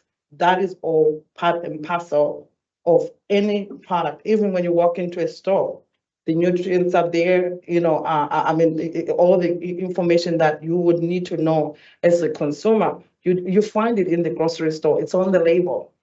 And the commission is not taking a position to say, let's put this information on the label. They are saying, let's put it on a COA. That is a huge compromise. Before I jump to Commissioner Concepcion, Enforcement Council, did you have a response to something Commissioner Camargo said or something? Yeah, thank you, Acting Chair. This is really just briefly building off of what Chief Jones was indicating. I mean, this is in terms of the timing, why now, this really, it does build off of the previous administrative order that just went into effect. It also is, I believe, related to kind of the metric retail ID conversation that we just had. And in all honesty, this is really just, I know we've received feedback from the industry as well, which definitely always appreciate getting that feedback and hearing from the constituency as well. I think one thing that is encouraging here is that we do seem to be in agreement that this is a patients and consumers should have access to all the information that they need as it relates to the cannabis that they are purchasing. This is medicine for some folks. This is a product that some folks use all the time. And so really, this is just, again, we're not taking a position one way or the other on certain things. And here where we're talking about simultaneously reporting the actual COA or uploading the COA in addition to reporting those results, I think that just adds a little bit more clarity to this process as well. Commissioner Concepcion and Commissioner. Thank you. I'm trying to write notes to myself so I don't forget the different components of my question, so I can ask you all at one time. And I also want to thank you all. As you know, this is my first meeting back, so I'm trying to synthesize a lot of information in a short span of time. So I apologize in advance if I'm asking you questions that you may have asked, answered in a past conversation. I think Commissioner Camargo mentioned the fact that we received some outreach. There were a couple of provisions that were highlighted within the administrative order. They're 5, 6, and 7. So I've been focusing on that throughout this conversation. And the communication talked about our testing threshold and how that correlates with the kill step identification and outlining the process. So I guess it's a two-pronged question that I have. I'll try to make it simplistic, simplify it as much as I can. One, I wanted to just know in layman's term, correlation between our our testing threshold and the kill step identification. And then I wanted to just clarify, because I know this is a longer conversation, but from what I was reading, I'm inferring that there is product that may not currently meet that threshold that could be available to consumers. And that this is the way for us to prevent that from happening. I just want to clarify that my understanding is correct in saying that. I'll say it over again. Yes.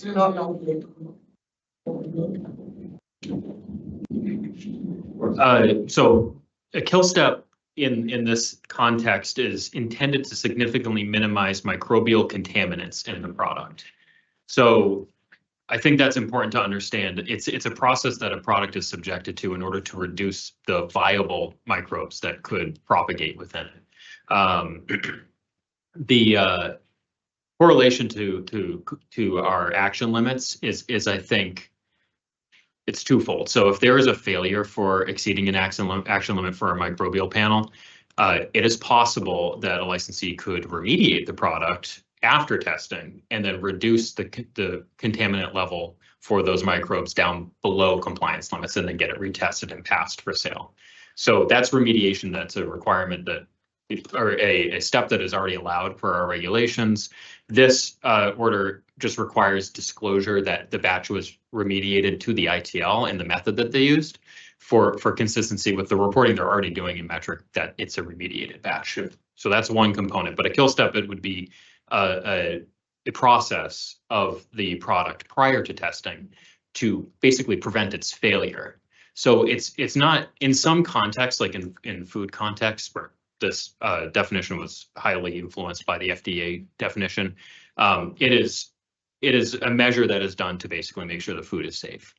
It can be understood that way, and I think a lot of the concern around its disclosure from a patient or consumer advocacy side is a pro or con opinion of that. Some patients and consumers might not like that the product was subjected to some sort of step to reduce the live microbes in it for whatever reason. They may believe that those are good microbes. They may believe that those are bad microbes, and the kill step might not remove all of the potential negative effects of those. And that's a personal belief that they may have. From a business side, I think some of the concern would be in requiring to disclose that they are treating their products a certain way prior to testing. And that is a business concern. From a compliance standpoint, it would be required that they disclose that to the lab so that the lab understands that the sample they're testing is representative of the batch of the marijuana it came from, right? So that, in an extreme case, they're not testing a sample that has been, only the sample has been subjected to a kill step, whereas the batch might not have been. So this is requiring disclosure that this batch has been treated, this is how it's been treated, and the results that the ITL obtains, we can interpret in that context, if that makes sense. I have a question about it. I'll say it out loud. I'm not going to ask you guys to answer this on the record right now, but I guess I was wondering sort of, you alluded to like who stands to benefit from this, who benefits from that, and who might not benefit from having this information readily available and requiring it to be labeled. To go back to one of my questions, hypothetically, all products must meet our threshold in order to be sold in the regulated market. Okay. Yes, Thank you. that is the idea. That they, in fact, that's why we have those action limits. And so those action limits, it's always ensure for prior to the product being on the shelf, that it has been tested and they understand that, and then it has passed testing, right? Right. That's for all products. And that's where that's what we require pursuant to our regulations, and it's all in our 500-160, that they are to do that, in our action limits and everything else, it is within the protocols. So it goes back to what Commissioner Camargo had asked, because that's coming from the emails that they've been asking us to look at those action limits. The team has looked at the action limits. We want to bring that conversation to the board in June, because we're currently working on other regulatory changes related to social consumption. But these are the things that, we have, and we're also working with other jurisdictions to see if our action limits, do they need to be increased? Do they stay the same, right? But so your question also, you had asked, our Commissioner Concepcion, that if there is a nexus between this kill the process and those action limits. So from what, where we are with this, which is why we're not taking a position as a department, we're not going to take a position because there's not enough research related to that, right? In terms of whether this is a good thing or a bad thing, right? But in layman's terms, there are people out there that believe that this process of remediation or irradiation kills mold so that, you can be able to pass the test. There are perceptions out there that that's what this does. But the department is not going to take a particular position about whether that is in fact the case or not, because there's not a lot of scientific evidence, to really support, that position at this particular time, which is why it is important for the patient or consumer, right, to be the one to make that decision. If they do see that on the COA, do I still purchase this product? Yes or no? Right. Thank you. Yeah. Thank you. Thank you all. That was Yeah. Commissioner, right before I get to you, Tim. Is your comment relevant to that? Okay, then I'll go. Thank you, Acting Chair. Thank you, Commissioners. And I just wanted to build off of or emphasize a couple of points that Tim made at the very end as well. I mean, first off, it is what we are requiring, or what would be required through this administrative order, is denoting whether the batch has been subjected to it. So Tim did point out one specific or important factor here, that the sample that is sent for testing, and it's also just to emphasize a point that Chief Jones made as well, our regulations require that all cannabis that is marketed to consumers it has passed our testing protocols, testing standards. That is also a statutory requirement as well. So even beyond our regulations, that is law in Massachusetts. But the representative sample that is sent into ITLs has to be exactly what it says. It's representative of the product batch. So if a cultivator or product manufacturer were just treating the one sample that was then sent to an ITL, indeed, that would be a violation of our regulations that is not representative of the total batch. So here, what we're really talking about is essentially a pre-treatment of the entire batch before they send that in for sale or for testing, excuse me. So in some instances, a business may elect to do that because perhaps they are an outdoor grower and they want to sanitize the product before it goes out to an ITL. That still would be representative of that entire batch. And I think maybe some of the consternation here comes from the word kill step, which, as Tim stated, it was really adapted from FDA standards. Sanitization or a pre-step, a pre-treatment rather, really in our mind, kill step is equivalent to those. So we're talking about any pre-treatment prior to testing, just so that we have an understanding of kind of what has been anything that has been done to the cannabis prior to any steps in the process, as Chief Jones mentioned earlier. Thank you, Enforcement Council. Commissioner Roy. Thank you, and I appreciate that, Enforcement Council, because there's two buckets: pre-irradiated and a sample that fails and then gets remediated. So that's two separate buckets there. Pre-irradiation, that's almost like preventative. And then if it fails, then remediation. But I just want to talk about the Radura symbol for those listening to the public. So the Nevada Cannabis Compliance Board requires that the Radura symbol, along with a consumer notice, be included on cannabis or cannabis flower products treated with radiation, such as X-rays or gamma rays. The FDA requires the Radura symbol on food when we buy it in the grocery store if it's been radiated. And so we don't have an FDA that regulates cannabis because we're still Schedule 1. Okay, so maybe down the road, if they reschedule, deschedule, the FDA may mandate it and we'll have no choice. But in the meantime, what we're suggesting, unlike Connecticut and unlike Nevada, that puts it on the package itself, we are just saying that the consumer and patients should have a right to know what they're putting in their body. They should have a right to know. And this is what we're saying. We're agnostic on whether it's good or bad. And some people want it and some people don't, but they have a right to know. And that's why I stand with them. And that and sunshine is the best, you give people more information. So anyway, we are not over prescriptive here. We are not. We have other states that require it on the packaging. We are just saying consumers and patients have a right to know what they're putting in their body. And yes, we are looking at action limits and we are looking at everything holistically, but this is really a public health. This is for public health. Thank you. Commissioner Concepcion. I wanted to ask if there were, That dark one. I will keep this on for the remainder of the meeting. Apologies.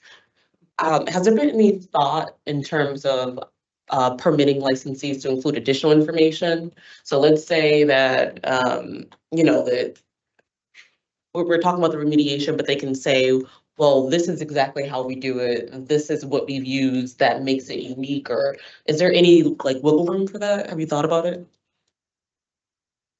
Thank you, Commissioner Concepcion. We had not gone that far. We had not thought that far, but that sounds like a great idea.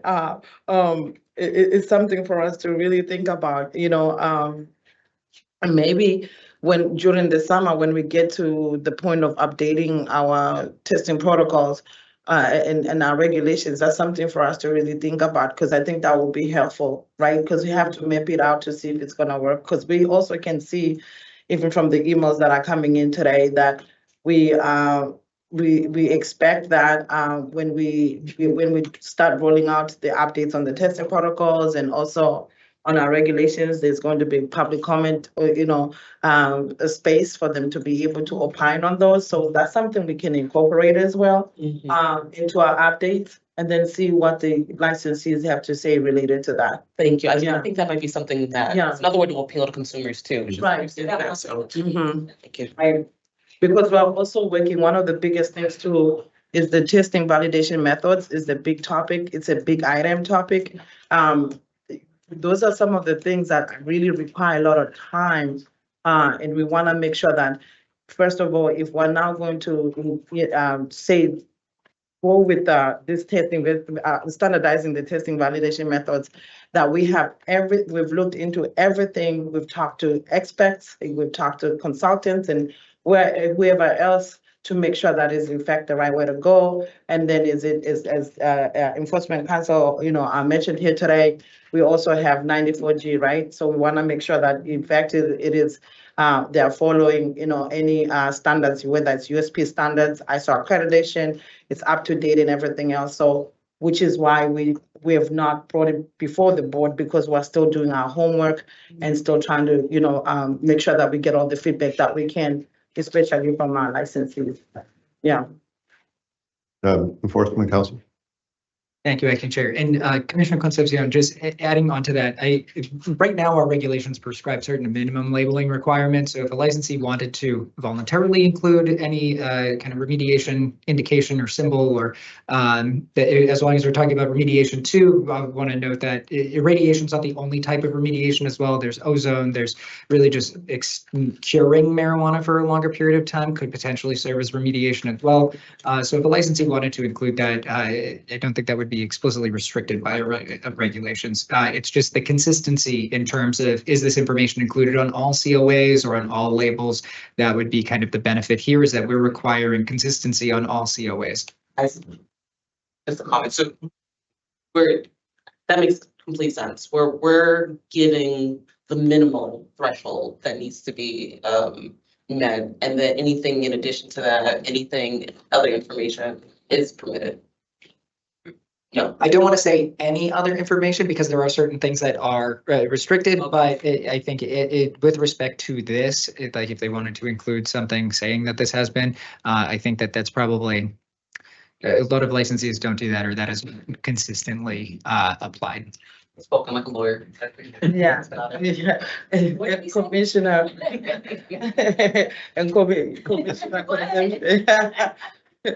Commissioner Concepcion, it's voluntary. That's the thing. Most of these things, yes, it's written in the regulations. It's there, but it's voluntary, right? So based on what you are suggesting here today, if we had to go that direction, we need to ensure then they stick to this, right? We didn't have that discussion to ensure that there is uniformity. The key word here today is uniformity and consistency. And that's what, the concern is here. Okay, yeah, got it. Commissioner Kamara? I just want to know what the summer's gonna look like.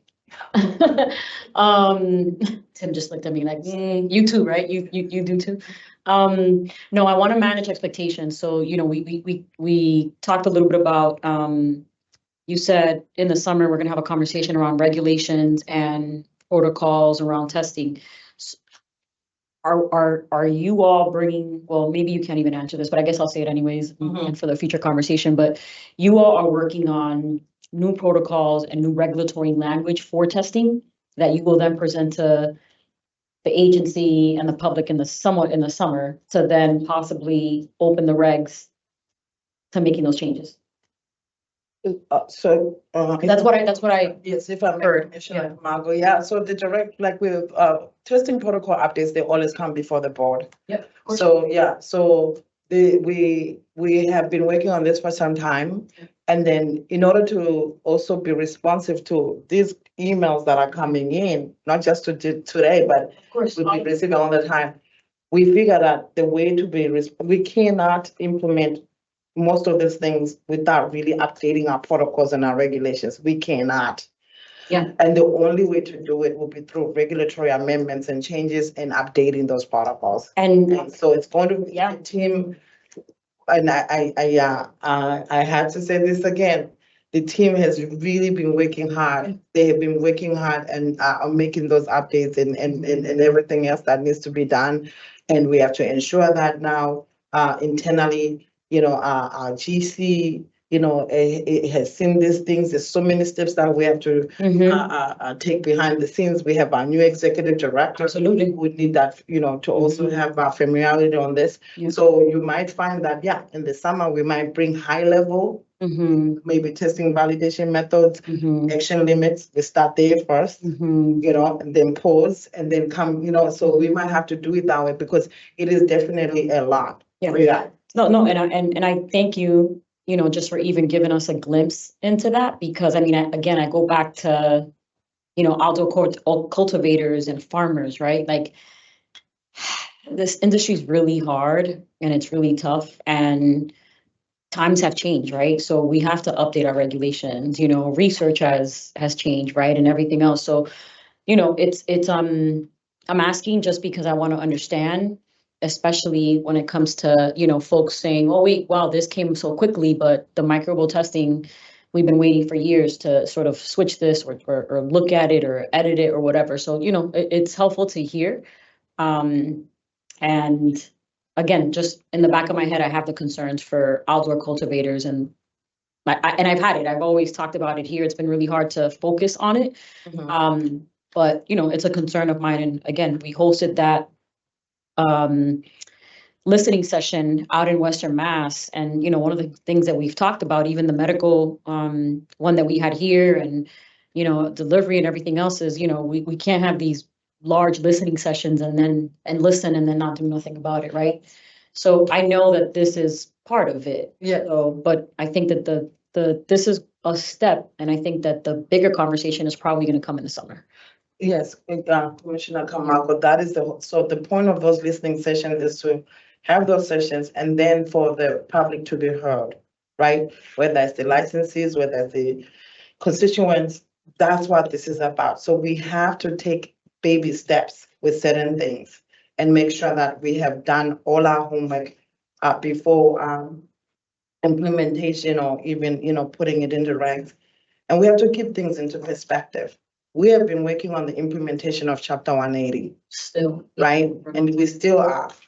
And as we heard from the executive directors, updates here today, well, there's still deliverables that we're working on in the implementation of Chapter 180. Now there's social consumption. Yeah. Is those staff members that have to do this work is the same people. So it's not like we have additional resources or additional staff members to do the other work while we're doing this work. So for some people, it might seem like, oh, this is being, there's some expedited process here going on. That's not what's happening. What is, it just so happens that we have been working on other things, but at the same time, we don't want them to be forgotten. You know, that's what that is. So we're not rushing anything because we don't have any reasons to rush, but what we need to prioritize is public health. And, you know, and we are getting to it now. It's better for us to get to it now than never or than not. So that's really where we are with this. So I appreciate the questions. We truly appreciate them. And, you know, they are legitimate concerns and questions, you know, which is why as part of the discussions, it's good to see both sides. That way the board, then when you all decide to take a vote, you are taking a vote on the basis that you have all the information that you need in front of you to make an informed decision. So that's all part of it. It's part of the process. So we do not mind it at all. And then I think also too, we've learned, you know, from some of our administrative orders that we've had or bulletins, which is why even the licenses we're giving them even enough time for implementation. We're not just saying, okay, do this tomorrow. With this administrative order, we say it's 6 months. 60 days. 60 days. Yeah, and then the previous administrative order, I believe, was 4 months, right? So, and all that. So we're taking baby steps to, you know, to address their concerns. And then in certain instances, we're not going to be able to take a position. You know, we're not going to be, and especially with the skill step, we can't emphasize enough. We're not taking a position. We're just asking that, you know, that there should be disclosure. But again, it's up to the board to decide if they want that paragraphs 5 through 7 paragraphs 5 to 7 for them to still be on the administrative order or not. It's up to the board. I have more of a comment than a question. Yep. What's being presented, it makes sense. I mean, from a consumer perspective, it makes sense to have access to this information and understand the process that the product is going through. Commissioner Roy, I guess I do have a question because I wanted to mention about going and actually requesting COAs and the difficulty of accessing that information. Do you mind elaborating more on that? Yeah, on sure. What happened? Even the tour I took last Friday at Wonderland, they were awesome. And we were talking about COAs and they even agreed it's not seamless so remember the screen was up and he showed like the workflow, if you will. And I said, well, if the screen was bigger and there'd be a laboratory to the left. And so there's not consistent uploads of the COA. So that's how they would get them. So basically the batch, the sample goes to the lab, they create the COA.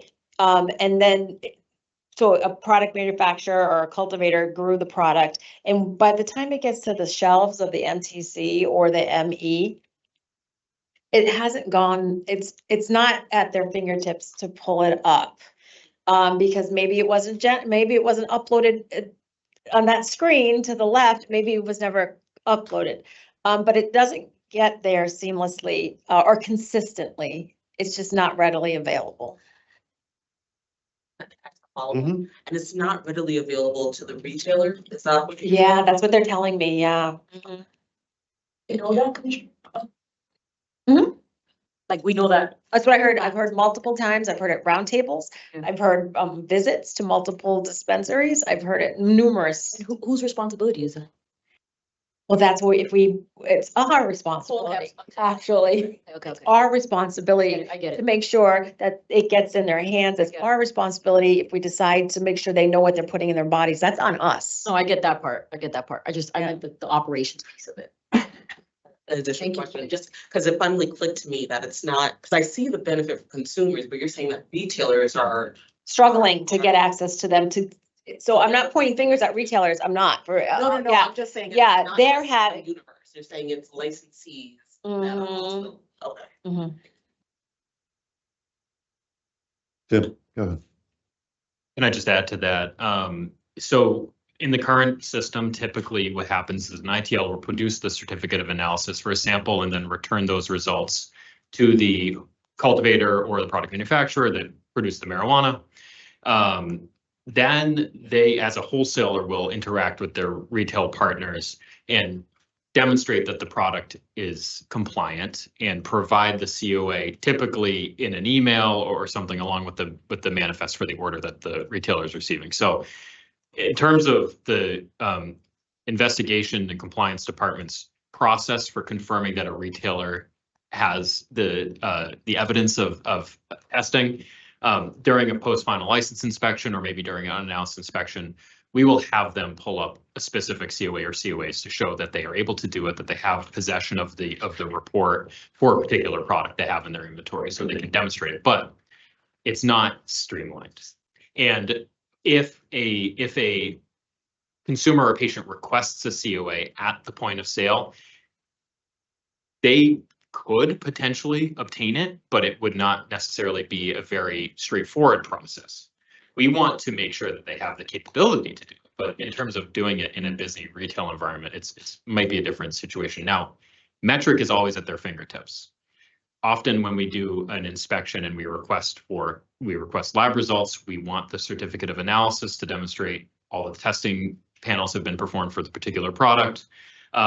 They offer us first to show what's in Metric for the report that has been uploaded, meaning the values, whether it's pass fail, and that's not necessarily what we're looking for. We can look that up on our own. Now with paragraph 1, if paragraph 1 goes into effect through this administrative order, uploading the COA document itself, the lab report itself with the reported values into the package, they could just quickly bring up the package in Metric, possibly even integrate it into their third-party API for a point of sale and just have it right there and print it. So it streamlines it for all regards for us on the back end. If we are following up on a complaint, we do not need, if this goes into effect, we would not need to go to the ITL or the wholesaler and ask for the certificate of analysis. We could pull it from Metric. We could look for non-conformances that way. There are a multitude of benefits for if we implement this, and I think one of them is really proximity to the information if someone's requesting it. That makes sense. Oh, Yeah, I just want to add a little bit, or with Tim's statement, just re-emphasizing, we focused a lot on the patient side and the consumer side. There's a whole investigation enforcement side of this as well. To Tim's point of right now, the COAs, when they have to go search, they've got to often go hunt for them. They will now be in the fingertips and Metric. We've not really focused on that the upload process is not just about retail ID. It's about having it in Metric along with the results of the data results that are uploaded. So investigations, enforcement, testing, and all just go and look at that. Not even for a complaint, we just random in working towards automation and be able to do analysis on those testing data to look for anomalies as well. But that's part of the gap. That's what's missing, is it's not even in Metric today. Commissioner Roy. Tim or Chief, number 3, can you explain that to me? So ITL shall identify the analytical method used for each test as a reference. I get that part, but talk this next part, reference to the ITL's applicable written operating procedure outlining the method. So how does that work? How's it tie to the SOP? Can you kind of explain that part of it on 3? Commissioner Moore, you're reading 3 on the administrative order, right? Yes, on the administrative orders. So would that be part of the COA? Like, how does that work? Can you explain that? Thank you. Yes, so I'll just read it out. ITL shall identify the analytical method utilized for each test as a reference to the ITL's applicable written operating procedure outlining the method, i.e. the lab SOP number, and as a description of the method, HPLC, LCMS, etc., plating, molecular. So to be clear, many ITLs report this information already. Maybe not at the level of granularity we're requesting here, where we want them to disclose their own reference to the written operating procedure that they are following for that analytical process. Now, ITLs have very detailed written operating procedures, or they should have very detailed written operating procedures for each process, and they get versioned if they change a step. Minute changes in a process could have profound impacts on the results. Additionally, this intersects with a compliance requirement that we have, where any licensee needs to update the commission within 5 business days of any material change in any information they've submitted to us through their application or afterwards. So in real terms, what does that mean? That means when we perform our PPLI inspections, we're now asking them for their full suite of SOPs, their floor plans, their security overlays, everything that might be related to the physical operations of the facility. They can change that at any time as a matter of business practicality within the limits of the regulations, but they must disclose that to us. That's critical information for us to have on file so that if we're responding to an incident, we know who's responsible for what sort of processes should they have followed, right? To then try to aid in prevention again. This goes to public safety to a high degree because we want to be able to look at a specific result for a particular product and then reference their SOP and understand exactly how they obtained that result. What method did they use? And it's a reminder really that they need to be fresh with these SOPs. They need to be current and reminding us and notifying us whenever they change something. Yeah, acting chair, if I may. Do you have a follow-up? I do. Tim? Go ahead, then Chief. So we've received emails in the past where ITL XYZ, let's just say, make up Kim Roy's ITL is testing using, say, molecular. And I'm only accredited in plating, but I'm using a testing method that I'm not accredited in. So how is that accounted for in here? Are we checking for that? So we've seen accreditation certificates for particular testing method, but we're seeing test results yielded using a different testing method. So that's what I was going to add on, Commissioner Roy. Right, yeah, so what's not going to happen, because all along was voluntary, and then we have to go seeking out this information through our metric audits, which the staff have to do on a monthly basis. They would look to see, based on the COA, this is the testing method that was done. Compare it now to the current SOPs and every documentation that we already have under that company profile, such that if they are not following their SOPs, such that if they're not following the testing method pursuant to the accreditation that they already have, then we can take the step to identify the deficiency and issue them a notice of deficiency and whatever steps that we have to take related to that. And then they present a plan of correction. This is all part of it. So, which is why from the beginning, I did talk about accessibility and creating compliance program and standardization related to testing.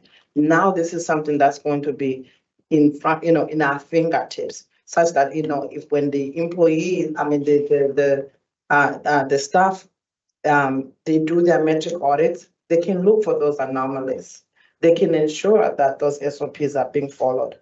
Because if they're not following their own SOPs, that is an issue. This goes to quality assurance. This goes to quality control. That is all part of testing standards that need to be followed to the T all the time. And we don't want it to be a situation where we're waiting to follow up on complaints because of somebody calling in and saying, I want to lodge a complaint.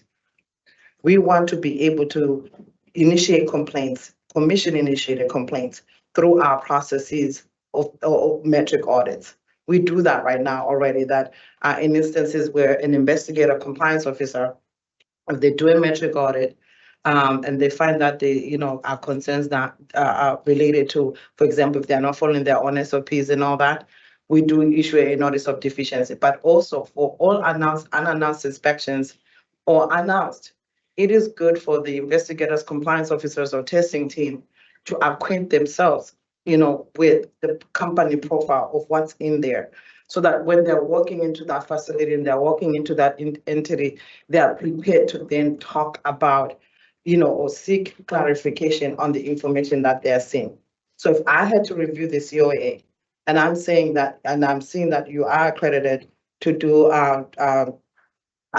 visit your testing validation method is qPCR, but then you go in a different direction, then I now have to ask you questions and then issue, a deficiency if you are not following, your accreditation requirements or requirements is prescribed in your company profile when we give you a commence operation. Or in some instances, let's say, for example, they're diverting away from their SOPs that already exist in the file, and they forgot to update the commission within those 5 business days pursuant to our regulations. Then if they come back and they say, no, we are following this SOP, then we'll be able to follow up and say, but you did not notify the commission within those 5 business days. We didn't even know that you'd updated your SOP. So this allows us to be able to really, follow our compliance program or follow the license on an ongoing basis related to the requirements as prescribed in the regulations or within the law. That's all part of it. And now when we're looking at our COAs, as I mentioned, some of this information is not in there because they're all along it's been optional, right? And they've been, picking and choosing in terms of what they want to put in the COA.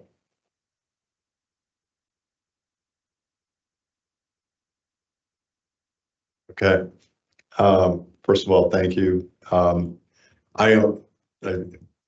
lot of questions were already posed by my colleagues. A couple of quick things to finish up with, though. First of all, kill step is such an unfortunate term. Under number 3, we're asking on the COA who the name of the ITL agent is that oversaw the analysis. Can you give me some rationale why that needs to be included? Is that not captured anywhere else in documentation that an ITL must maintain for themselves? But I mean, if we're talking about consumer information, do I care if Paul or Noam were the actual person overseeing the analysis? But I'll invite you to. Sure. So we would interpret this to mean the agent that oversaw the analysis would be a single person that working at the lab has the responsibility to speak to the process that was used to obtain the results. So right now they may only report often they do list the agent next to the how do I phrase it here? The compliance test category. And there could be multiple agents responsible for different compliance tests depending on how the ITL is staffed. They might even have a multi-shift process for a particular step because of incubation needs for microbials. For us, for compliance, we want that added disclosure of the person that we could contact about the method used or the process, or if there was any anomaly that they experienced. Labs ought to have like a worksheet or some sort of documentation tracking their work on a particular sample. It really, that's a best practice. They should have that, and that's for QC and quality and accountability. This is really just stating clearly that this is necessary, and it gives us basically a point of contact who would be able to speak directly to the test result, rather than maybe a QC manager that compiled the results that were obtained from the analyses conducted by numerous staff, if that makes sense. Often they are reporting this already into their LIMS.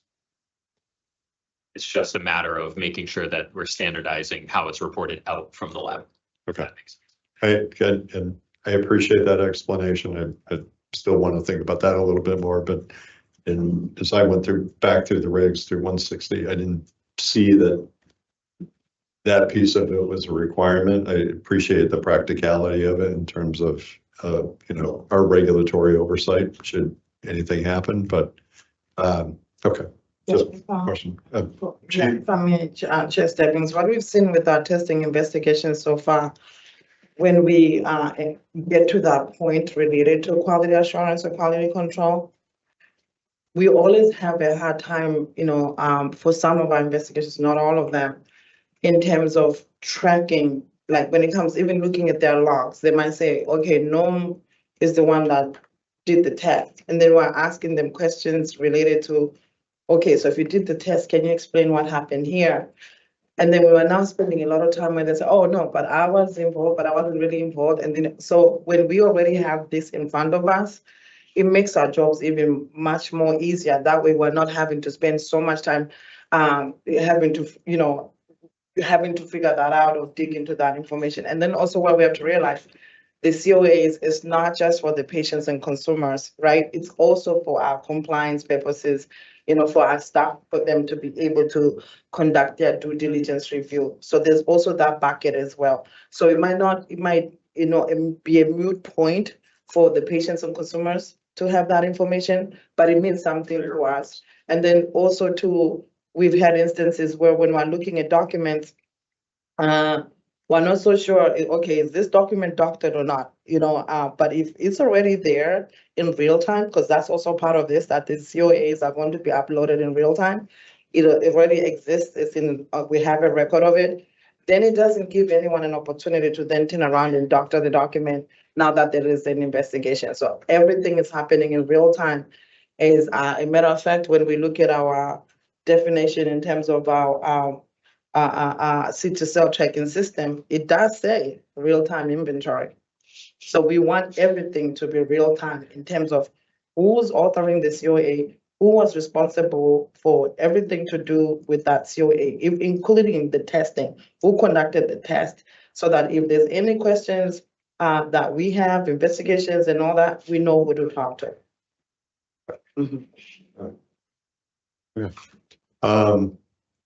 Just to wrap up, obviously, again, no vote today. Commissioner Camargo, you expressed an interest in meeting Yeah, sure. with the team outside of this, just to capture any other needs of my colleagues. Commissioner Concepcion. I think it would be helpful for me as well, just because this was a really good conversation, but any additional information is a gain for me, so I would like that as well. Commissioner Roy, are you all set? I think I'm good unless there's any new information that needs to be brought to my attention. All right, we will undertake that obviously outside of today's meeting, and we'll see how quickly we can bring this back and put it on an agenda for an upcoming public meeting and take the necessary votes. Okay, all right. Thank you all. This was a good conversation, a good discussion. Very good. It's complex. Thank you for. All right. Just for, I'm just going to say for an update, going back to the executive director's goals, I am going to suggest, if it's okay with Commissioner Camargo, if we can postpone the discussion on delivery to consumers and restricted municipalities to another meeting. Yeah, I think so. I think Matt Jinkola was presenting, so as long as Matt's good with it, yeah. Okay, all right, appreciate that. All right. Moving on to going back to item number 1. These are executive director goals for calendar year 2025. Sorry, Commissioner Stebbins, sorry, easy to do this. Can we have a bathroom break before we get into his conversation? Sure, 5 minutes. 2, 3 minutes. Okay, I'll give you 5.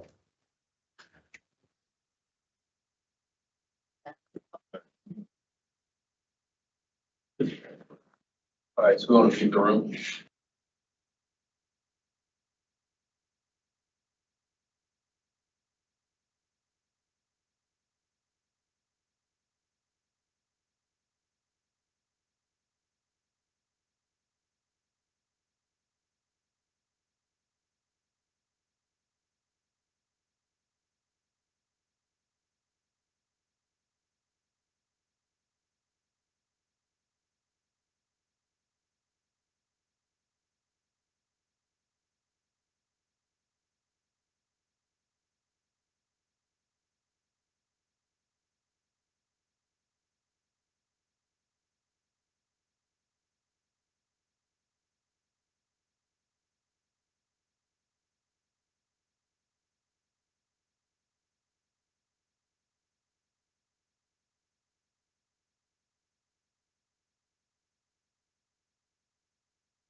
All right. We are reconvening. Thanks, everybody, for your patience. The next item up is item number 1, back to item number 1 under commission discussion and votes. Again, this is also not up for a vote today. This is just to give our executive director a chance to walk through his draft goals for calendar year 2025. So just to move it along, I will turn it over to our executive director if you want to walk through your proposed goals for calendar year 2025. And then again, we'll be coming back at a subsequent meeting to approve these. Great, thank you very much, Mr. Acting Chair. I'd like to point out as well, I think it was discussed in public meetings before my arrival that some of these items had been discussed and sort of worked on so that it was prepared and not starting from scratch. And so the structure of the goals is to identify near-term items, many of which are currently sort of underway, and then separating that into full-year goals. And in the full-year goals, I'll note again and again and again that many of them will be reliant on the FY26 budget that we'll have finalized by the time we're sort of into that phase of the goals. So in the near-term goals, we have 5 specifically listed. The first one is specific to the governance charter, again, a document and process that had been underway prior to my arrival. So the approach right now, which I covered at a previous meeting as well, is to really look at that document, not necessarily add or subtract, but probably reorganize it in a way that separates out many things that we're trying to be accomplished through that. So hopefully being able to bring that back to the full commission again in the short term. So I'm looking at near term again, sort of between now and June 30th for the most part as a reference point. I just have a question. Sure. Acting Chair, it's okay. Go ahead. So in light of the legislative hearings, and part of them, from my understanding, is the structure of the commission, that could significantly impact the structure of the governance document. Absolutely. So would you like me to say how I'm approaching that? So I guess, I think ultimately the Joint Committee on Cannabis Policy is going to hear a number of bills, some of which may allow them to address the structure of the commission. And I think that where I'm approaching the governance document is to say the current structure that we have is what I'm operating under. Obviously, we're operating under today at this meeting. And that the goal of the governance document is to highlight the way in which the current structure can be the most effective and efficient.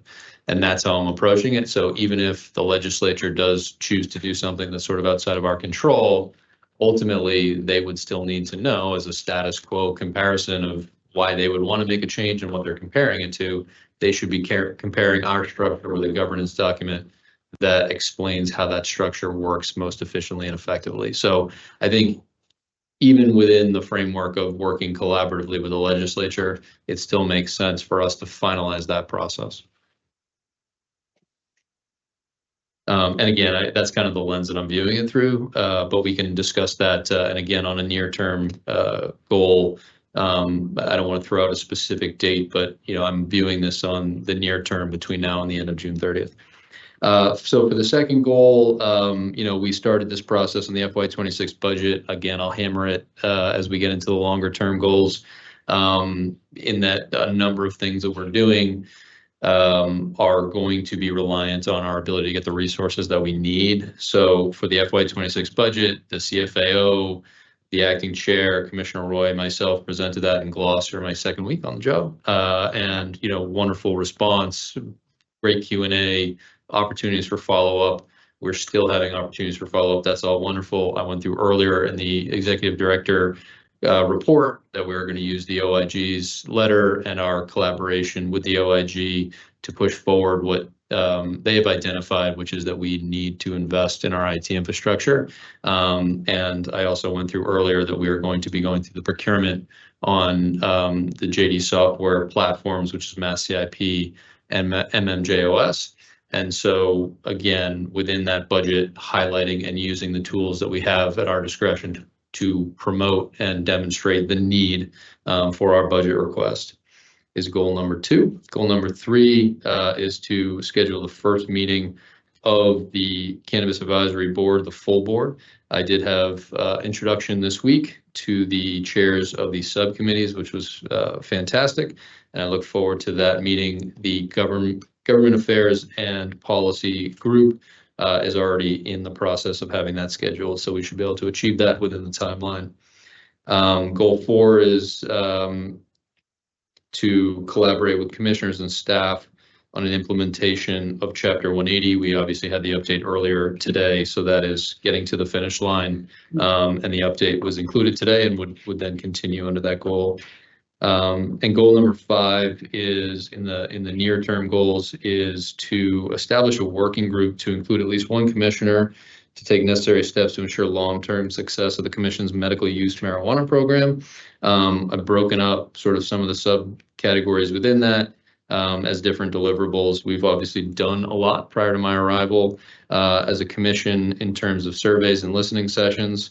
Vertical integration, again, to the earlier point, is one of the topics that is being taken up by the Joint Committee, and also something that would be on our potential regulatory outlook. And so sort of separating some of these items within a goal. So, but the working group to look at this is one option. The other sort of discussion that I had with the chairs of the subcommittees of the CAB was that might be another option for us to do that. So this is being a little bit specific in the fact of actually establishing a working group. So happy to discuss that, but that is sort of where it has come out based on a number of different discussions. Commissioner, go ahead. Thank you. I'm happy to see goal number 5 as well. And I would happily volunteer myself as one of the commissioners if you haven't formed it already. I have not formed it, no. Sorry. Go ahead, Commissioner Concepcion. Thank you. I just wanted to pause that just because there's a component here around vertical integration, and that's something that I've had an interest in and had conversations prior to my leave. So I don't know if there's a way to kind of work with you as well when it comes to the vertical integration piece.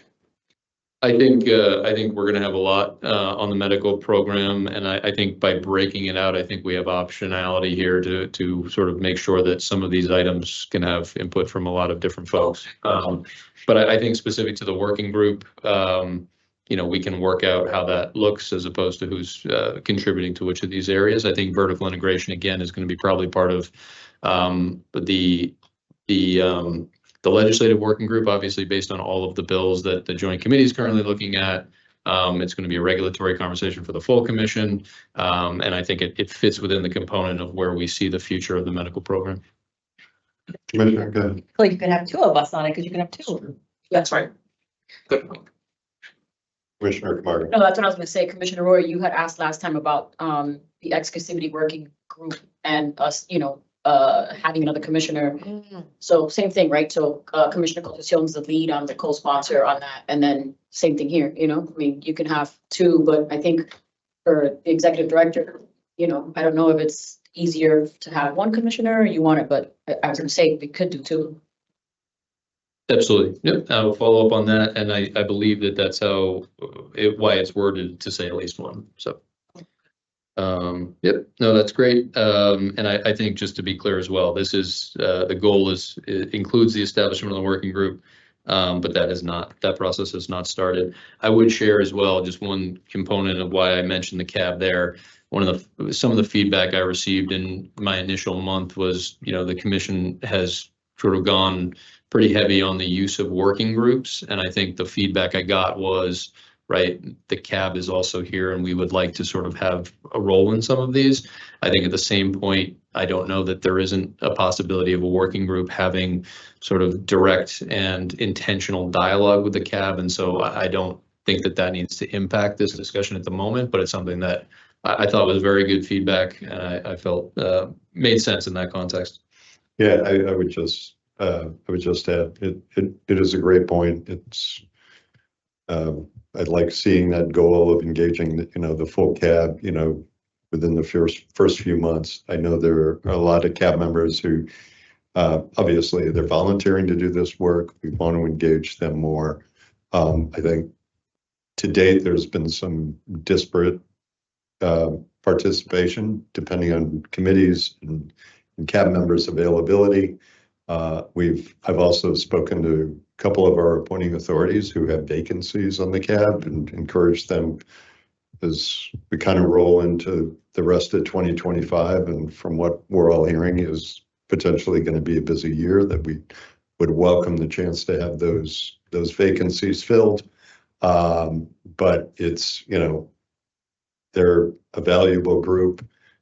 We saw doing social consumption, even though there was a working group, we still presented several times to the CAB to get their input, and then even invited individual CAB members to speak to the working group individually. So there are those opportunities.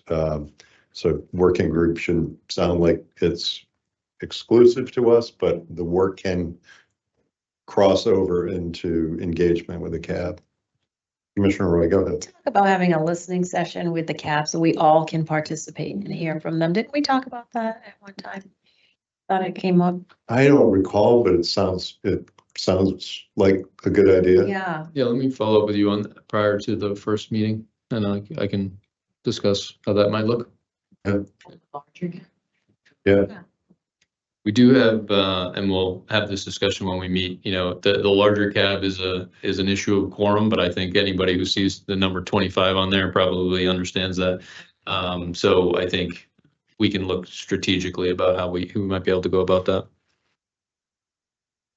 All right, the next sort of category, and I did end up adding on here at the end a little bit after working with the chiefs on this to make sure that we encapsulated kind of everything going on. So I put this in the category of full year goals. So the first 5 were near term. These generally look like they'll get moving with the resources we currently have in FY25. The calendar year 25 full year goals, I note that many of these are reliant on our FY26 budget request. And whereas I kept adding those into the budgets, I felt like it made more sense to put it in the header, so it didn't have to be repeated under each one. So goal number 6 sort of touches on a little bit of what we had a conversation on earlier, and also touches on the CAB. So continue the Commission's collaboration engagement with regulated independent testing labs, the ITLs. I did get to sit in on the second meeting of those regularly scheduled meetings, so that was great timing for me coming in. The Cannabis Advisory Board, fellow regulators, and other industry and scientific experts and leaders with the goal of improving lab testing guidelines and safeguarding products, and take steps to implement any necessary changes. Continue to evaluate the options for a CCC managed reference lab. Could probably be a sort of sub bullet point because it is slightly separate in terms of who is moving that forward, but very much obviously relying on the FY26 budget. And I would just note within scientific experts and leaders that the CIE and I have worked together with procurement on bringing in a consultant before the end of the fiscal year on a number of items, including the protocols, to add some specific third-party input on the process that the CIE mentioned earlier. But that obviously can be more broad. And I think that I just want to really set the tone as well. While the Commission is very interested in working with the ITLs, there's also a lot of other information and expertise that needs to be brought into that equation. So I think that that's what this goal sets the tone for as well. Okay. Goal number 7, become the model for modern inclusive government in terms of the organizational culture. Seek opportunities, programs, development activities that build on existing DEI-JB initiatives to continue to foster a respectful, collaborative, diverse, and positive workplace environment that positions the Cannabis Control Commission as a top sought-after place to work. Sort of the too long didn't read aspect of that is recruitment and retention is a major component of the future for the CCC, and that is obviously a major goal of mine to continue to work with the CPO, the commissioners, and the entire organization to continue to move us in that direction. So I think I will keep moving unless I see any hands up. Goal number 8. Roy, go ahead. I appreciate this one, Executive Director, because if we can, you come in as a new executive director, hit the reset button here. This agency has had significant challenges. With culture, no secret, right? And we've spent enormous resources to try to address issues.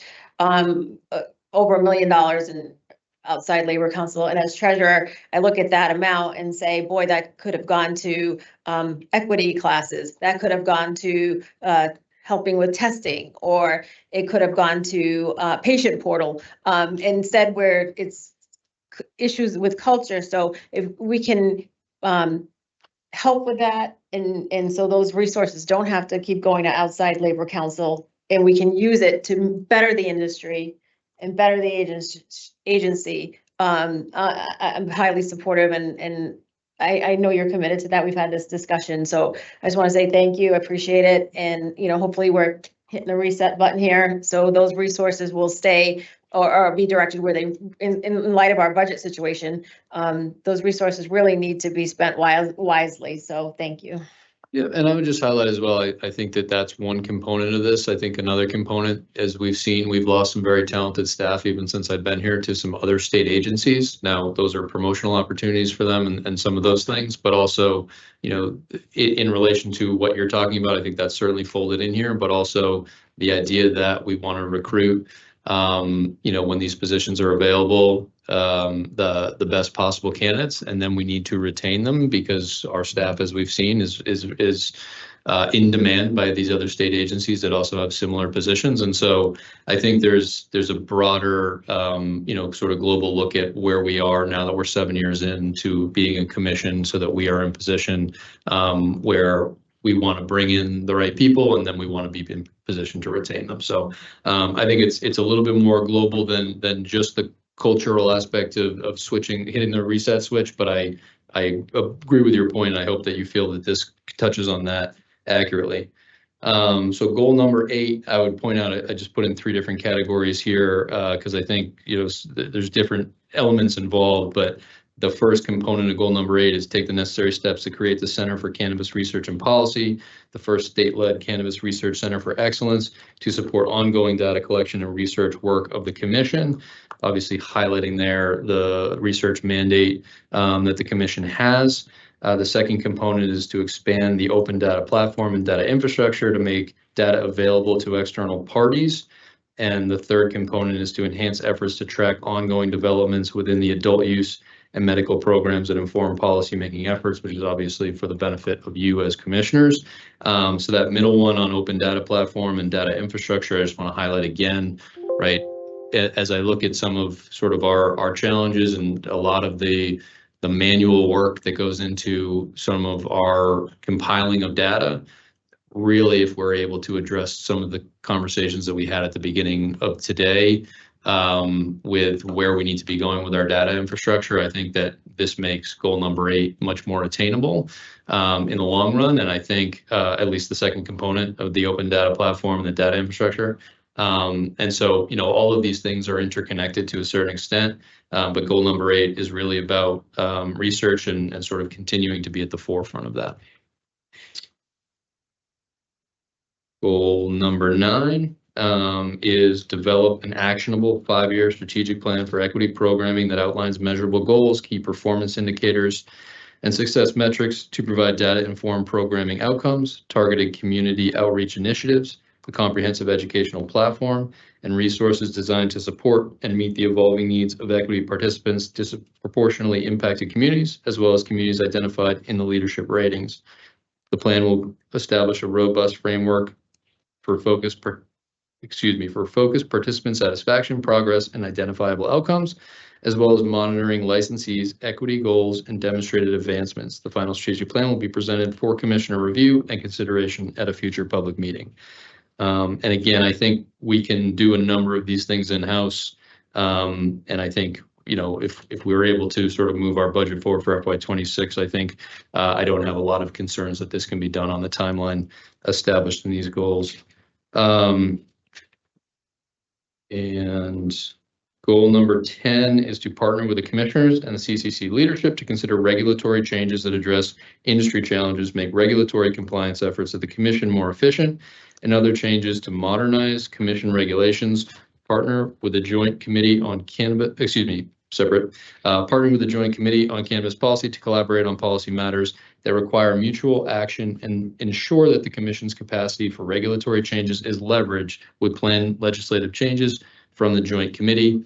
I think sort of in a nutshell there as well, there's a lot of things on our plate as I've sort of gone through onboarding with the commissioners and with staff that I think we are looking to do in calendar year 25 in a regulatory round. Obviously, social consumption is currently dominating our regulatory space, but there are other items.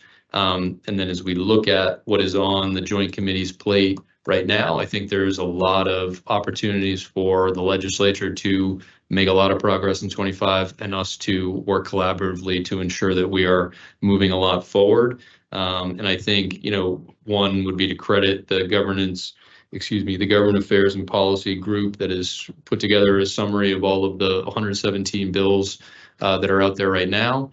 And also to work with the Legislative Working Group and the commissioners on a path forward. I think as it relates to modernization of regulations, I'm not sure, Acting Chair, if you'd like to sort of put anything in place about when you'd like to have that discussion more globally outside of the context of the goals. No, I think it's something that, we've talked about at recent meetings, whether it's been agent registration, whether it might be regulatory changes with respect to trying to solve the outstanding accounts receivable issue. And I've talked about this quite often, is that we have an incredibly talented team who live and breathe these regulations every single day. And I think that we need to engage them and have them at the table as well to say, this might have worked 8 years ago. It's no longer helpful. It's no longer efficient. It's no longer something that we need to do. And I think we need to have that conversation again. Understanding is we all have with other previous regulatory changes, we're not going to do anything that sacrifices public health and safety. I see us as a regulatory agency, and I've said this before, trying to keep up with a truly entrepreneurial industry that's facing a lot of competitive pressures. We know being in a regulated industry, regulations are a cost, but we also know our licensees have other costs that we have no control over. But I at least want to engage that conversation, and it sounded like from our earlier discussion, getting back to your goal around the collaboration with the labs, that we might see some need for action and changes there. So maybe tying it all together at some point this year. Goal number 11, we had previously in an initial draft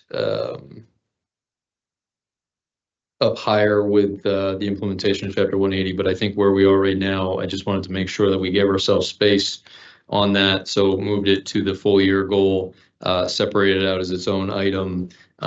So complete the first promulgation of social consumption regulations, including the development of metrics and measurable goals for evaluating equity in the social consumption license type, and establish benchmark data to assess consumer behavior with the introduction of social consumption.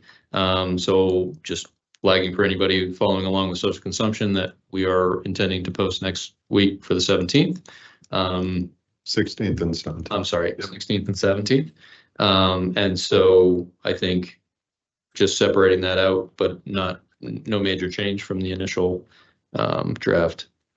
Yeah, I would just add, that last piece of it, again, as you pointed out at the top of this section in these goals, a lot of this is dependent on, allocation of resources in FY 2026.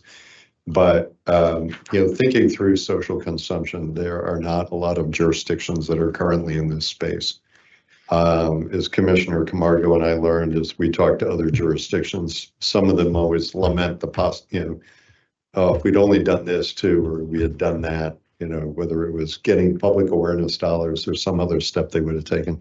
I think what's interesting, and where I think Massachusetts has an opportunity to set the bar, is looking at before, and I know we have a lot of data around this, but before the introduction of social consumption and the post-introduction of social consumption, what happens to consumer behavior? What happens to other, data points that might be interesting to look at to assess the impact of the regulations? So again, it's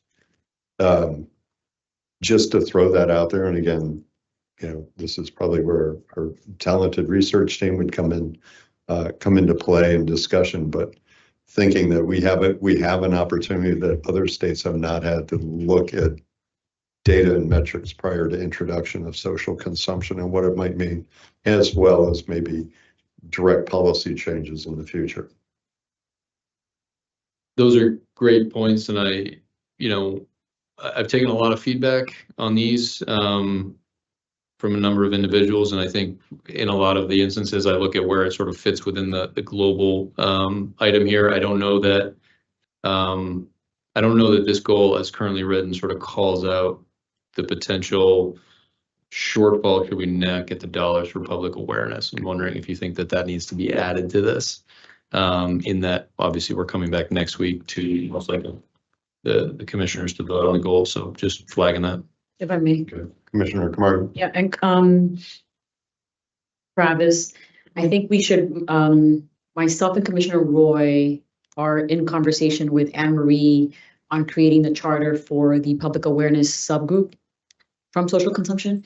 So we should probably bring you in now that we have a draft of the charter and the working group. And then Commissioner Roy and I are still kind of sort of putting some ideas out into the universe, but we are having that conversation. So maybe also including it, not including it, but just one so but like you said, in terms of the shortfalls of public awareness dollars, we're hoping that we can still create some campaign.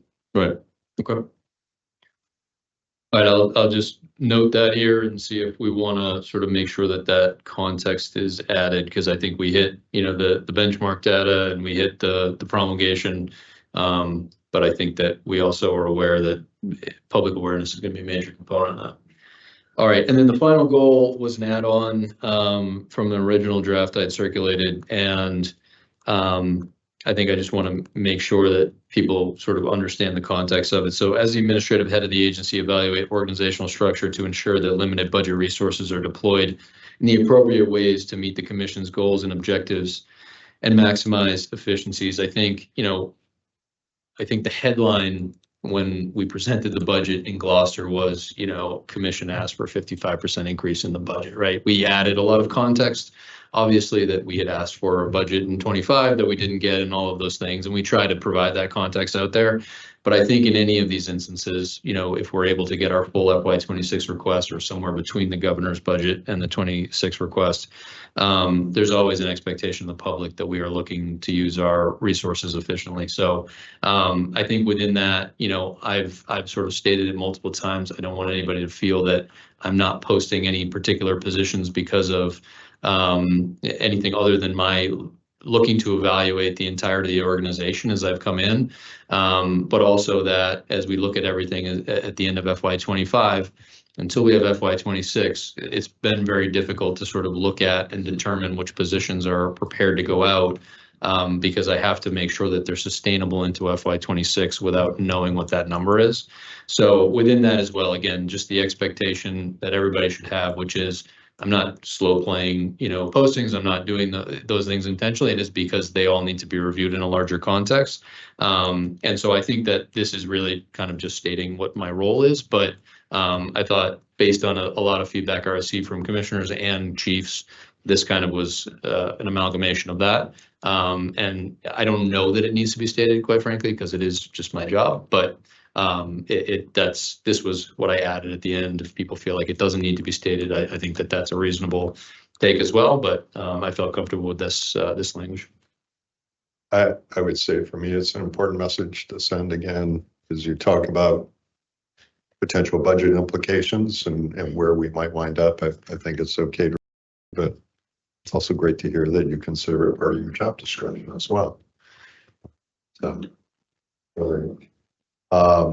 thank you, Executive Director. Again, feel free to reach out and share any thoughts you have with the Executive Director on those goals. We will take a final vote on those at an upcoming public meeting. So with that said, we'll move on. Item number 10, new business. The chair did not anticipate at time of posting. There is no new business that was not anticipated that we need to consider. Item number 11 is executive session. I would seek a motion pursuant to General Law, Chapter 30A, Section 21A3, to discuss strategy with respect to collective bargaining or litigation because the open meeting may have a detrimental effect on the bargaining or litigating position of the public body. Do I have such a motion to enter into executive session, Commissioner Camargo? Do I have a second, Commissioner Concepcion? Second. Okay, let the record show that the motion was made by Commissioner Camargo, seconded by Commissioner Concepcion. Are there any questions or comments? Okay, seeing none, on the motion that has been seconded, I'll take a roll call vote. Commissioner Camargo, Commissioner Concepcion, Commissioner Roy, Aye. Commissioner Stebbins votes aye, 4 in favor, none opposed. Let the record show the motion was approved unanimously. We will now transition into executive session. For the record, the individuals participating in this session will be the 4 commissioners, our Executive Director, Travis Ahern, our General Counsel, Kajal Chattopadhyay, Deputy General Counsel Mike Baker. Is Mike going to be with us? He will. Oh, there he is. All right, Deputy General Counsel Mike Baker, our paralegal Avania Solis, and as a reminder, the commission will not reconvene in open session and we will adjourn from executive session. All right, that said, you see our next meeting dates coming up, April 16th, 17th, May 8th, 2025, May 22nd, and the rest of the calendar through the end of the year. With that, we will close out our public meeting and adjourn into executive session. Thanks, everybody.